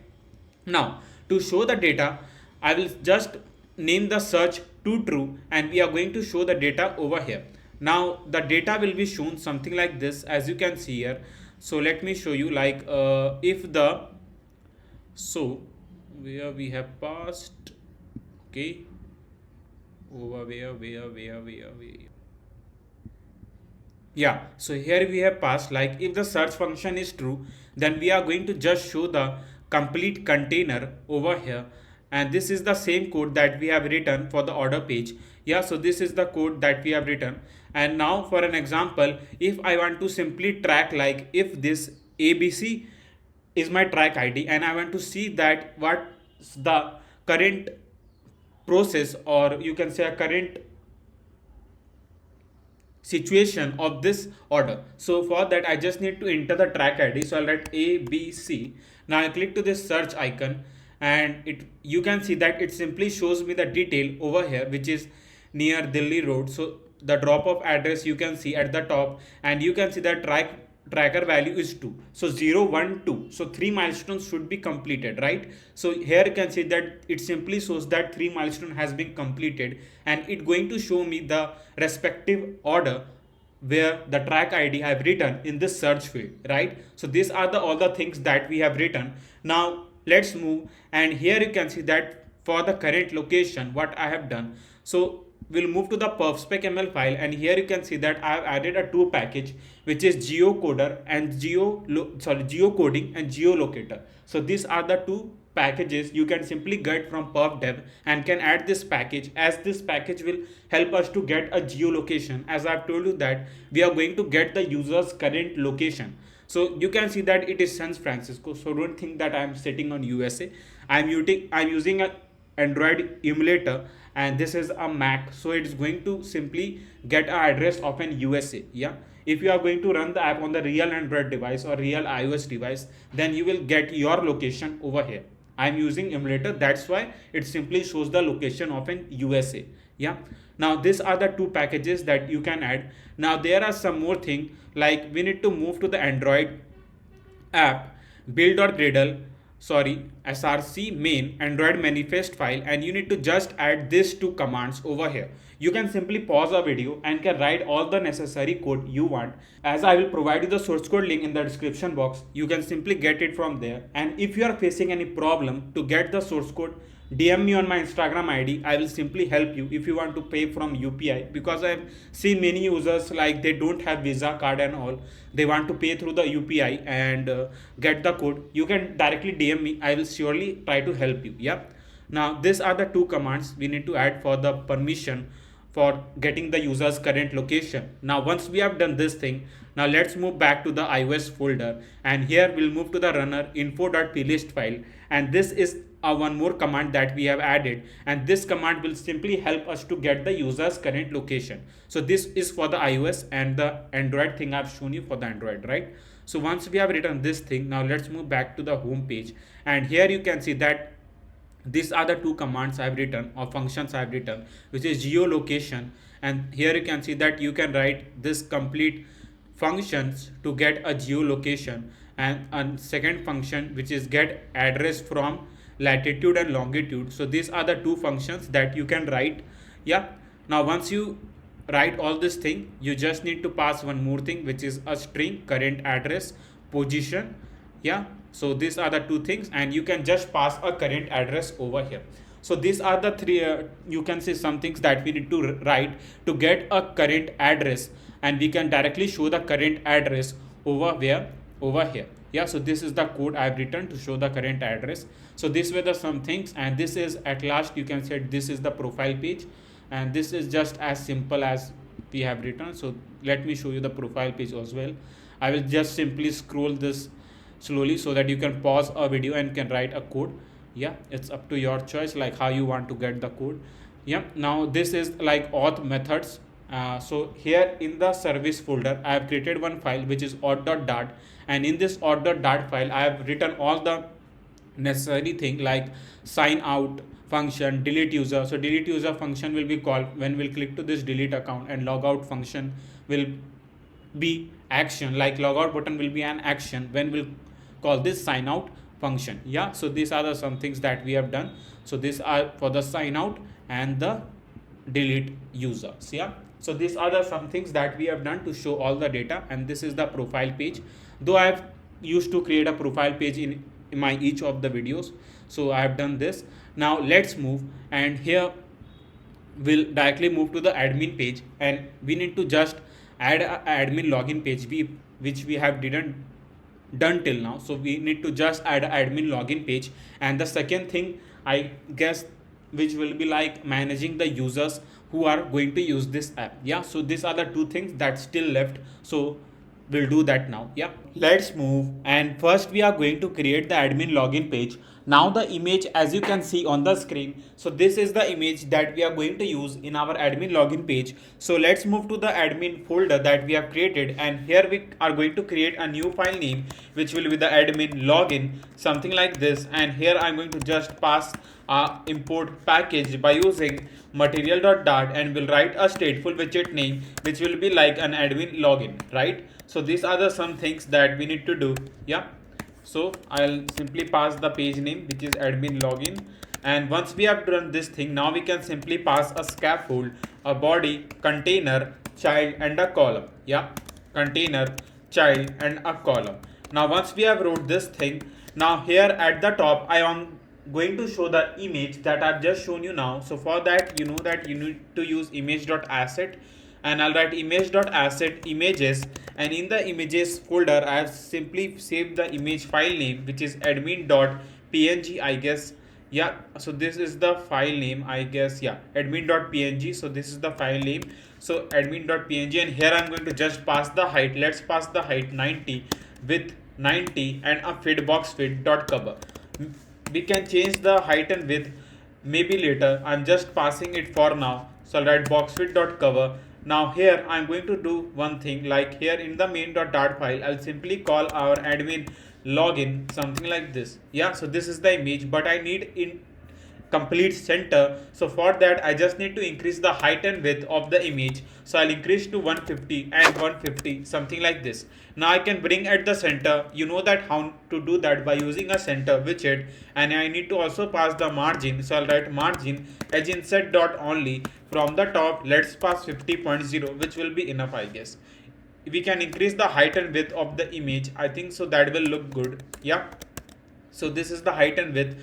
Now here I'm going to create one container. Now you know that what the container will do over here. Now this container will simply help the admin to enter their specific username and the password, and they can simply move inside the admin panel, right? So for that I just need to write a decoration, a box decoration, color, and here I'm going to just pass the color which will colors dot black. We can just pass the color black, I guess it will look okay. So I'll write colors dot black. Yeah, now here let's pass a child, a column, and a children. Now here I'm going to just pass a text, and in the text I'm going to just write the admin login, which is the our page name. Yeah, now I can pass the styling by using app widget class. So write app widget dot, and we need a white text field style because we have provided a black color, so we need to just pass the color on white so that we can see all the things. Yeah, now going to also pass the width by using media query, and media query dot of context dot size dot width, something like this. Now we need to also pass the margin, edge insert dot only. From the left let's pass 20.0, from the right let's pass 20.0, which will be enough, I guess. Now I can provide the space between this image and the container, so I'll use the size box. Let's pass 30.0, which will be enough, I guess. Yeah, now here I'm going to just pass one more thing, which will be the height. Let's pass the height by using media query dot of context dot size dot height, dot height divide by, and here I'm going to just pass 2. Yeah, so now I'm going to just also increase the size of an image. Let's pass 40. 40 will be too much, I guess. Let's pass 30. Now I can pass the space from the top, so I'll use the size box height 20.0, which will be enough. Now we can also pass the border radius to this container, so I'll just write a border radius dot circular. Let's pass 20. Yeah, it is okay. So now you can see the admin login text. Now here, as I've told you, that the user will enter the username and the not user. By user you can think that I'm talking about admin. Yep. So for that I need to create a text widget here again, and here I'll just pass the username. Now we can just pass the styling by using app widget class dot, and here I'll just pass like normal text field style. I don't know it will work because we have passed the color on black. Yeah, we can't see anything. So for that let's pass a white text field style, different shade white text field style. Yeah, so this is better, I guess. Yeah, so we can pass this. Nah, it is like too small. I don't think so the admin can remind like what it is really shown over here. So let's pass white text field style, and we'll just pass the 15.0, or let's pass 18.0, which will be much clear. 20, I guess. Yeah, 20 is okay. We can just pass the size box. Let's pass the size box height. Let's pass the space 30.0, which will be enough, I guess. Now we can use a cross and can bring the text to the right side. So I'll write a cross and I mean the left side, not a right side. Cross axis alignment dot start. We can center this by using a center widget. Now we can also pass a padding. So write padding edge insert dot only. From the left let's pass 20.0. Yeah, so this is the text that we have shown. Now we just need to provide a text field so that the admin can enter the username. So you know that we just need to write child text field, something like this, decoration input decoration border input border dot none. Yeah, input border dot none, border dot border input border dot none.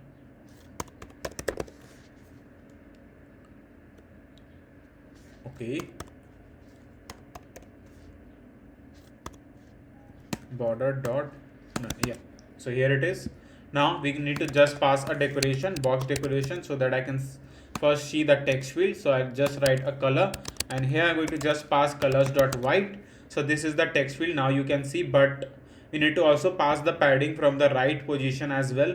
So I just need to pass the right 20.0, which will be enough.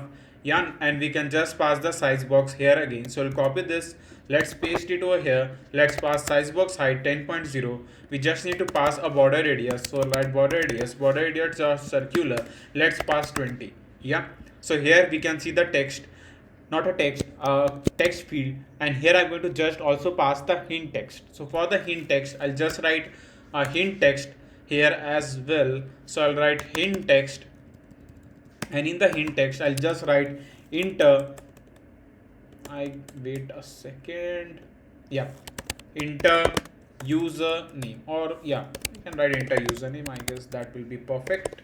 Enter username, and we can also pass like we can pass suffix icon, I guess, or prefix. It is suffix or prefix, I don't know, I am confused between suffix and prefix always. Yeah, so I'll write dot person, it is prefix. Yeah, so every time I make a mistake on suffix and prefix, so sorry for that. Yeah, so this is the thing you can see, and the admin can just enter the username over here as well. Yeah, so these are the some things that we have done. We can also increase the font size if you want. We can pass a hint style, text style, and we can just increase the font size of this hint that we have shown. If you think it is much in the smaller form, we can just directly pass 18.0, which will be enough. And sorry, and here is they can enter the username. 18 I guess is too much. Yeah, let's pass 15, which will be enough. Now once we have passed the username, now the second thing come here is a password. So I need to copy this complete thing, we'll paste it over here, and here I'm going to just pass the text, which will be the password. Yeah, so I'll write enter password. So once the user enter the username, then a password, and once we have done this thing, now I can pass some more space from the top. Let's pass 50.0. Yeah, I'm doing this so that we can fix this dead space that is on the container so that it will look good. Yeah, and we can also pass 40. Yeah, now here it is okay, I guess.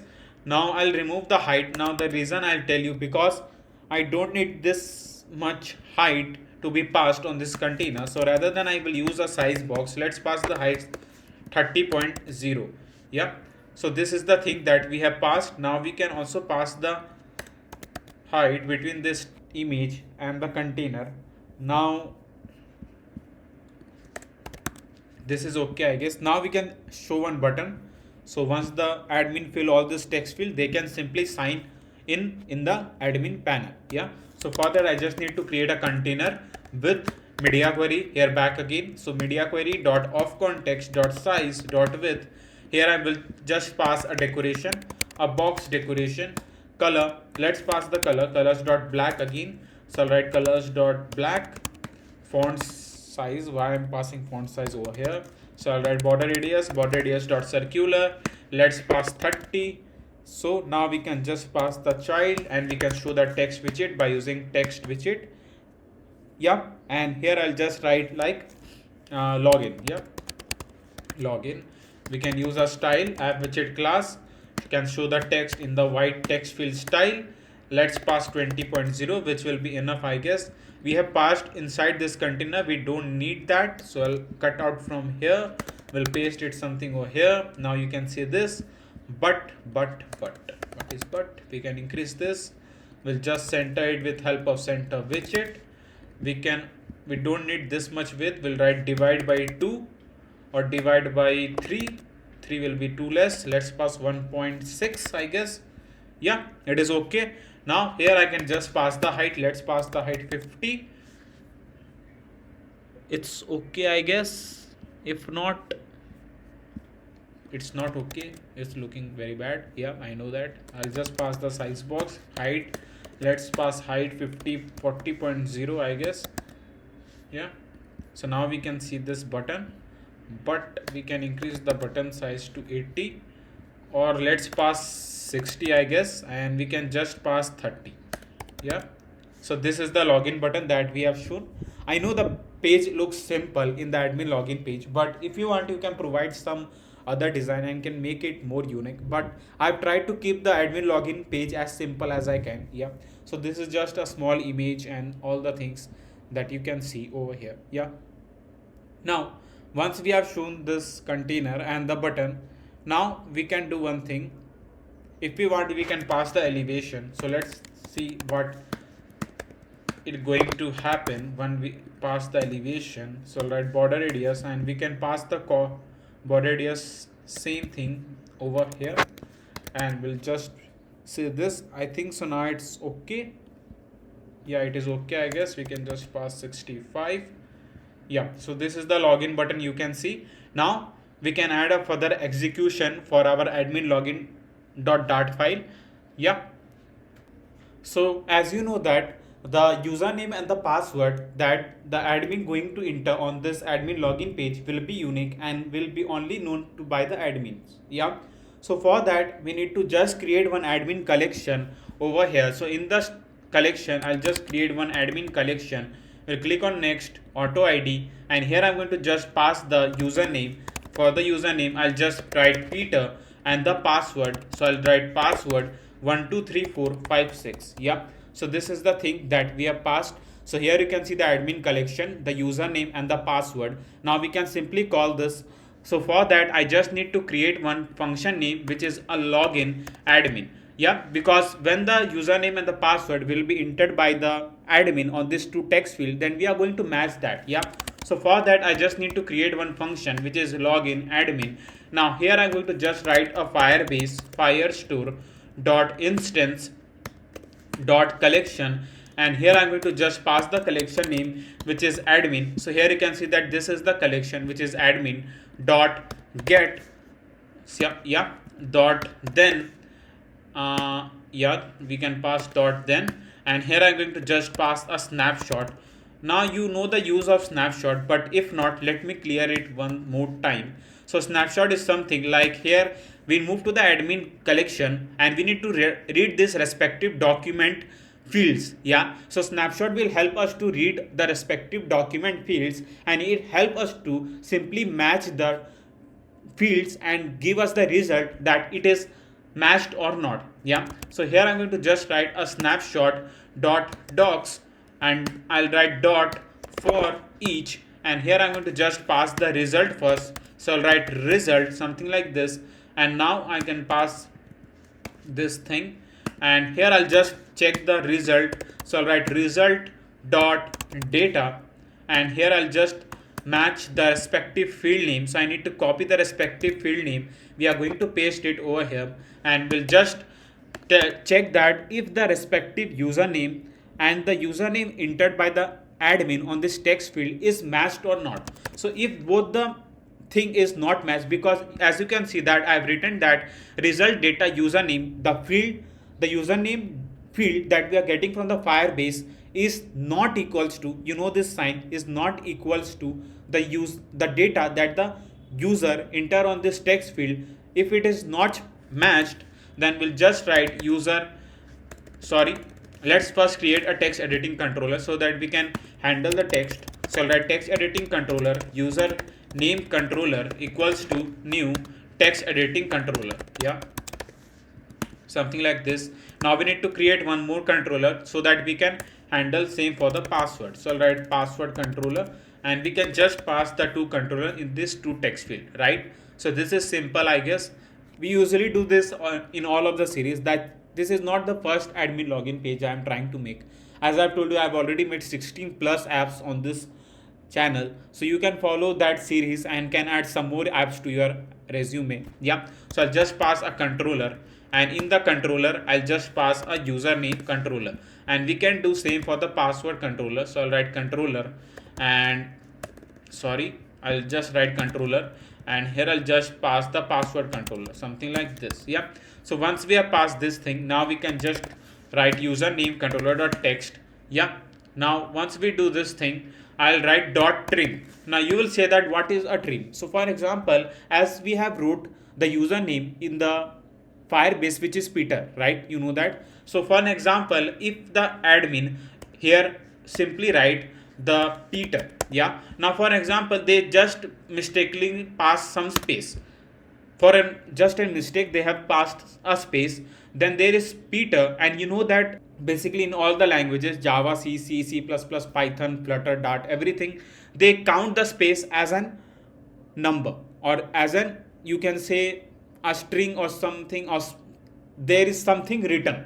Yeah, so they'll just store like 0, 1, 2, 3, 4, 5. I'm starting from 0 because when we are, this is a string, right? So all the string, the specific character starts from 0. So 0, 1, 2, 3, 4. So they will count the space as a fifth space that it is simply stored in that string, Peter. Yeah. So now once the user will just write Peter and they enter the password and click to this login button, then the login won't going to work, because the Peter that we have stored in the Firebase doesn't have any space. There are totally 4 characters, but it simply count a space and there are 5 characters. I hope it is clear, because I'm trying to explain you why I've used a dot trim over here, because this single function can simply make your app user friendly. Now when the admin will try to log in with this space, they can't log in, yeah, until they remove this space. Now the admin can't know that because just of this space they can't try to log in the app. So that will simply make the admin like really frustrate, and they will just blame the developers. So think about it, like to pass a .trim function over here. Now once we do this thing, now here I'll just show the red light. You know the red light, that once the username is not matched, then we can show the red light. So for that, let's copy the red light function. So for that, I just need to copy this snack bar, a complete snack bar from here, and I'll just paste it something over here, not over here, inside this if condition. So I'll just pass the, you can say, a toast message that the your id not, we can just pass your username is not correct. Yeah, so I'll write your username is not correct. Yeah, and we can just pass a font note. Let's pass the color, we can just pass colors dot white, something like this. Now this is the first case where the username is not matched. Now the second case will be like the password is not matched, right? So for that, I just need to create some more functions. So for that, I'll just write here else if, and in the else if, I'll just copy this complete function, and we are going to just copy and we are going to paste it over here. Now here I'll just going to match the field name, which is password that I've shown you. Yeah, so the password, and here I'm going to just pass the password controller dot text dot trim. Yeah, dot trim, something like this. Now if this password is not matched, then we are again going to show the red light, and you know that the red light will be like your password is not correct. Yeah, so I'll just pass password is not correct, something like this.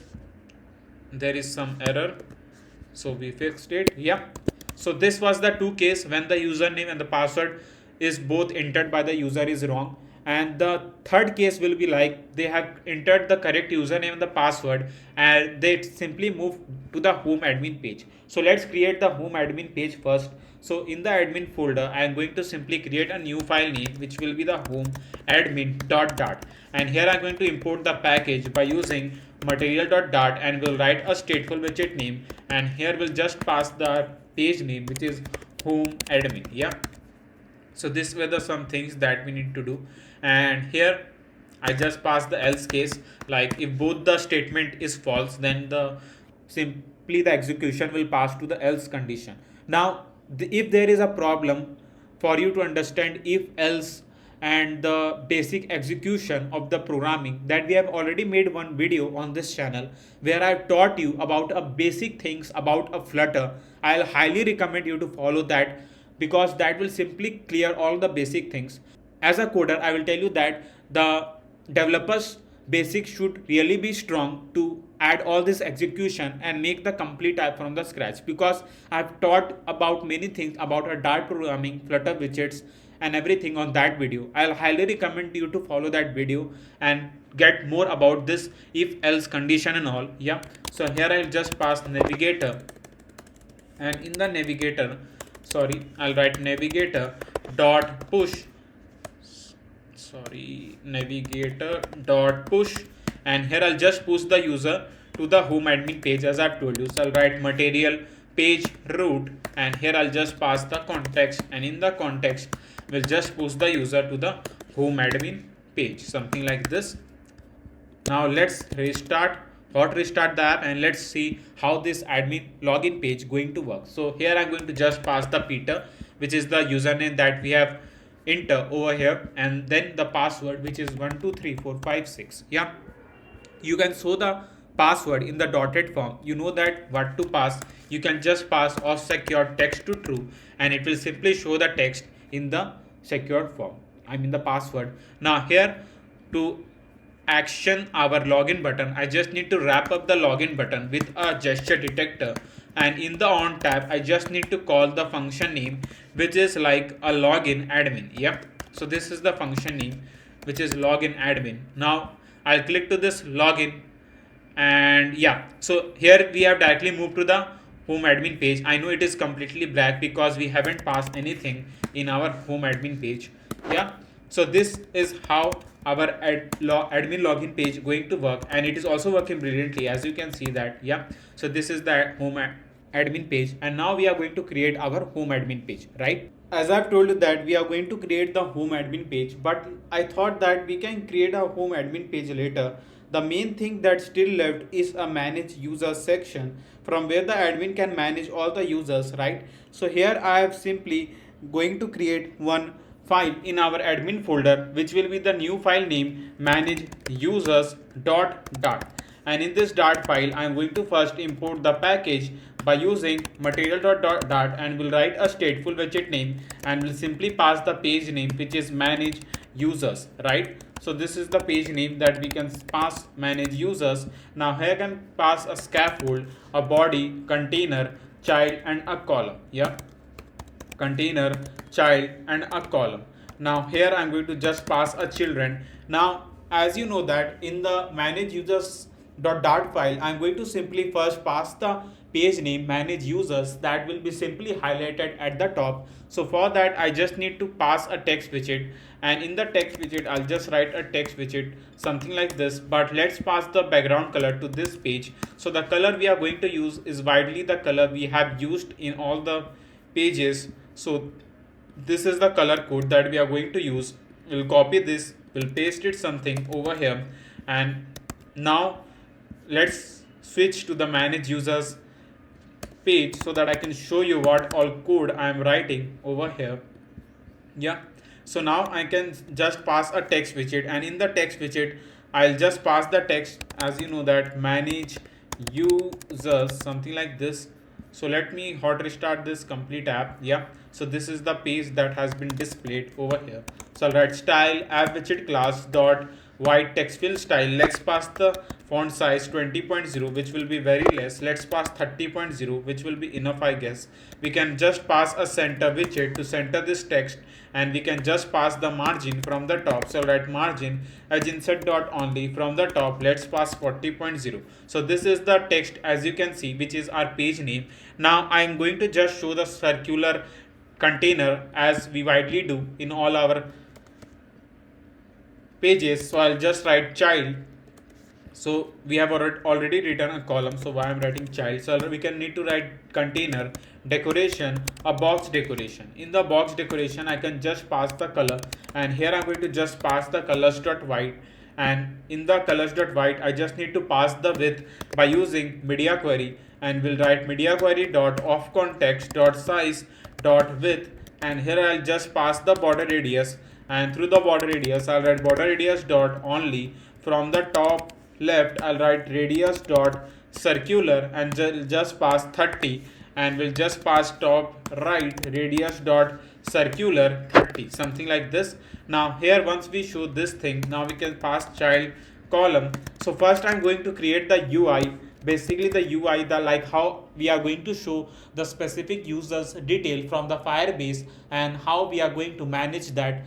Not we, the admin, going to manage that. Yeah, so for that I'm going to just create one container, and in the container first I'm going to just pass a decoration, a box decoration, the color, and here I'm going to just use the unique color code that I think so we have used before, but I don't remind that where we have used that color code. So that's a blue shade, you can say that, but let me find that color code. Let me paste it over here. Yeah, so this is the color code that we are going to use, as you can see here. Now here I'll just pass a child, a row and a children, and in the children I'll just write image.asset, and here I'm going to just write our images folder name and an image file name.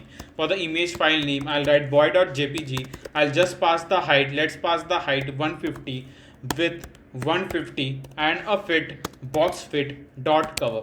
Yeah, so these are the some details that we need to just pass. I guess the height and width is too much, so we'll just change to 90 and 90. Now here I'm going to also pass the margin. So for the margin I'll write margin as insert dot only. From the left let's pass 20.0, from the right let's pass 20.0, and now we can just also pass the space from the top. So we'll use a size box, and here I'll write the size box height 30.0, something like this. Now here I want this container to use a complete height of the screen. So for that I'll just wrap up the container with a expanded widget, and in the expanded widget, so now you can see that it covers a complete height of the screen. Now I can use a size box, and we can just pass a space between this text and this container. So I'll write size box height, let's pass 20.0, which will be enough, I guess. Yeah. Now here I'm going to also pass a padding to this container. So I'll write padding as in set dot all, let's pass up to 10. Yeah. Sorry, not over here, I guess we have passed on the wrong directions. So here we just need to pass. Now here I just need to pass the border radius to this image. So I'll wrap up with a widget which will be the clip react, and here I'll just pass the border radius and we'll pass border radius dot circular, let's pass 30. Yeah, or let's pass 10, I guess, which will be enough. Yeah, so this is the thing that we can see over here. We can pass the padding up to 20, I guess. Now we can also pass the box decoration, not a box decoration, a border radius to this container as well. So let border radius dot circular, let's pass 20. Now here, once we do this thing, now as we are going to show the username first, his email ID and the remove button, so that the admin can simply give a ban to any of the respective user or can remove any of the user if he is misbehaving, right? So for that I just need to pass a column widget, and in the column widget I'll just pass a children, and in the children I'll just pass a text widget, and in the text widget I'll just pass the text. So first, as I told you that we are going to just show the name, so I'm going to just write Shivam Gupta, something like this, Shivam Gupta. Here I will just pass the style by using app widget class dot, and here I'll just pass the text, or we can say the, let's pass normal text field style, let's pass 20, I guess. Yeah, so this is the text we can see. I'll just pass the size box, let's pass the size box with 20.0, which will be enough, I guess. And now we can just use a cross to bring the text something over here. So for that I just need to move over here. We'll write cross axis alignment dot start, something like this. Now just below this name I'm going to just show one text where we are going to indicate the respective user email ID. So I'm going to just write Shivam. This is the random email ID that I'm writing for now. Yeah, so we'll decrease the font size, let's pass 18, I guess. Yeah, we can use a cross. So for the cross we can just pass a cross axis alignment dot start. I don't think so it look good. We can make some more, we can add some more thing to make it more creative, right? So I'll just add some icons so that it will look good, I guess. So let icons dot person, just to indicate that it is a person name, and here I'm going to just pass the color by you, and this is the color code that we are going to use. So we'll copy this, we are going to just paste it something over here. So now it's look good, I guess. Now we can just pass a size box with 10.0, which will be enough. Yep. Now we can copy this complete thing. We are going to just wrap up with a row widget back again, and in the row widget we are going to just pass this icon and the width, and this is the mail ID, so a mail. And now I'm going to just also wrap up this text widget with a container, because here you can see that there is an overflow error. So to fix that we just need to pass a width, and we can write media query dot of context dot size dot width divide by 2. 2 will be 2 less, let's pass 3, I guess. 3 is okay, not okay, okay, good, okay, not okay. gmail.com. Okay, we can lower down the size, I guess. 12, sorry, why 12 will be 2 less, let's pass 70. gmail.com, it is okay, I guess. Now here yeah, we can pass size box, let's pass size box height 10.0 as well. 10.0 is too much space, let's pass 5. Now here I'm thinking that it will like .com will be appear over here. We just don't need to change the line. This is happening because we have passed the padding over here. So now it's going to work. 2.0. Yeah, so now it shows just in the one line, and this is the way I think so it looks good. Yeah, now here where we have shown the image, I'm going to just pass a padding, or we can say, yeah, padding, I guess. So I'll write wrap up with a widget, will pass padding as in set dot only. From the left let's pass 10.0, which will be enough. From the top let's pass 10.0, which will be enough. And I guess it is okay. At the bottom we need that, I know that we need that, so we are going to provide that later. So for that I'll just do here one more thing. I'll just write a column widget. So here we have wrote the column widget. Yeah, we are going to just write a container again. So I'll write container, and here I'll just write decoration, a box decoration. Let's pass the colors dot black, and once we pass the color black, now we can just pass a child, and in the child I'll just use a text widget, and in the text widget I'll just write remove. So remove is okay. Style app widget class dot white text fill style, let's pass 18.0 187.0. now remove. Now we can just also pass a padding, edge inset dot all, let's pass 10. So this is the button, let's pass 8. We can pass a border radius. So for the border radius I just need to pass a border radius dot circular, let's pass 10. Yeah, so this is the button that we have shown. We can just pass a size box because it's simply stuck with this text widget. So I'll write size box height, let's pass 5.0, which will be enough gap, I guess. Yeah, if we want you can center this. I hope that center widget will work over here. It's not, because we have passed a cross axis alignment dot start in the column widget, so that's why the center widget won't work over here. Yeah, so this is the thing that we have shown, and it is okay, I guess. If you want you can increase the height and width of this image. It's up to your choice. Like if you want to show 120 you can do, but there will be then overflow pixel error, so that's why I've kept it 90. Yeah, now let's call all the users from the users collection that we have shown, and then we can add the execution for this remove button. Yeah, so for that I will just move to the database.dart file, and we need to just write a necessary function. So I'll write copy this function, we are going to just paste it over here, and we'll write get all users. So I'll write all users. Yeah, we'll remove this id because we don't need that. So I'll remove the id, and we are going to get all the documents from the respective users collection. So here I'll just write users collection dot snapshot. Yeah, so once we get all this thing, now let's move back to where, to this, where we have written a stream. So why to write a code and again for the stream builder? So I'm going to copy, and we are going to just paste it here as well, and we are going to just paste the necessary commands that we need to show the data from the Firebase. And here I'm going to just pass our function name, which is all users, which will be perfect. And here I'll also pass the stream name, which is a user stream. Yeah, we can call this. So I'll write user stream. We can call a document snapshot. I'm in the Firebase Firestore. Now we need to just copy the thing that we have written. So I will do one thing, but it will be, let me show you. So we'll copy this complete container that we have shown just for the UI. So I'll cut out from here, we'll just paste it here, that we need to show the data from the Firebase, and here it is.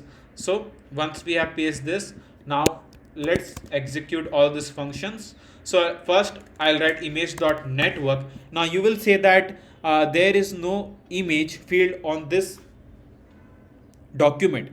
So yeah, I know that there is no image field. Now as we have completed this complete package delivery app, and I have promised you that in the starting of this package delivery app that I'm not going to use a Firebase storage at all, and this project is completely free for you. Like the backend and all is completely free. We haven't paid anything for the backend, for the APIs and anything. Yeah, so that's why I have not shown the image field over here. But if you want, you can handle the image field. As I have told you that I have made a lots of series where I have handled the image field and how to show the data from the like upload the data to the Firebase storage and all, so by using that image field. So that's why I haven't used that. So let's keep it in the form of asset, but when you will add the image field and it is in the form of the link, you can just replace it with the network. Yeah, if it is clear. Now here in the text widget, I just need to call our field name, which is ds, and I just need to copy this field name. We'll just paste it over here. Well, so once we have shown the name, So the name is over here, we have pasted it in the wrong position. So here it is an email, so I just need to copy this complete thing, we'll just paste it here as well. Now this is the thing that we have done. Now let's add the execution for our remove button. Now what I'm going to do is that first we need to move to the users collection, and we'll move to their respective document ID, and we'll delete this document ID, and we'll remove this respective user details from here. Yeah, so this is the thing that we need to do. So for that I just need to call our delete function. So for the delete function, I'll just copy this function for now, I'll just paste it over here.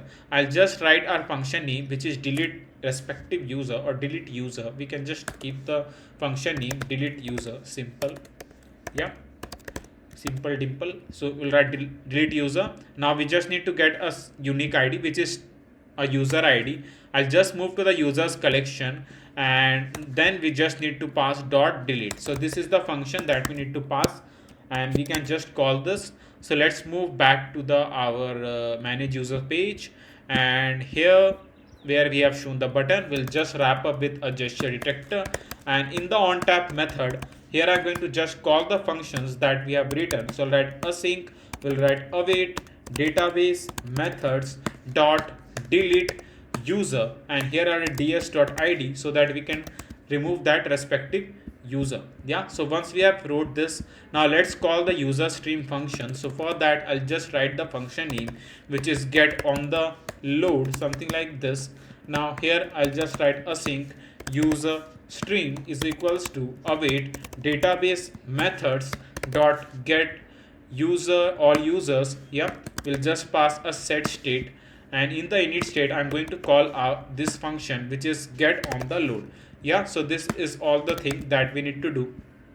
Now let's call all users in this column widget. So for that I'll just write all users, something like this. Now I'll simply hot restart the app, and there will be some error, and you know that why it is error that have been shown over here. Again a render box error. We have used a list view builder, so we just need to wrap up the all users with a container, and we just need to pass the height. Let's pass the height by using media query. So I'll write media query dot of context dot size dot height divide by, let's pass 1.5 I guess, which will be enough. Let's hot restart back again. Yeah, so here we have get all the data, but there is not a problem, there is some space problem. So I'll write margin. So I'll just pass margin. We have already passed a margin, so we'll just pass from the bottom. Let's pass 20.0. So now there is enough space, but we can pass expanded widget, I guess. Let me check if it work. It is not working, so we'll simply hot restart. Now that, yeah, it is working. Yeah, it is working. Sorry for that. Yeah, it is working. Yeah. So let's do one thing. Let's remove this Shiva, not Shivam. Why I'll remove myself from here. So I'll write Ayush Gupta. So I'll remove the Ayush Gupta from here, and you can see that it just take a few seconds to remove that Ayush details, and you will see that there are 4 documents, right? So now I'll just remove this user, which is Ayush Gupta, back again. So I'll remove this, I'll click to this, and here you can see that the respective details about that user has been removed from the users collection, and we can just remove that by using a manage users section. Yeah, so now we have done this thing. Now here is one more thing, like when we'll move to this page, we need to add an execution so that we can directly move back to the home admin page. Yeah, so for that I just need to wrap up with a row, and in the row I just need to pass a container. In the container I'll just pass a child, and first let's pass the decoration, and let's pass the color first. So write decoration box decoration color. I'll just pass colors dot white, and here I'll just pass icons dot arrow back, and we'll just pass color, which will be the colors dot black, something like this. Now here I can just pass the padding. So for the padding I just need to wrap up the row widget. So I'll just wrap up with a padding edge insert dot only. From the left let's pass 20.0, and here I'll just pass the padding edge insert dot all, let's pass 10. Yeah, so this is the something, sorry, we can do one thing, like let's pass the padding here, and we can just increase the size. Let's pass size 30.0. Yeah, so here I'll just write a border radius. I'll write border radius dot, let's pass 30. Yeah, now we can just pass the space. So for the space, rather than passing a fixed width over here, I'll recommend you to use a media query, as we have used a media query in this complete app. So why to pass a fixed width over here? So let's pass a media query dot of context dot size dot width. So I'll write dot size dot width divide by 2, not 2. Let's pass 4. Let's pass 6. Let's pass 8. Yeah, 8 is okay. Little decrease the 28. Yeah, it is okay. And we can pass the execution for this back arrow. So I'll wrap up with a gesture detector, and in the on tap method I'll just write navigator dot pop context dot pop context. Yeah, something like this. So this is the thing that we have done. Now when we'll tap to this back arrow, we'll directly move back to the home admin page. We haven't created the home admin page, we are going to create it now. Yeah, so these are the some things that we have done. So if you haven't hit that like button and you are almost at the end of this package delivery app, then what you are waiting for? Hit that like button and be the part of this awesome Flutter family by hitting that subscribe button also. So I'm waiting that you have hit that subscribe and the like button as well. Yeah, now let's move back to the home admin page.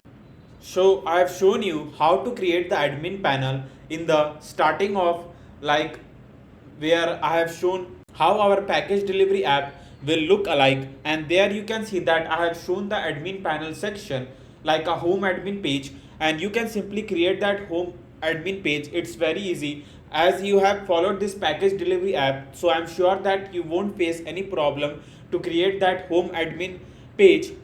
And as I've told you that if you want to get a source code of this package delivery app, I will provide you the link in the description box. You can simply get it from there. And if you haven't hit that like and subscribe button, then please hit that like and subscribe button to be the part of this awesome Flutter family, as I am going to bring some of the most important series in this channel. So don't miss it down by, so hit that subscribe button and be the part of this awesome channel. Until then, keep coding, keep having fun. I will see you next time. Thanks for watching.